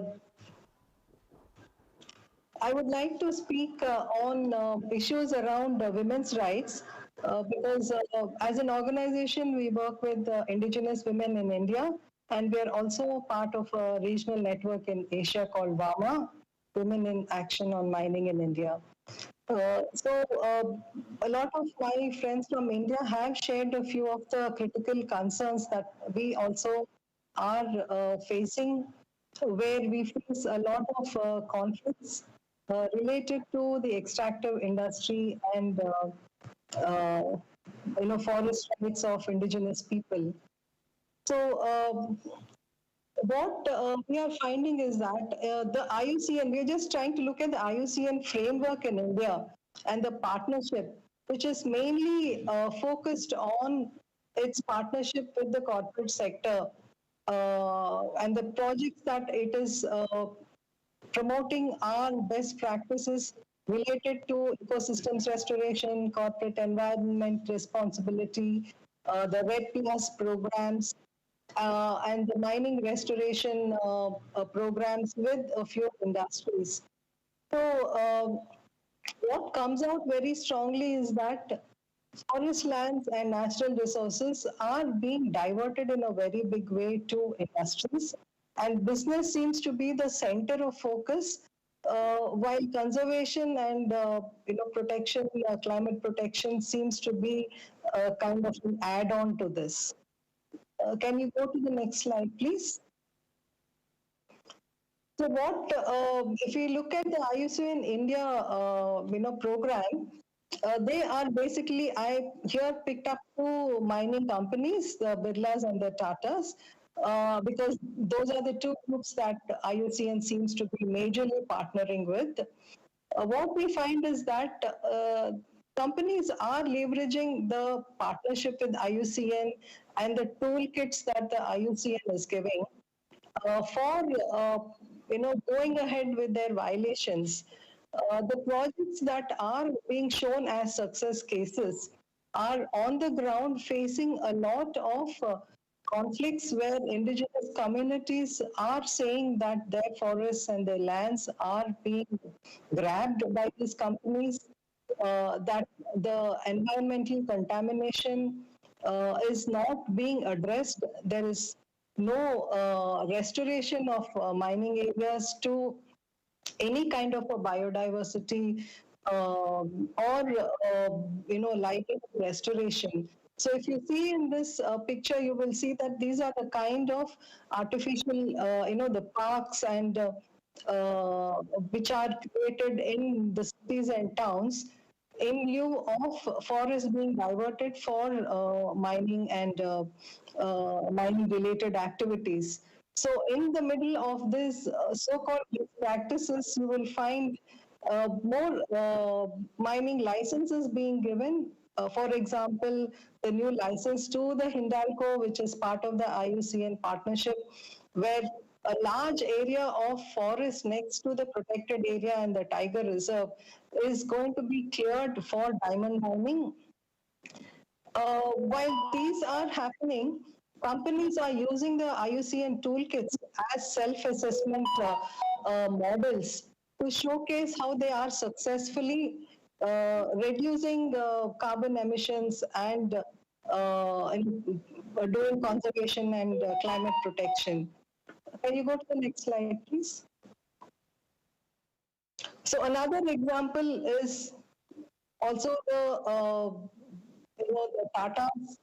Can you just the Tatas, which the kind of best practices that are being projected are again throwing the responsibility back onto the public, like water loss challenges and green pollution. These are all very fancy jargon, asking the public to plant trees and save water, save paper, walk to your workplace. So these kind of things, whereas the actual mining related destruction where huge areas of forests are cut down and not even closed properly, abandoned in most places, remain unrestored either ecologically or handed over back to communities. Can you go to the next slide, please? So while the forest diversion for mining, infrastructure, tourism, idle projects is in a very large way causing ecological destruction as well as human rights violations, the false solutions to justifying these diversions as growing forests and regenerating forests elsewhere through projects like, have a new law, I mean, not very new, but a law which is called CAMPA, which is Compensatory Afforestation Fund, where communities who are unrelated to the mining issue suddenly find themselves thrown out of their lands because they don't have, their forest has been given for to the user agencies like these mining companies for compensatory afforestation. So in this picture, if you see, this is a community which was evicted during the COVID lockdown, and the women today have to go to other villages for work because their own lands have been taken away for these compensatory afforestation.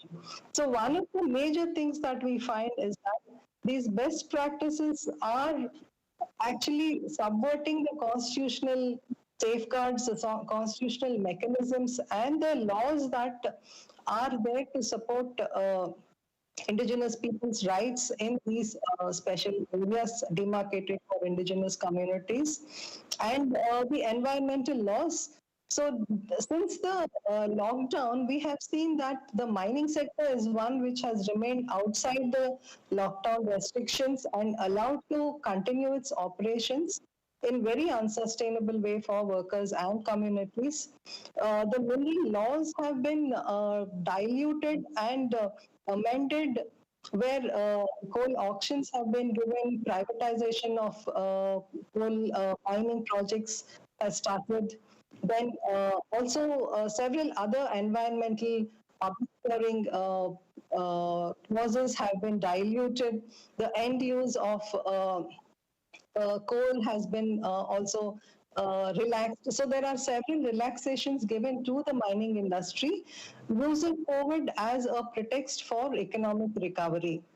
Similarly, there are other laws like the Forest Rights Act, which are supposed to uphold the collective and individual land rights of indigenous people, have not been implemented to ensure that mining companies get land, forest land and people's land.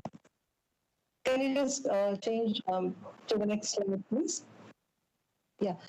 So the manner in which these plantations are being, taken up are very brutal, where the police, these are mostly militarized monocultures, where not more than 5 to 6 species are planted in any place. And the manner in which a contiguous biodiversity-rich forest of, say, 500 hectares is tried to be compensated in a very scattered manner by these kind of artificial plantations, forcing people to leave their lands. We find this not only problematic but also highly dangerous. A big problem, we find is the non-consultation with communities. Indigenous people in India have very strong laws protecting the right to self-governance. However, the manner in which these Campa plantations are happening is they disprove the validity of the claims of indigenous communities by trying to outdo the community's knowledge by using Cartosat images, satellite maps to say that these are forest lands. But in these areas, there are paper mills. In this picture where you see, this is a village which is close to one of the largest coal mines in India. It is also close to land which has been diverted to the paper industry and irrigation projects. Whereas communities, food security, agriculture lands have been brutally taken away without their consent. Can we go to the next slide? Banu, I have to also interrupt you because we are running out of time. Is that you can conclude? So can you... Yeah. At the next one or at the end? Okay, you can go to the end. So what we basically want to say is that one is that the non-legally binding, best practices model of conservation, we very strongly oppose. Laws are being diluted and replaced by these toolkits. We feel that indigenous women have the best toolkits, have the best nature-based solutions, have intergenerational knowledge, which is more critical to protecting biodiversity and nature than any of this percentages. So women are baffled by this 30% tree cover and 4 to 5 species of plantations being called as forests. So we completely are against this kind of human rights violations, especially on women. And we do not believe that just recovery, which is happening as a global dialogue, is happening in mining areas where there is absolutely no just recovery of closed mines, abandoned mines. So we don't believe that this kind of financial investments coming from the World Bank, other IFIs, in the name of Red Plus, Green India Mission, are actually replacing the natural forests. So natural forests are more important and primary than these kind of plantations. Thank you. Thank you very much, Banu. I'm sorry. So we just go to Noé Amador, Community Delegate of Laguna del Tigre and Sierra del Lacandón in Guatemala. Is he there? Hola. Hola, Noé. Noé, are you there? Hello?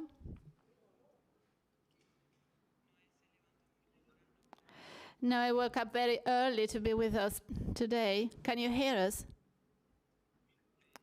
Yes, I can. No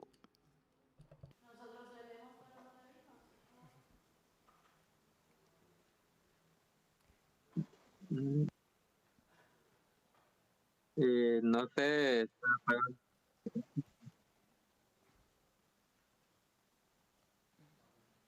Bueno, Noé, pero me escuchas bien, ¿no? Acá está, ahí te veo.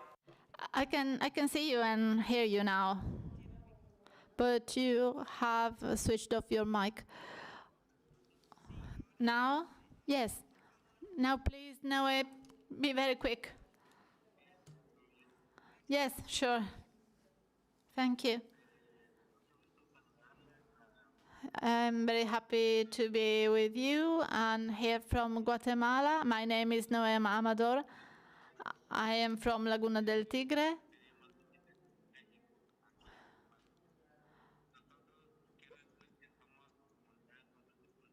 We are a multicultural community of approximately 60,000 people. I would like to tell you that where we are,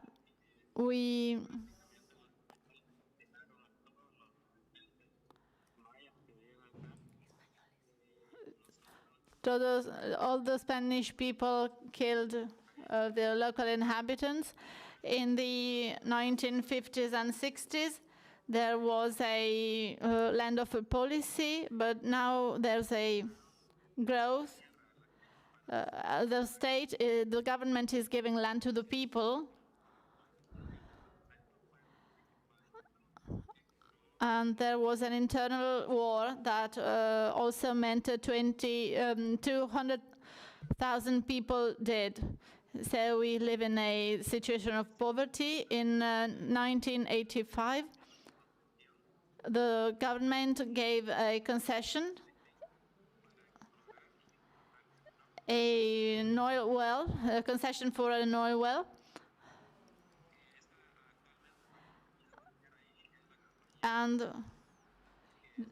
there is the Perenco company that is now extracting oil, and they've been doing this for years. And between 1989 and 1990, protected areas were created by the government. So the communities that arrived before were seen as land grabbers, polluters, people who destroyed the woods. And so there were new policies implemented by the government. Now they also say that we cooperate with drug dealers. All this was done by the government to displace all the communities that lived there. And there are now more than 6,000 people that were displaced in these areas, including children, young people, and elderly people. And many people, when they are displaced, they have to live in the mountains. They have to live outdoor, so they are totally abandoned by the government.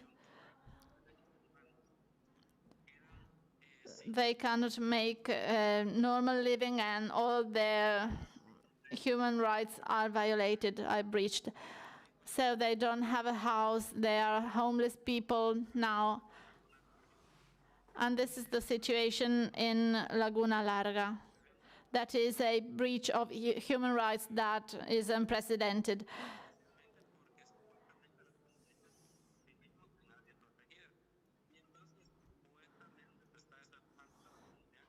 I'm sorry, the sound is very bad.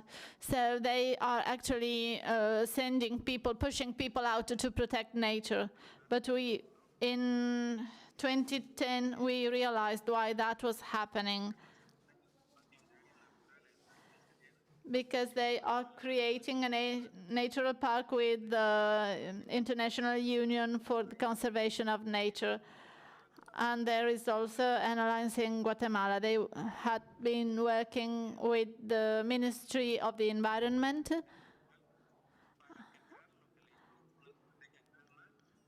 and with the Metal Union.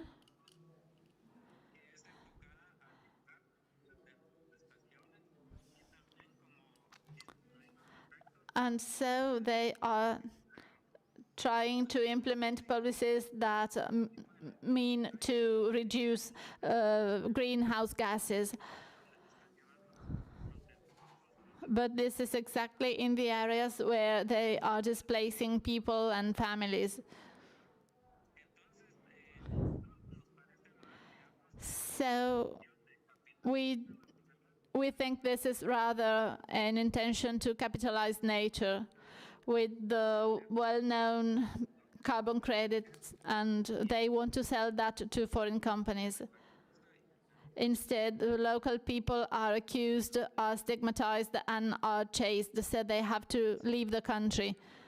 And they don't even have an alternative solution for that. So this expulsion of whole communities is being done in the name of conservation. Now more than 45 communities have been displaced by these policies. Unfortunately, these are actions that are promoted with the Red Plus strategy, and they are deeply linked with the oil activities of Perenco. And this company is boasting around that they protect the environment. They even funded an exhibition at the Musée du Quai Branly in Paris. They financed an exhibition of stones, and they are still trying to take advantage from nature and from the people who live there. So these companies are working in the protected area with no control at all. And there's also an army there that is supposed to be there to avoid drug dealing, and it is also used to chase farmers and families. So the communities from this area are making an appeal to international institutions so that they can help us, so that our human rights are not violated anymore. And because we want to be involved in the negotiations, these are also our sacred places, and so this is what I wanted to say. Many thanks, Noé. So we will pick up questions both for the for the panel that was before with Lara, Archana, Sutej, and Ashish. I don't know who of them is still online. And for the second with Frederic, Simon, Norberto, Josefa, and Banu and Noé. So I don't know who is giving the micro. You need one of ours. I think there were questions par là.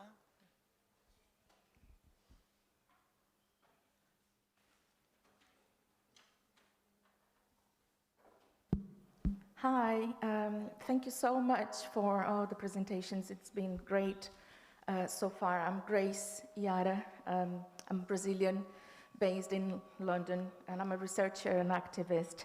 So I have a short comment and two questions related to the previous panel. So regarding the comment, I feel that activists and researchers talk very little about the lack of implementation of protected areas.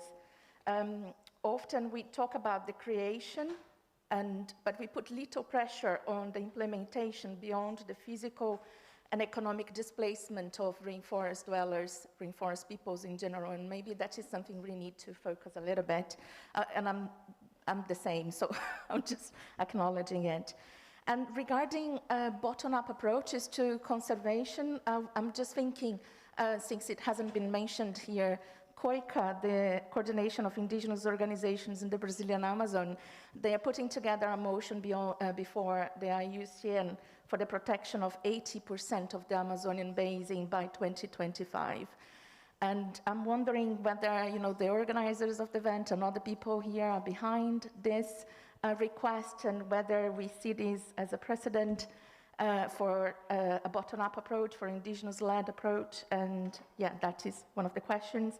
And the second one, Frederic, I agree with everything that you said on greenwashing, and especially about what you said in terms of the need for a mandating regulation on green finance. And my question then is Green Finance Observatory or any other organization in this room engaging with the UK and EU environmental and deforestation legislation at the moment that will address some aspects, or supposed to be addressing some aspects of finance and deforestation imported from countries like Brazil and all the others?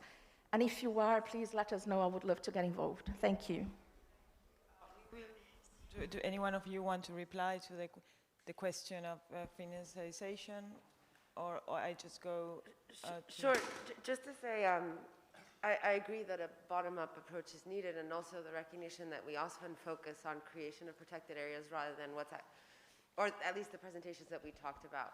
I mean, obviously there are a lot of harms that go on even in lack of proper implementation and everything else. The problem is that by and large, at least in the protected areas that I work with communities in East and Central Africa, they're highly militarized. So implementation is in itself highly violent and coercive. Whereas I also know that in other parts of Latin America, ICCAs and indigenous run state protected areas actually function very well. There's also, part of it, at least you can speculate, is that there's like stronger indigenous movements in Latin America, and in that way, recognition of territories, as you're saying, this proposal in Brazil, I mean, that's amazing. If that's what creating protected areas was really about securing tenure rights, about securing ownership rights, and as Ashish was saying in his presentation, if they were to do that, 20% of those lands could be ICCAs, but that's not where we're going. So I do think that, acknowledging that perhaps the rhetoric one way or the other is too far. I'm not trying to say, if making protected areas really was about securing indigenous and customary tenure rights and about empowering local communities to do their own conservation and respecting their right to be able to decide, how are we going to govern this area? I think governance is a big issue. What kind of conservation are we going to do? And not have outsiders imposing their views about what conservation needs to look like in a specific area, or to have a blanket approach, like this is the way that you conserve areas all over the world. I mean, obviously that doesn't. So I think, yes, if there is room, and we need to push for a bottom-up approach, but at the moment I'm a little bit, I guess, skeptical of the mainstream approaches, and yeah. Yes, we replied to the question. There won't be more questions because we have to get the poor translators to go to it. So I give you, Frederic, you can reply, and then there will be time in the debate. If you have other questions, there will be more time at the end. To answer the other part of your question, we do engage with the European Commission, and we also monitor very closely what the UK government is doing when in regards to these offset markets. And for example, the new forestry policy of the EU that foresees that after 2035, all the remaining emissions in the EU will be offset. But we look at it mostly from the financialization angle, and you have a lot of other NGOs who are doing a tremendous work, such as FERN, where you have one of the representatives today here, Martin. So there is a number of organizations working on these issues. So yes, there won't be more questions because we really need to close now. But then during the debate, if you have questions for them, you can ask them. Also, I just found out that Coco Valten have. Yeah, sorry. Go ahead. Yeah. Pardon. Well, regarding the natural protected areas, I just want to point out that from these dynamics in which they have been implemented and from the experiences and violations of the peoples, it seems like these natural protected areas are located in the same paradox of the system, of the capitalist system, the colonialist system, and in that sense, trying to have more safety, more protection of these territories, it still follows the colonial strategy. So the institutions, the ecological institutions, also the governmental and non-governmental institutions have to be questioned regarding the energy consumption of the global, of the North global, as we said before. So we have to separate ourselves from that kind of protection that they say they do over indigenous peoples, because if, yes, we have these big biodiverse areas, it's not only because of nature, it's a lively way of living that we have been protecting for many years. And in that sense, we say nature doesn't allow to us. We are from the land. We belong to the land. Thank you. Ça, c'était super comme conclusion. This was absolutely incredible as a conclusion. So now we are stopping for lunch. Coco Welton has left the restaurant open. So this is extraordinary. And you can go there. Otherwise, you have a map with restaurants, and I believe that I have sent it to you by email. And we will meet each other at...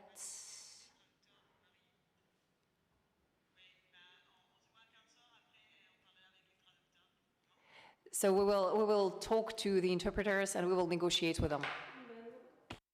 O programa de rede que paga por serviços ambientais, que discute o comércio do crédito de carbono, é uma grande enganação à população do planeta. As pessoas dizem que vão reduzir as emissões poluentes das empresas, compensando na região amazônica com dinheiro. Na verdade é uma mentira, porque essas empresas elas continuam contaminando, continuam poluindo. E tem um fator mais principal que nós vemos enquanto povos tradicionais, que está se transformando hoje, mercantilizando a natureza.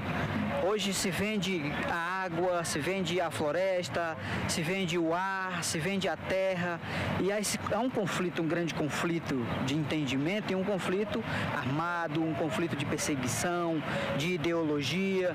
Dizer que os povos indígenas hoje tem que ser beneficiado, compensado, porque muitos anos viveram protegendo. Na verdade, isso é uma enganação para que essas pessoas possam usurpar essas terras novamente. E aí a gente chama de um novo neocolonialismo dos territórios indígenas, de esbulho, de expulso.